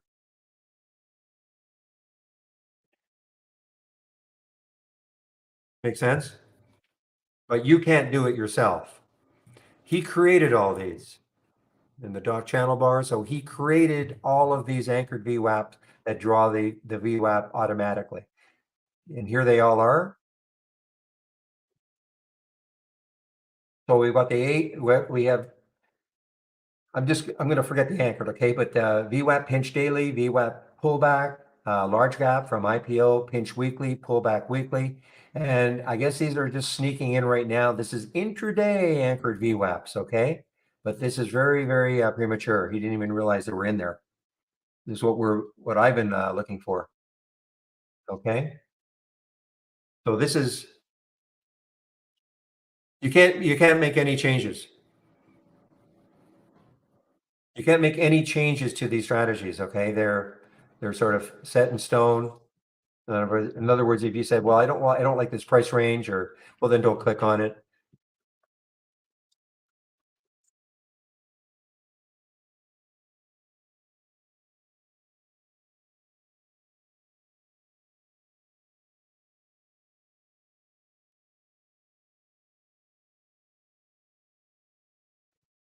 Yeah. So you cannot make any changes.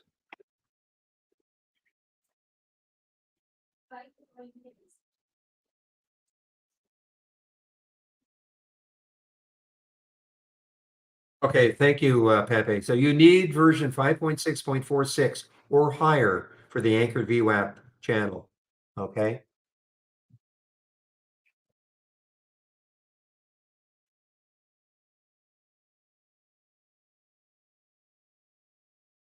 I don't know what you mean, Goose Egg, when you say you want to add the anchored VWAP from large gap.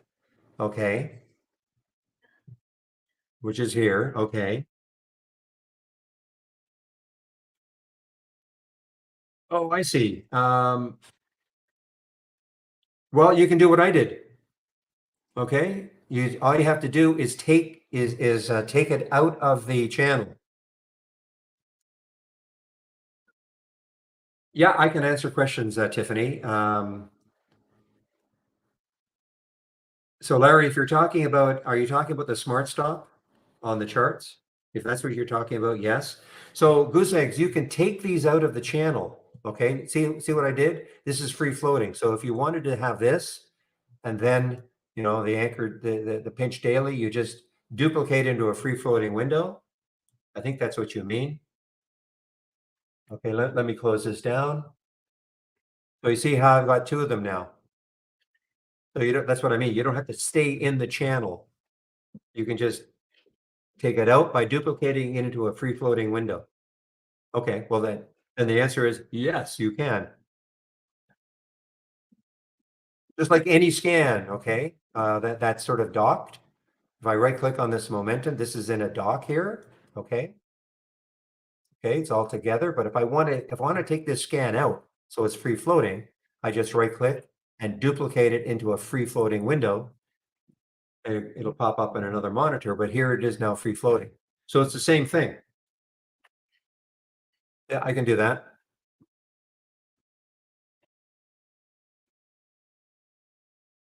So again, if you click on new and then dock channel bar, and then the anchored VWAP.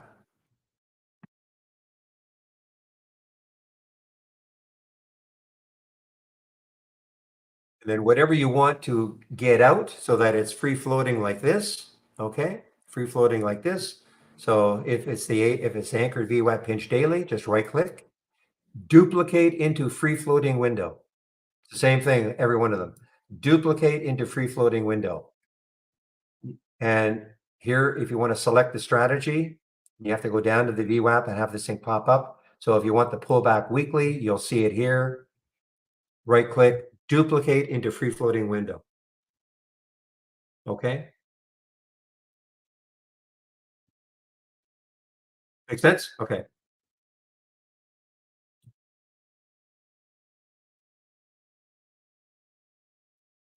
Is it compatible? Well, it's a PC-based program. Okay, so you are limited with using a Mac or an Apple-based product. You can use our web-based version, not as robust. You don't have access to this to our simulator. If you're looking to simulate trading, you don't have access to the races. We're trying to get the web-based version almost the same as the downloadable application. If you're willing to use an emulation program like Parallels, like a lot of guys at Trade Ideas who have Macs, that's what they do. But it is not a Mac based. It is not a Mac program. It's a PC based program.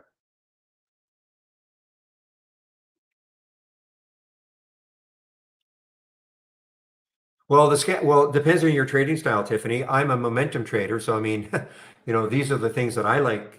I am sharing a lot of scans.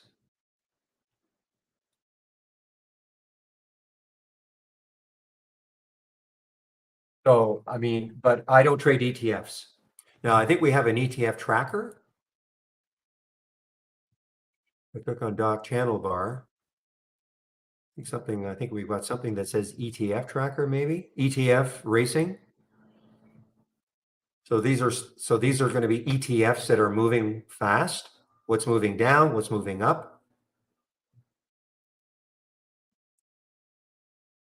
But as far as day trading is concerned, I mean, it depends on what sort of, what I can show you my scans.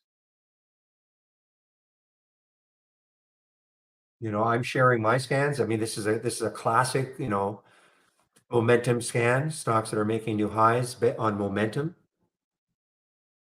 No, it's not possible to book a one-on-one with me. I'm sorry, I don't do that. Are you new to Trade Ideas?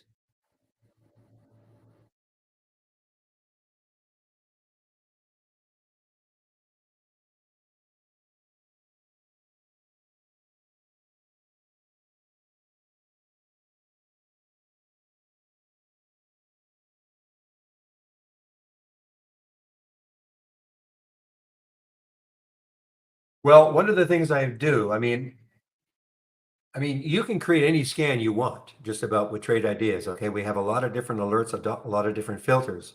But I am sharing a lot of my scans, and there are a lot of scans in that toolbar that you can take a look at. Some scans may meet. I don't know if are you brand new to trading? Because if you're brand new to trading and Trade Ideas, you've got to get a basis behind trading. It's not. It would be pointless, really, to have a one-on-one with anybody without some basis behind of trading knowledge. Understanding how to read a chart, things like that. So, at what level are you right now in terms of just trading? So you're not okay.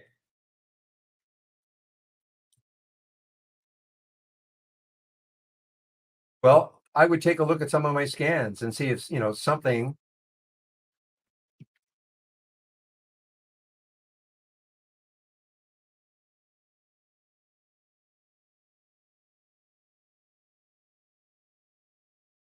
If you click on my homepage link that I put in there, you'll be brought to this. You'll be at the top here and scroll down until you see my scans. Okay. So, I mean, I've got some scans, momentum scans, continuation or reversal scans, um, momentum scans. This is what I use in the pre market. Okay. And what I would do is I would use our simulator. You might see something. Well, I wonder what how would a momentum scan, does that suit my personality? Do I want to see stocks that are moving higher at the high of the day on momentum? Is that or would I rather, take a look at a stock that pulls back to a certain, maybe the VWAP or a moving average? I mean, I can't tell you how you are going to trade, of course. There's all sorts of different trading styles out there, and ultimately, you have to have some kind of a trading plan and a plan that kind of matches your personality. My personality is such that I do want to see stocks near the high or the low of the day, but that's not everybody's cup of tea. A lot of people think that's crazy. I want to wait for a pullback to a certain level and then see what it does at that level and then take the trade, and that's fine. There's no right or wrong way to any of this. The only wrong way is, in my opinion, not having a stop. Have a stop. If the trade doesn't work, have a price you're getting out of the trade if it doesn't work, and have a manageable risk that like if you have a $5,000 account, you shouldn't be risking $1,000 a trade, just things like that.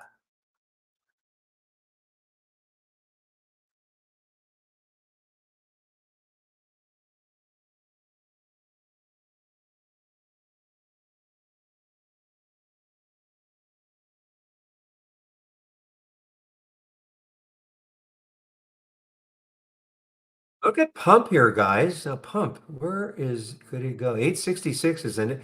Looks like 869 is the next high looking left. Looks like it. Let me just check. 807, 813. 813 is the next high looking left for Pump, P-U-M-P. Energy play, of course. And if it took that out, then the next high, and then if it really got rolling, the next high is 10.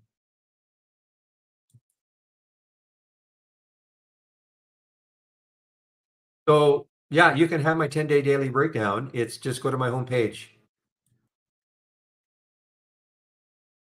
Okay, there's the homepage link, and so you'll be brought to the top here. Just scroll down until you see my scans, and here they are, the 10-day daily break out and down. I have it broken up in the don't repeat version and the repeating version. So what that means is, so for instance, GRSG, is that right? Yeah, so GRCL showed up here at 113 and the price was 565. Okay, that was the first alert. You won't see it again in this don't repeat, but you'll see it over and over again every time it makes a new high here.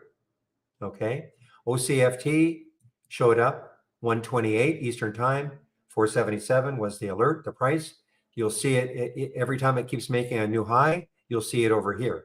I like to see this because I like to see, okay, when I first got the alert, what did it do afterwards? Not everybody wants that. That's why I break it up. Okay, not everybody cares about the don't repeat. I do because I just like to see, okay, what did it do from that first alert? I can kind of go back and see. Sometimes maybe I miss an alert, and I click on it and say, oh wow, it still hasn't moved from that. So maybe there's still a chance it might move. But that's just the way I like to do things.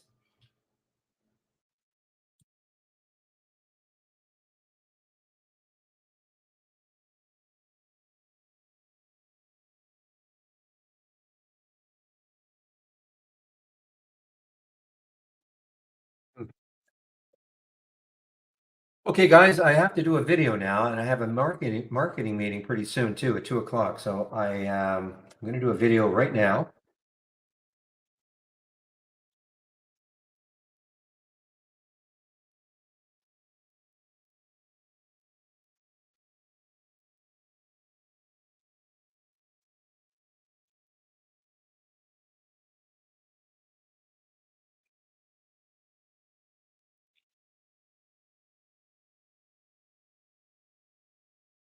Moment.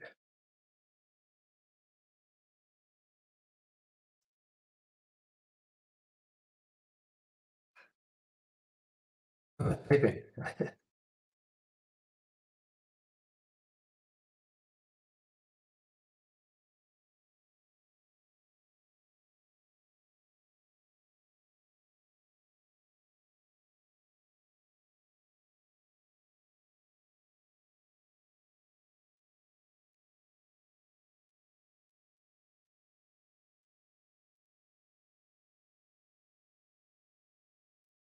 Okay, guys, I will do my video now. What time is it right now?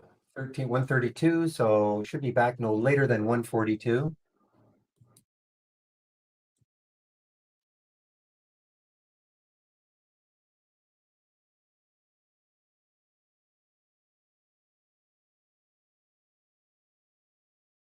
Eastern time, of course, ET. Okay, so I'm muting myself in both rooms.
All right, guys, I'm back.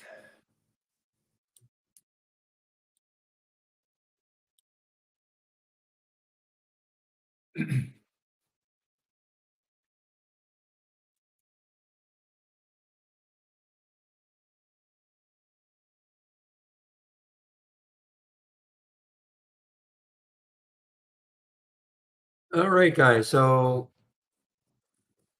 I'm definitely keeping an eye on this IPX. I still have this feeling. This is kind of what I was hoping it would do. And just kind of bounce around this area. And if we ever get the volume that comes back to come back in, it's not going to surprise me at all later on. And we're 137 now. I don't know, 230, 215, maybe 3. I don't know. Maybe it, gets the enthusiasm back, gets the volume, and pops it all through these levels. I don't know if it's setting up. It's just sort of it's doing kind of what I was hoping it would do. The sort of I like what I didn't want it to do is come all the way back down to the 7 or something.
Give me a moment, guys.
All right, guys. What time is it now? 1:40.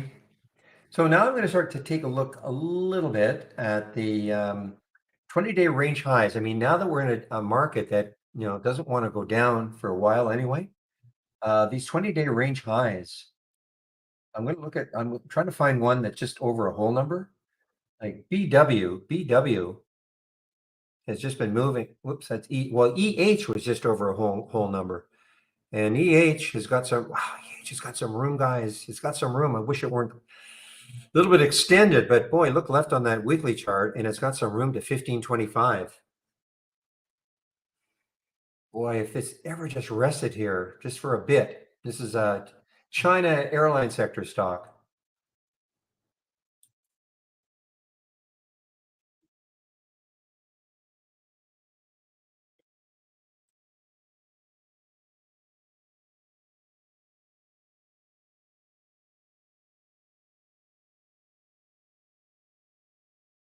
What's the trigger for it? Well, there's a stop, of course. I don't know what the email said. There's a stop. Probably hasn't hit the stop price, but as I said yesterday, anything that moved like that, I would be taking some profit. So you could, but there's a stop price. Doubt if it's been stopped out. No, it's impossible that it stopped. Well, I shouldn't say impossible. Where was the stop? 920? Okay, so still didn't hit the stop. Remember, these are designed for longer term holds, so but I definitely would have been taking some profit yesterday. Well, took some profit yesterday. I was looking to get back into this over 11 today. Didn't happen. So, but in theory, it has not been stopped out. So now it's right back up to the trigger price. Now, would I have let it go all the way down to 1013 without trading some out? Probably not. 920 is a pretty, for me, pretty big stop from 1046. Well, that's the theory. That's the theory. If you don't get stopped out, you're still in the trade. But I would always use traders' discretion with anything. Yesterday is a great example. I mean, anything goes from 946 up to 1125, 1126. That's a great percentage move.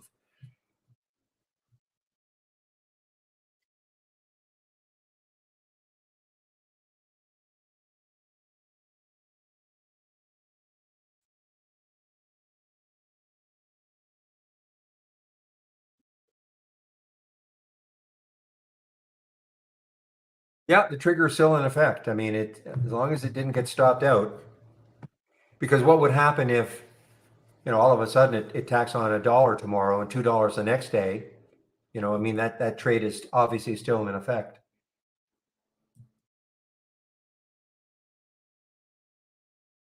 I'm not saying this is good right now. Believe me, I'm not saying that at all.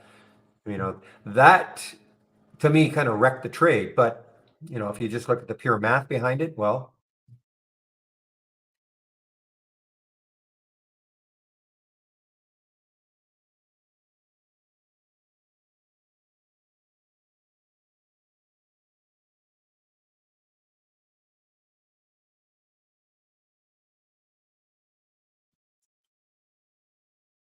what was his stop? Was it a moving average or was it a specific 920?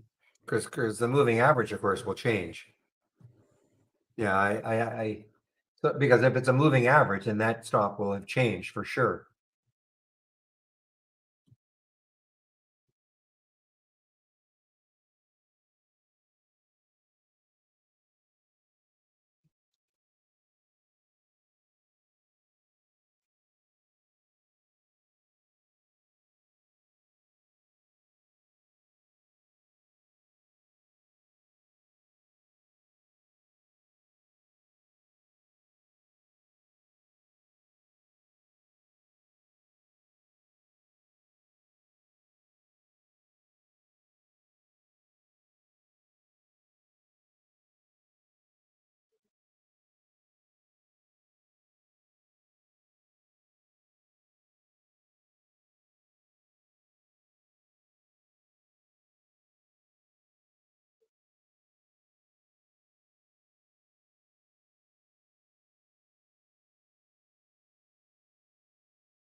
All right, guys. I see if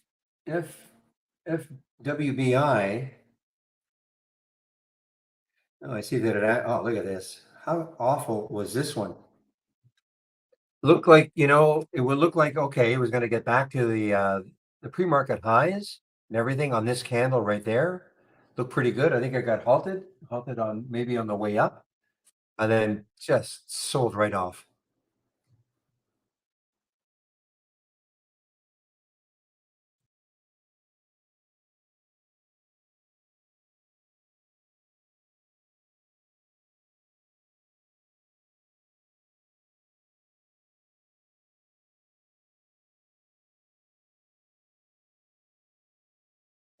Well, as you know, all I'm going to do is look left. So, or maybe well, I mean, the next low looking left, of course, is where it came from yesterday, 112. 250 is the VWAP. 622 is the two. So who knows? I mean, really, you maybe two, whole number, maybe that holds it. There's the low of that 15-minute candle, but that's down at 188. To me, it's just too messy right now. That is, I mean, that destroyed a lot of confidence right there. It looked like it was trying to crawl back and then it gets halted. All right, we're going to get back up to the highs and then just sold right off. Oh, you're short. Okay. Yeah, nobody was in there, Paradox. So yeah, there's no point in keeping it open. I had about 4 or 5 people.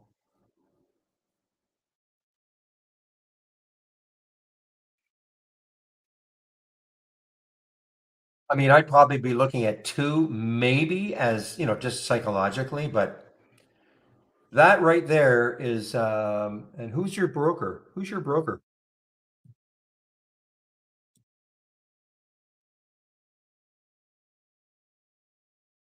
Because I know that, oh, that's right. It's hard for me to believe that Questrade's pretty good, isn't it, Ben? Questrade's pretty good for having shorts. I'm kind of amazed. Just find it hard to believe that Interactive Brokers won't have shorts, and yet Questrade will.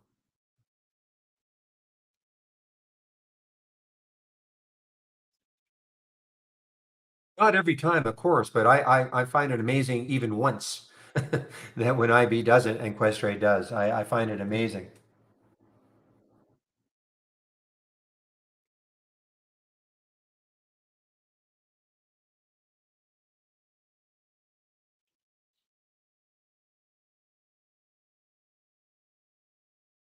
Well, they're available, yeah, if you ask them, but that's yeah. So it's not doesn't have the big red dot saying no shorts available, but the minute they don't have them available immediately, I don't care.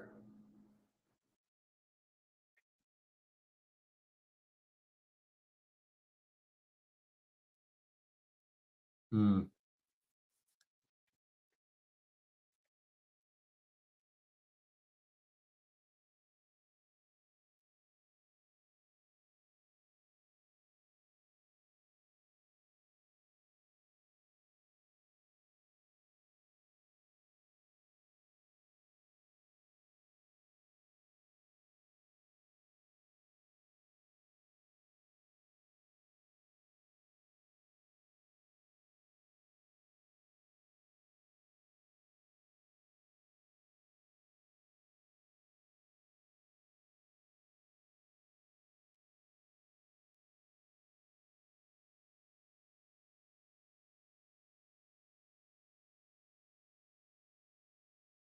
So you see how this anchored VWAP it works. It just looks at a gap, and then I was talking to Michael in our YouTube room about this.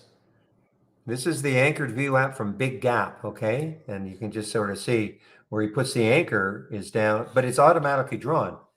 You don't have to draw it, and it just finds stocks with big gaps and puts it at the top. I guess I'm not sure if it's at the close, maybe at the close of the day, and then it automatically draws it. And as long as the VWAP, the anchored VWAP is holding, it becomes a potential trade and a potential swing trade.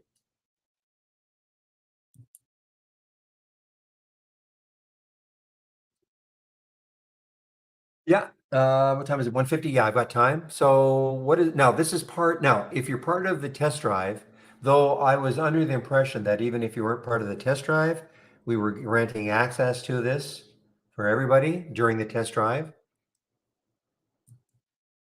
Oops. So if you click on new and then dock channel bar and then anchored VWAP.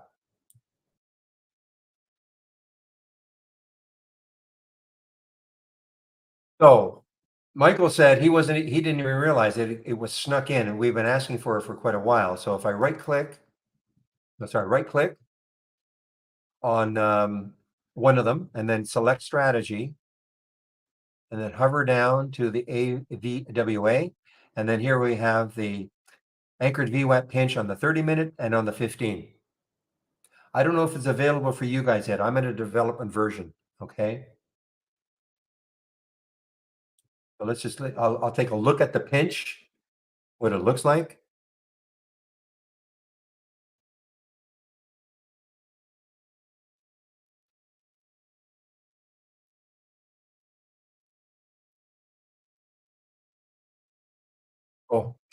Well, you have to have a 15-minute chart up. That'll help.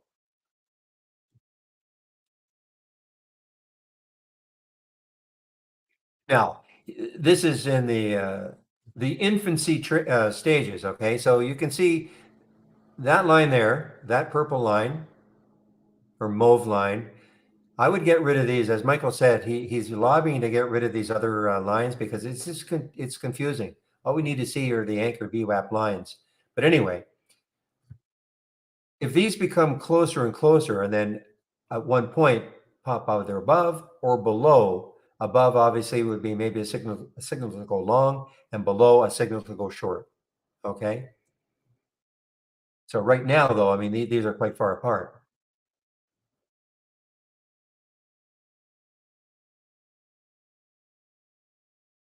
But this is early stages of this.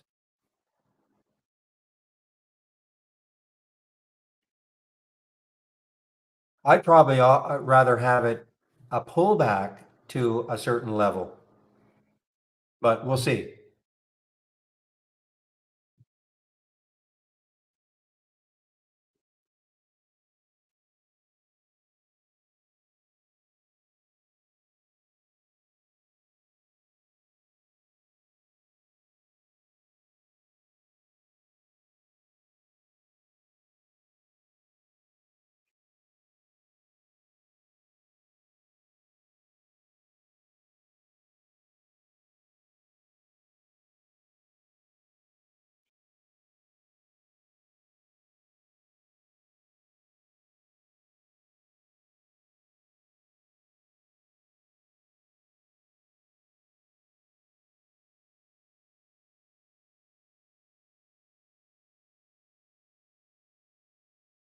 Give me a moment, guys.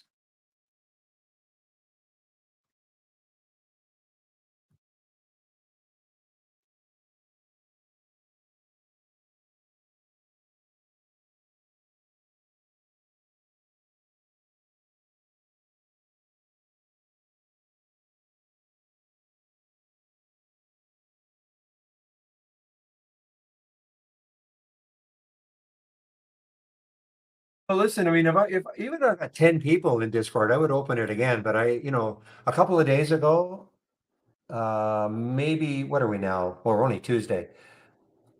Maybe last week, I actually I had it running, up and running, and I asked, "Is anybody's in there? Please put a comment so I know somebody's in there." And I let that thing open for an hour, and nobody said anything. So I thought, okay, there's nobody there. I mean, it's not a big deal for me to keep it open, but I just have to remember to mute myself. you know, if I'm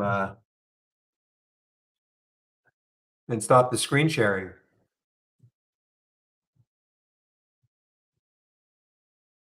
All right, I'll do it. I'll start it again tomorrow. If we get some activity in there, I don't really have a problem, but it just seemed ridiculous to have it open for two or three people.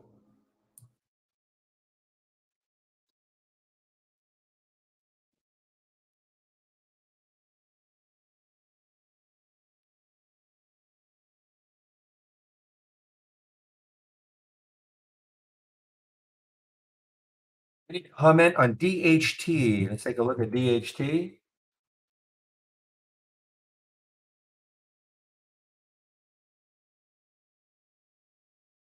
Nope. Well, I mean, I can comment on it, but I'm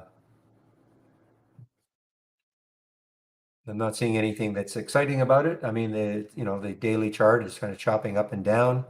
I mean, at some point, if it ever broke over 8 or 9, but then you've got the 200-day moving average to contend with. Yeah, I personally don't see anything that exciting about it.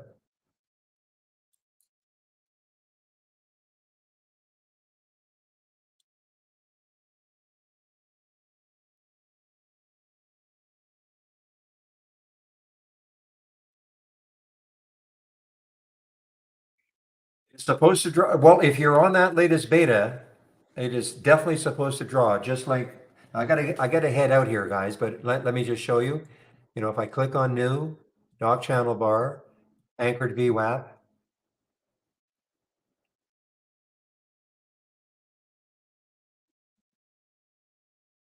and I click on HSY. Okay, and that's the pinch daily. There it is. It automatically gets drawn. Now, if it's not being automatically drawn, as Pepe said, you have to be on some version or later. Okay, I think he said definitely if you download the latest beta, it should be there.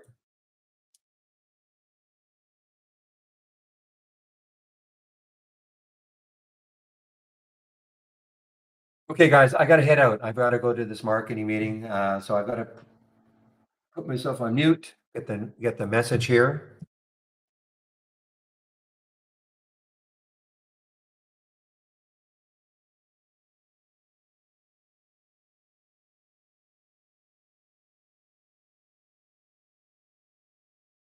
Yeah, it should tell you the version that you have to have.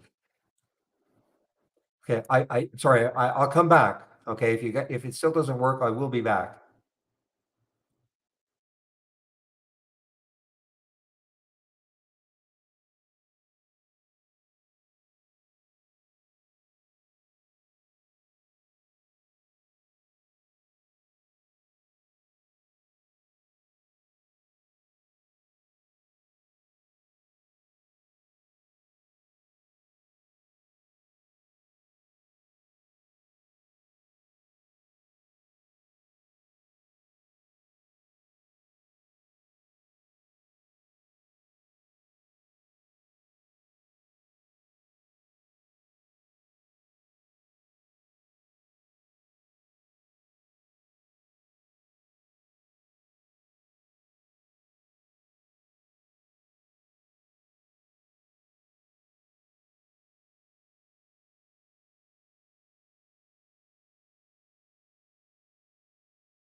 All right, guys, we're back. And thank goodness I was in a marketing meeting because I was all set to take this at around 1550, this IPX, all set to take it. And luckily, because I was in the marketing meeting, I couldn't be quick enough. And thank goodness, because that just had a tremendous drop immediately. I'd like to get a 1 minute chart up just for fun to see that drop. I mean, look at that. That's 1 minute, guys. Went from 1566 down to 1360, just like that. Wow. There's no question. There's no question I would have taken this. Now, later on maybe, but wow, that was brutal.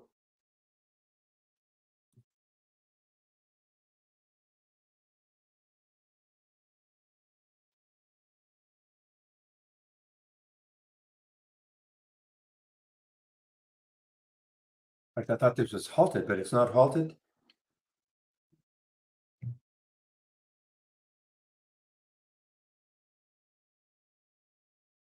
Oh no, I wasn't. I was long gone. I was looking to get back in on this break. The 1540 break. I had a price alert set there. It popped up on my screen while I was in the meeting, and I thought, all right, I got to take it right now. And then it just dropped. I mean, literally before I could hit the submit button, it just dropped. So there's no question. Had I been a little bit quicker, and I could have been quicker had I not been in the meeting, I probably could have been a little bit quicker and I would have taken this. I mean, and now here's the issue, trying to put a stop on that. I had a mental stop. Trying to put a stop on something like this would have been almost impossible. I mean, you could have put a stop in and it probably would have blown right through your stop. That's the danger, and these, and it's low full, but it's not crazy low.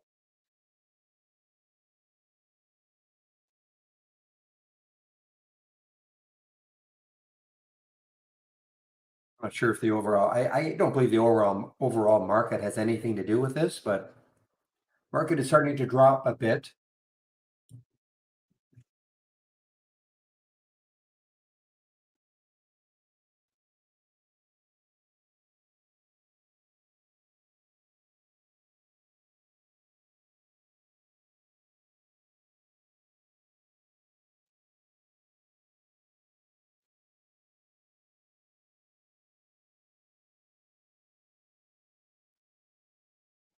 Yeah, it might. It might. That was a big difference between just maybe dropping inch by inch by inch, even 20 cents at a time. But that was about a $2 drop, just like that. Anyway, I want to belabor it. I have an alert set up here again. We can see if it takes out that 1550 again.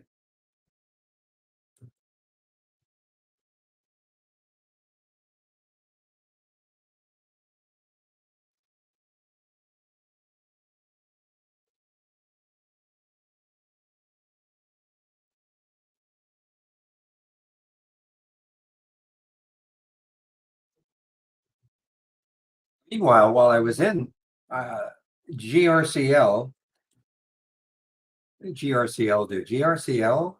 Hmm. So these are the late ones, guys. GRCL 1565. What did it get up to? 597, 477 for OCFT.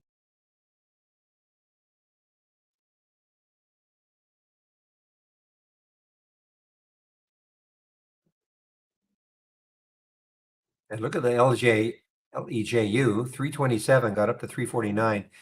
The OCFT from 477 to 527. I've said this before, guys. I find that the afternoon trades are probably better.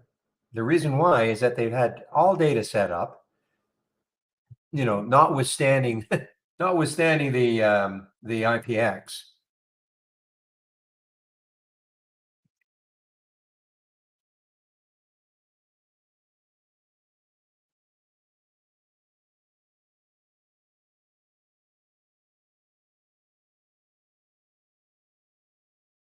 Now we've got east on the move here. East on the move. Look at this through the 200-day moving average.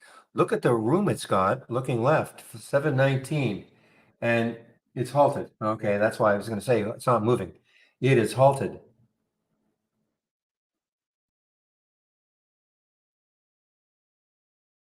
So all of a sudden, out of nowhere, east.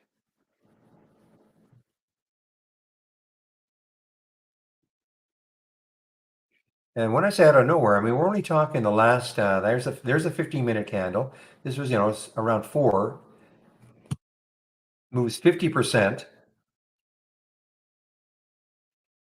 And this candle, I mean, this just started. This candle, this is 233, so this is the 230 candle. So really, all the move is here, and a little bit here, a little bit here.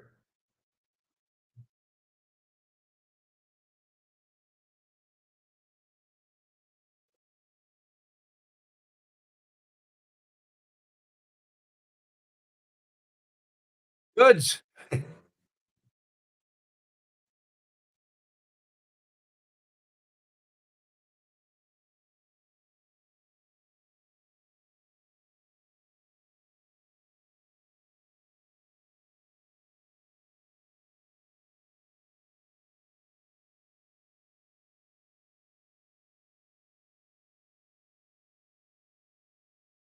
Yeah, look at that trade of the week, rum. Boy, it just it was a 1-day wonder. Really, just a 1-day wonder. Now the market is selling off. I mean, I'm seeing a lot of things selling off. AI is selling off, CVNA is selling off, GME is selling off, rum, of course, is selling off. I don't know if U is selling off. I don't know if they're all affected by what's happening with this market.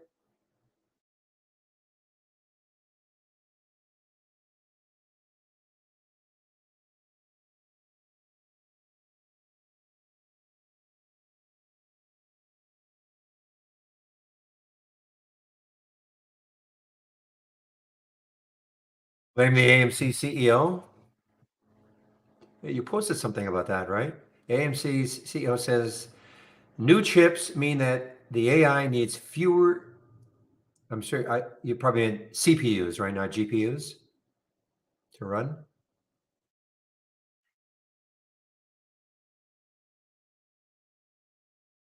GPU. Okay. Don't know what that is. Graphical. Oh, okay. Gotcha.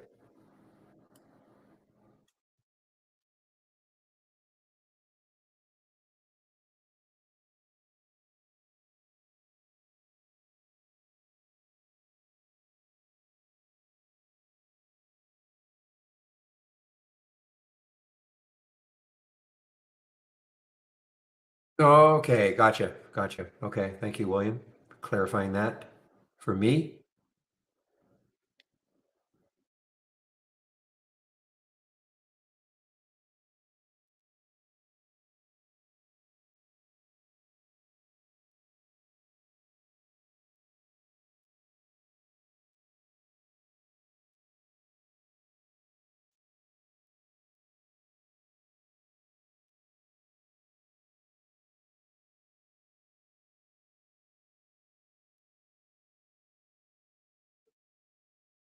Well, let's see if AI holds the VWAP, guys. AI trying to hold the VWAP, maybe?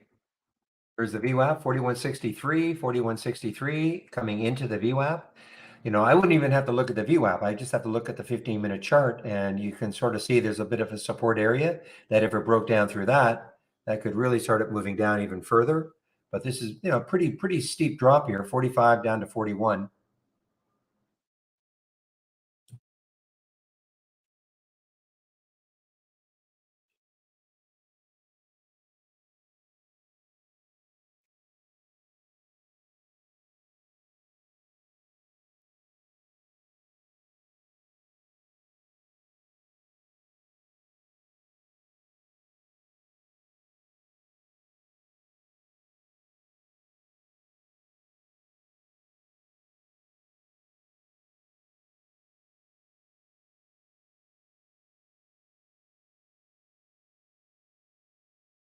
All right, let's see if this market can stop moving down, pause a bit, and maybe get some of these ones that are kind of moving down with the market.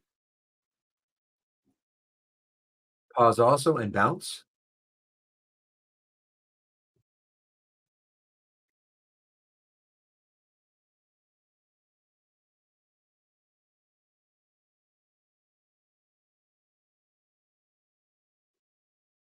So I've done pretty well in my simulated trading, guys. The ONSI, I'm going to get rid of that also. This one though, the CYTH, man, oh man, that kept moving. CYTH kept moving.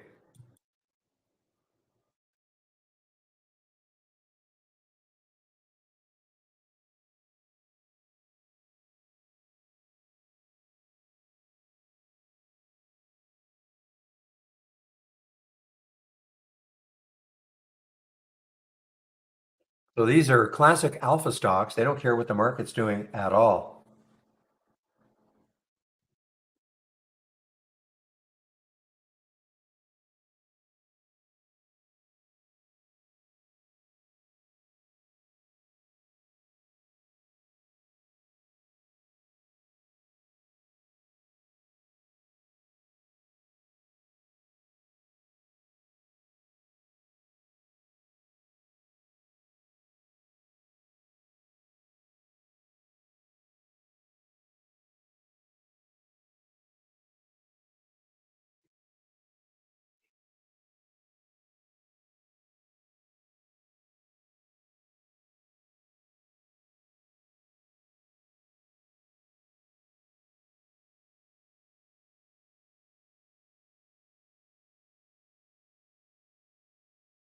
Where do I have my eye in this LTHM, guys? LTHM has some room. Now, depending what the market does, I don't know how affected the market is by this, but LTHM, this is showing up on my 20-day breakout. And when you look left, yeah, the next high is 27.85. So the 20-day range high. Now here's the east that is still halted, I guess. East is still halted. 232. So this is going to be more than a 5-minute halt. Let's take a look to see where it could open. Whoa, look at this, guys. Look at where east could open. So this is brokerage, sorry, Brokerage Plus. This is Interactive Brokers. This blue screen you see here, nothing to do with trade ideas. Time and sales from Interactive Brokers. So there's the halt for East at 603 projected. Now this doesn't have to remain, but projected open could be $7 from 6. Ah, look at that float. This is why. Now it's already more than a 5-minute halt. So there's the halt at 232 plus 25 seconds. So if it's a 10-minute halt, it'll be 242 plus 25 seconds. Again, one of the scans I'm sharing, the halt scan. And let me just put, I don't know how long this is going to last. We talked about this. This was, I don't know how long this is going to last. This, where are you? The early bird 30% off. I don't know how much longer it's going to last.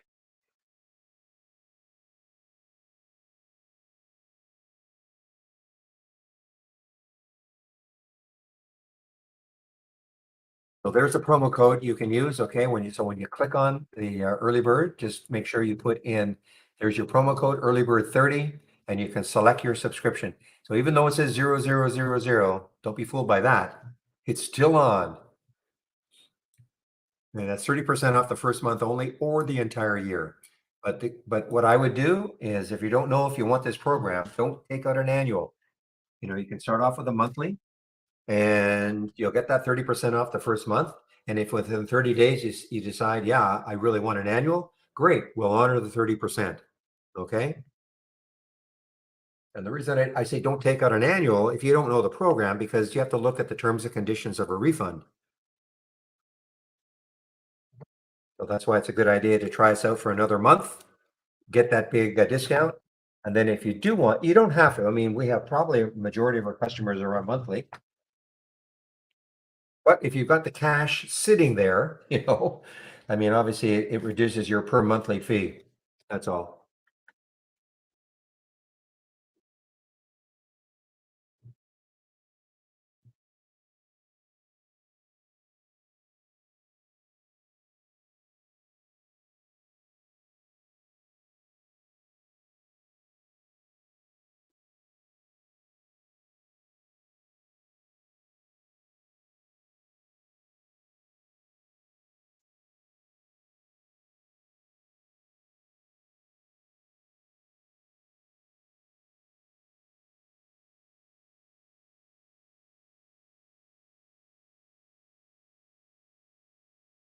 Meanwhile, this one keeps moving higher. CYTH. I don't know if there's any. That was the reason. This is an Alzheimer play, guys. It's Alzheimer's disease patent allowance in Europe for Trapsol. Okay, this is an Alzheimer play. That news was, I guess, yesterday, and a nice continuation today.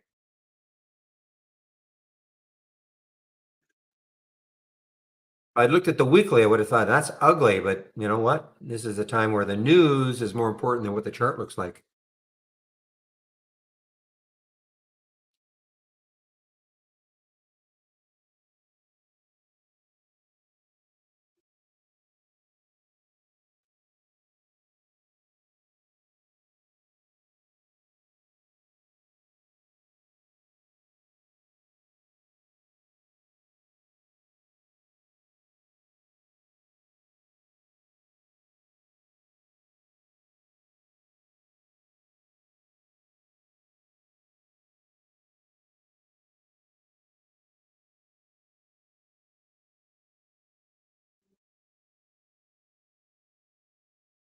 ABOS, I haven't seen that one at all. So let's take a look at ABOS from Ori.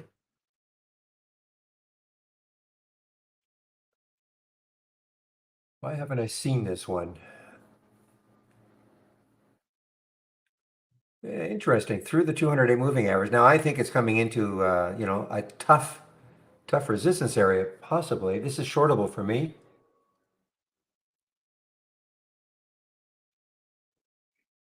I didn't really see this. It's not going to show up in the 10-day daily breakout because the relative volume is too low.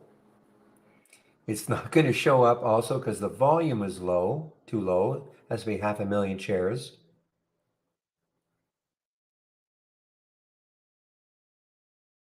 So this has not hit any one of my scans.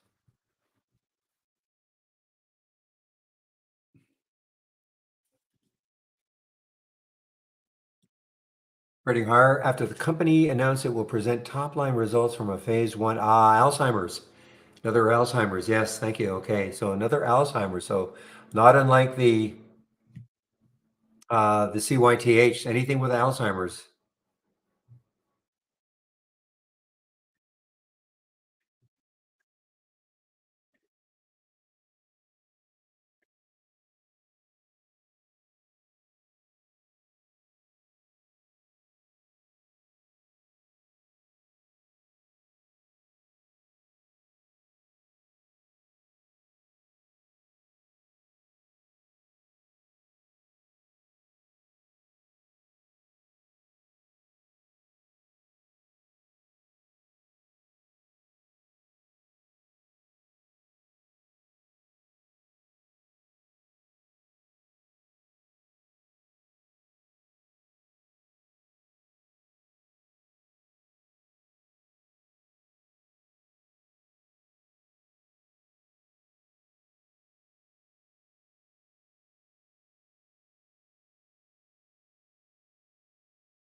All time for East was 232 plus 25 seconds. So this is now turning into at least a 15-minute halt. And anybody who's in it now got in before, they're saying, come on, open. You don't want to see the 698 start dropping, back down to that down to the six price. So 15-minute halt. If it's a 15, so we're looking at 247 plus, well, maybe it's going to open if it's a 15-minute halt in about 8 seconds. We'll see. 3, 2, 1. There we go. Just opened. It just opened.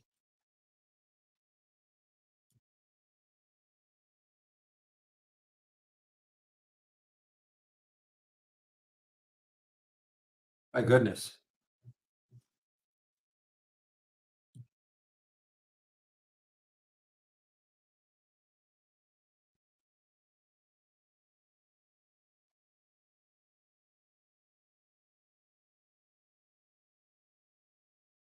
Where could it go?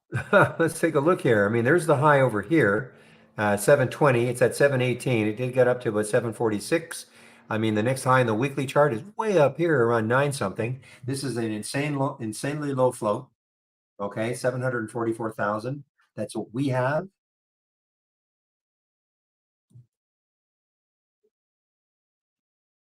Let me just do a quick check on another website, see what they've got.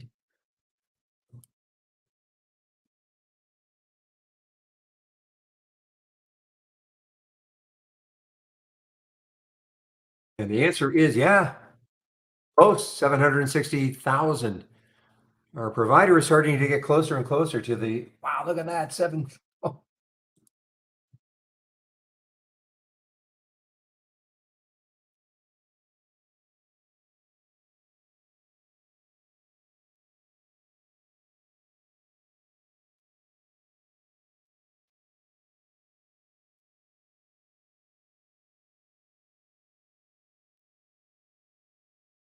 and, well, it's not halted yet. It's not halted yet the second time that I can see anyway.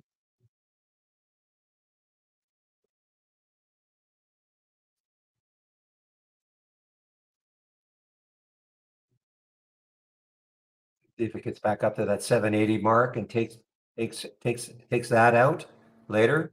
I mean, again, it's got the room. Not saying it's getting there, guys.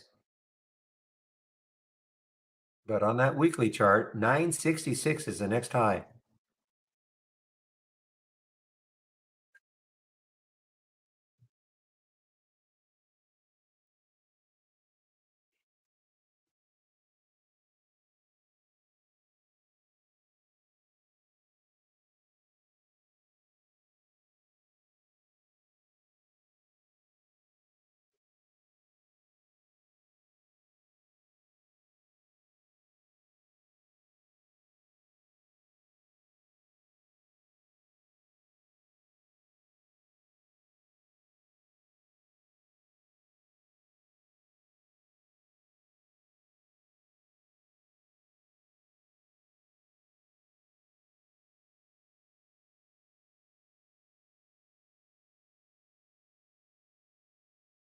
Well, this is all about the float, guys. I mean, can this sustain?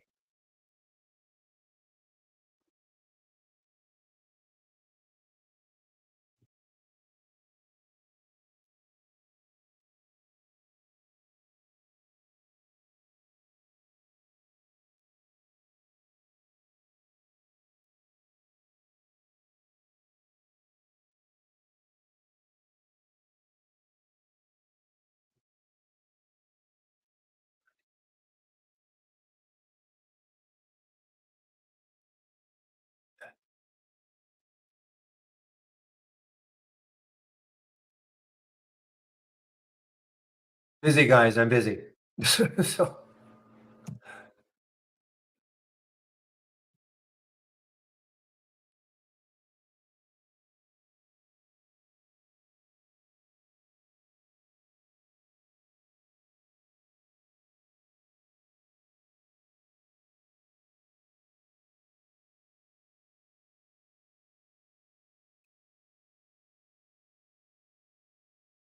I was at right now 251. Okay. I'll be open until 320. Like I'll put myself on mute now. I will answer questions if you have any.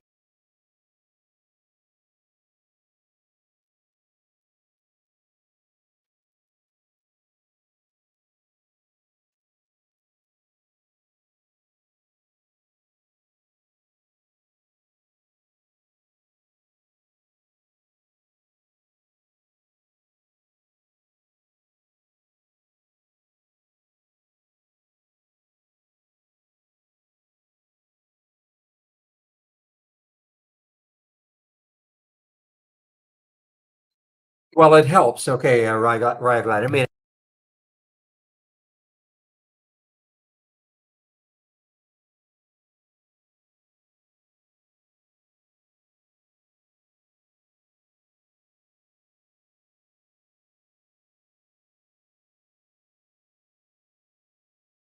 hey, well,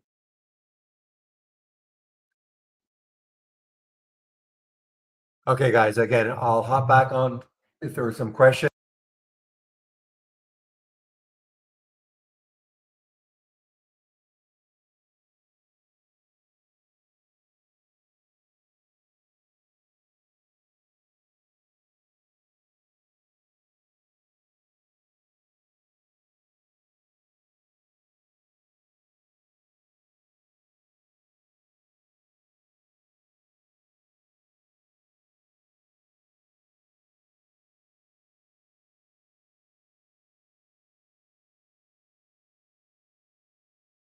Market breadth indicator, probably not. Larry?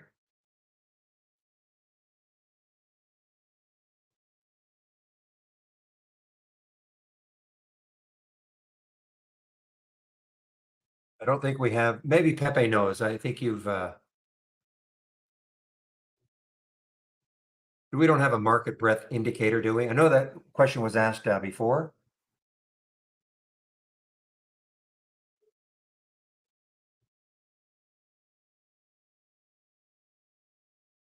Okay, I didn't think so. Thank you, Pepe.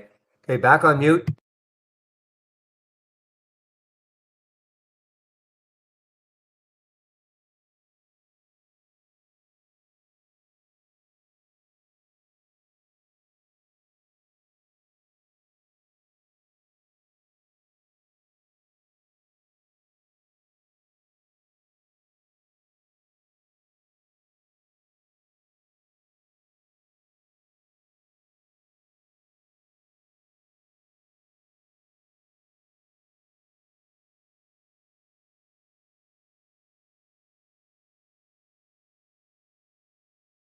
Question mark, Larry. You asked the question and the answer is no. So is there another follow-up question? But we don't have a market breadth indicator.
I'm completely out of this wild one, guys, but I'm actually have an inclination if it takes out the high here over 8, I may jump back in.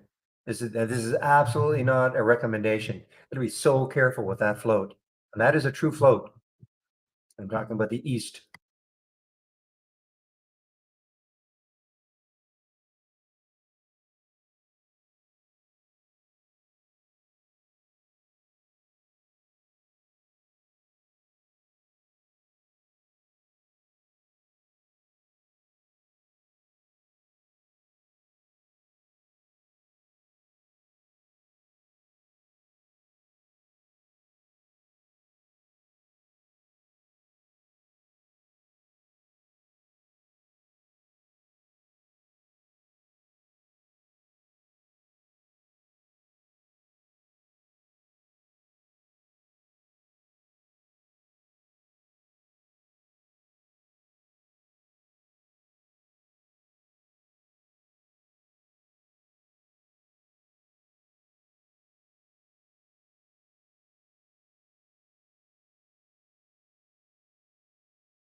Somebody was saying they could hear a radio in the background, okay, other day. How about now, guys? There's no radio, but the leaf blower is right outside my window. Just interested to know if it was just, and you guys were used to say you couldn't hear that leaf blower with the noise canceling that I've got. I can barely hear myself talk. But if you can't hear that leaf blower, it must have been just picking up the radio.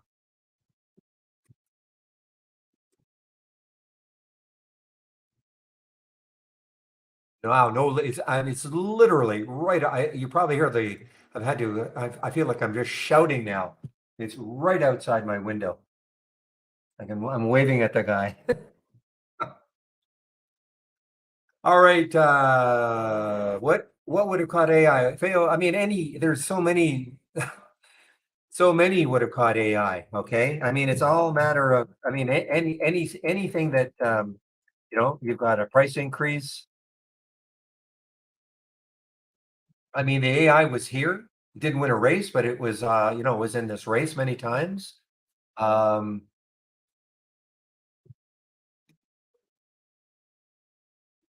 but it went from third. So anything running up, I don't know what the volume was. I don't know what the relative volume was like. It's hard to know. I don't know what the relative volume was like for AI early on in the day. But again, you can create anything to find anything. The problem is that just because it works, you get a move like this with AI, and you say, "Great, I caught that." You may get 30 other stocks that stop and just move down.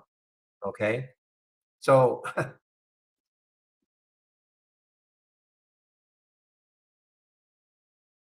okay, so I mean, there are many, many. Well, this race right here, the biggest gainers from the Open. I was watching it here. It didn't win a race, but it was, moving in here.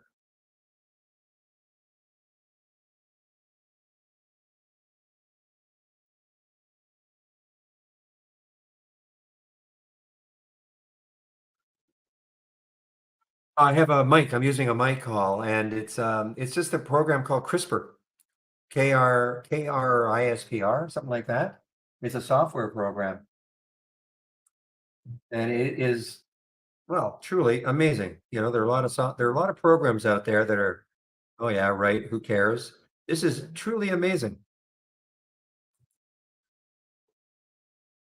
It's called CRISP, KRISP, and it's just a software program. Basically, you speak into it, gets to know your voice, and what it's supposed to do is if it only picks up your voice and that's it.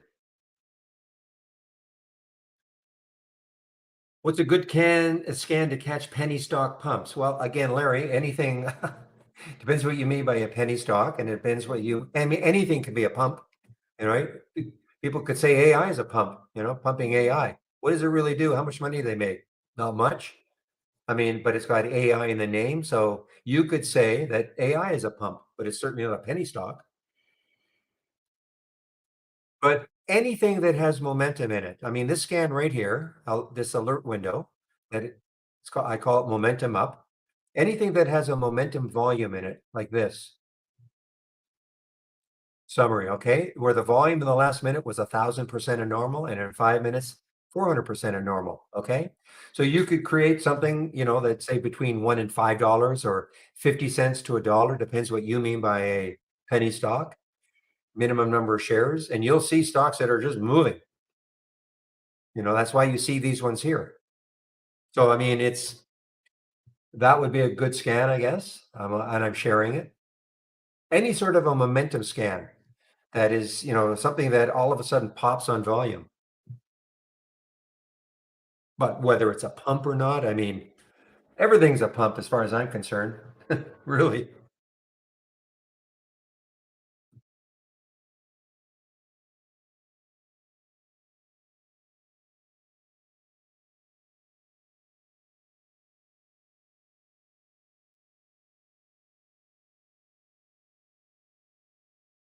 Right? So low flow. Okay, so we have I actually have something. I don't know if I still have it.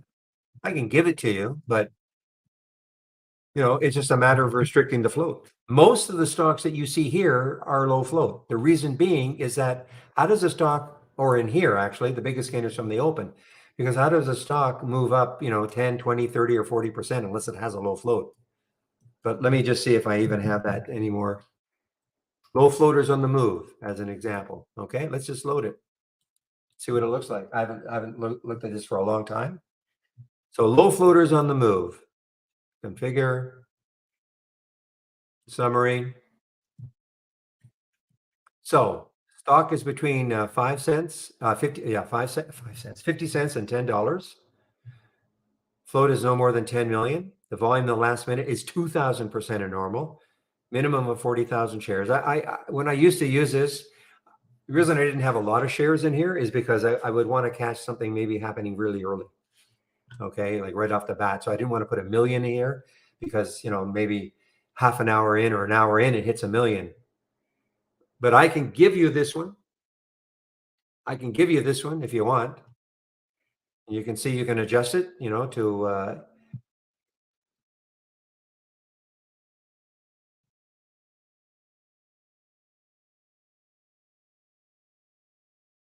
there's BBLG. Obviously, that happened at 3 o'clock. 3 o'clock, and then it dropped.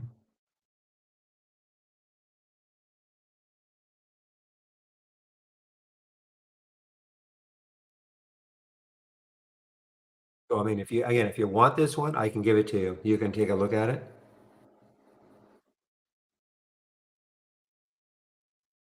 I don't really look at the insider ownership, especially for these little ones. I mean, you'll find a lot of times, sure, most of the stock is owned by insiders.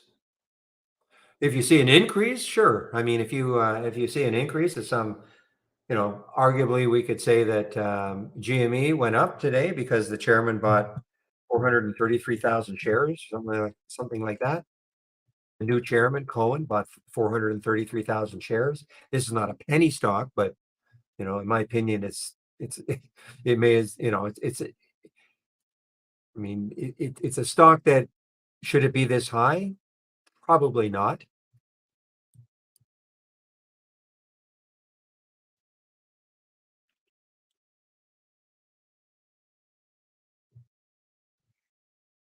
How do you change this ticker symbol to a different symbol? So just left click on the chart. Okay, left click on the chart so the system knows what chart you're in. Typically, all I have to do is start typing.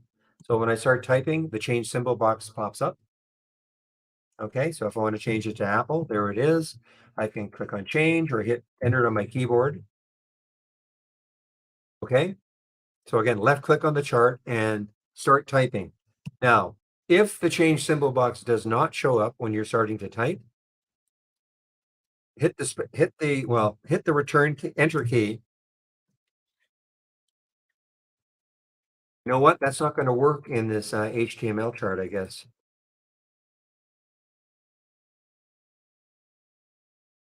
The only thing that's going to work is by typing. But if you're not using that chart,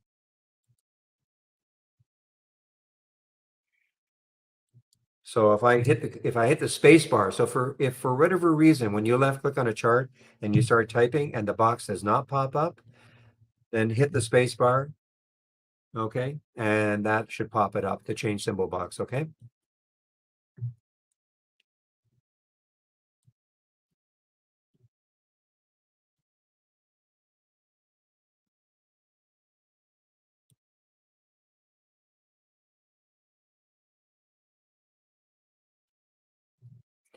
So again, Larry, do you want this? I mean, I can give this to you, and you can, you can take it and adjust the price range, whatever you want to do.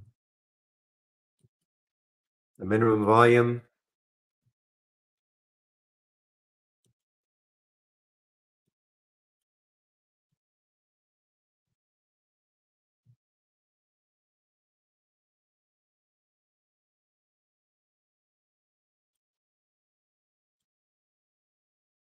So here it is, if you do want it. Okay.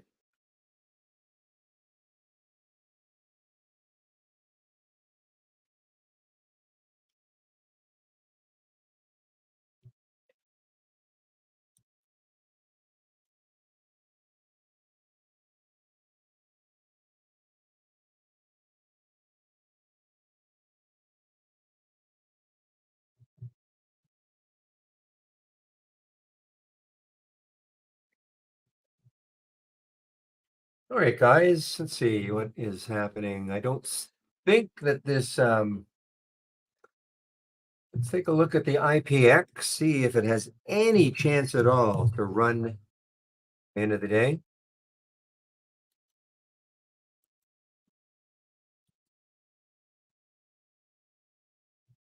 I mean, there's a chance, of course, but need a lot of volume to come in.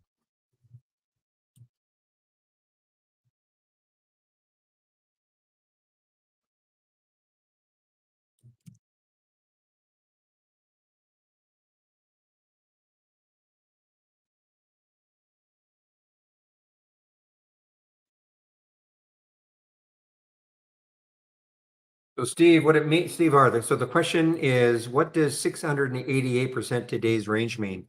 Basically, it means it's if its normal range was $1, okay, normal range was $1 every day, and that's at 688%. That would mean that it has moved today. Its range has been $6.8. 688%. Ratio of 6.8. Well, I have a sale right now for your Blue Moon. You don't have to wait till July. So every stock has an average true range, okay? And our average true range is, I believe it's over what the stock has normally moved over the last 10 days. Okay. So you take the low of the day and the high of the day for one day, the low of the high, the low and high, the next day, the next day, the next day. You average that out over 10 days. That is the average true range over 10 days. If you see well, you're mentioning Silo, Cielo. Yeah, because look, the average true range, on average, it has moved 12 cents over the last 10 days. Obviously, the range today is 6.8 times that. Okay, makes sense?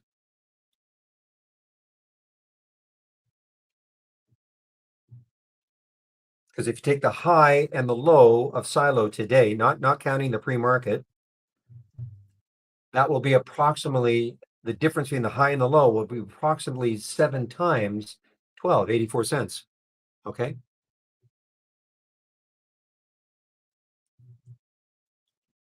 Okay, so Larry, I don't know if you're just jerking around here. Are there any UFO alien contact stocks? Big news happening on government cover-up. Yeah, okay. So that doesn't appear to be a serious question now, Larry.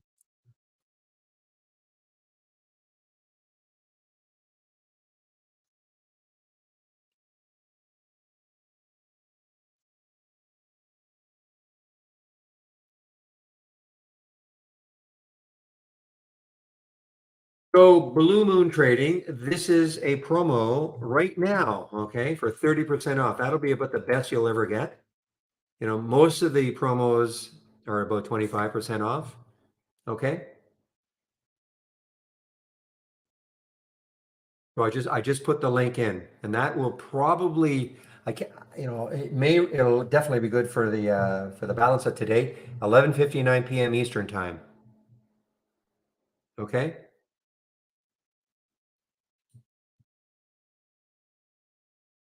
Whoa, yeah, look at IPX. Look at IPX. It may come back. I mean, it's trying. But this could have hurt a lot of people. Let's see. Okay, you're halfway joking. Okay. So there you go, Blue Moon. You've got a promo code for you, not just for you, but 30% off the first month only or the entire year. Now, did the volume come in?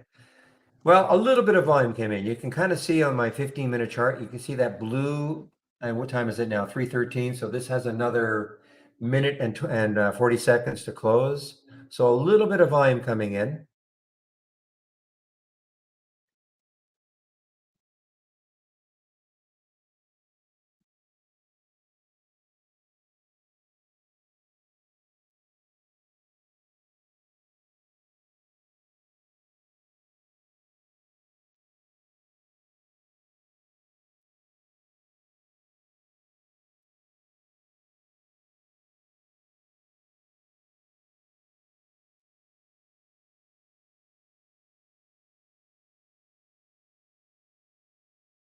All right, guys. Well,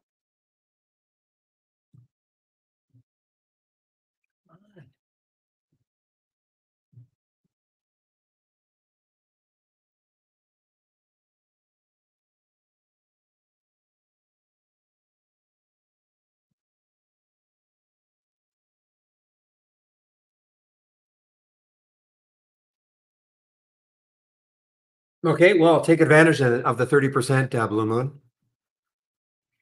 Well, it's probably going to run out tonight, 11:59 p.m. Eastern time. But don't hold me to it. It's possible it'll be there tomorrow. It's just very strange what happened with that promo code. Okay, so I don't really know. I honestly don't know.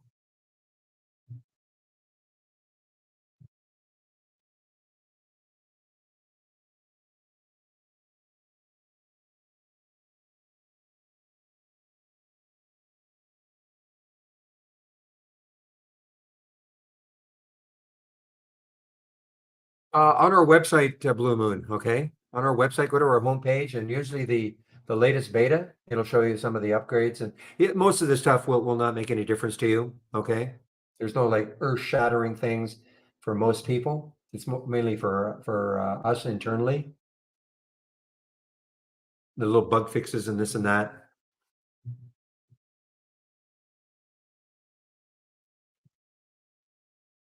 Yeah, Pepe, the problem with the new promo is that almost for sure it'll be 25%. So I'm just saying. Now, if you're going to take out a monthly standard, it won't really matter. I mean, it's a $5 difference.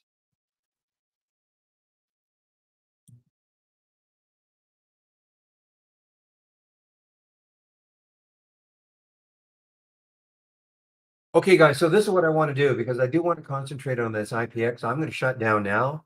I just want to see how this trade is going to trade, going into the close. If it really pops through 15 and starts to run. So I have to pay a lot of attention. So I'm going to shut down now. Thanks for all the help. Just give me a moment as I get my script together.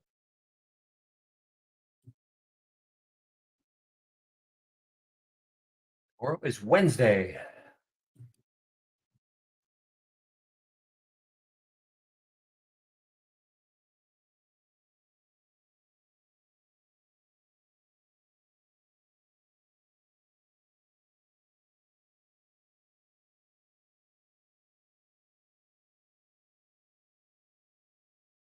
All right, guys. Main room open at 8. Okay. I'll get live on the mic at 9 in both rooms. Have a great evening, and we'll see you tomorrow. And all YouTubers, the same for you.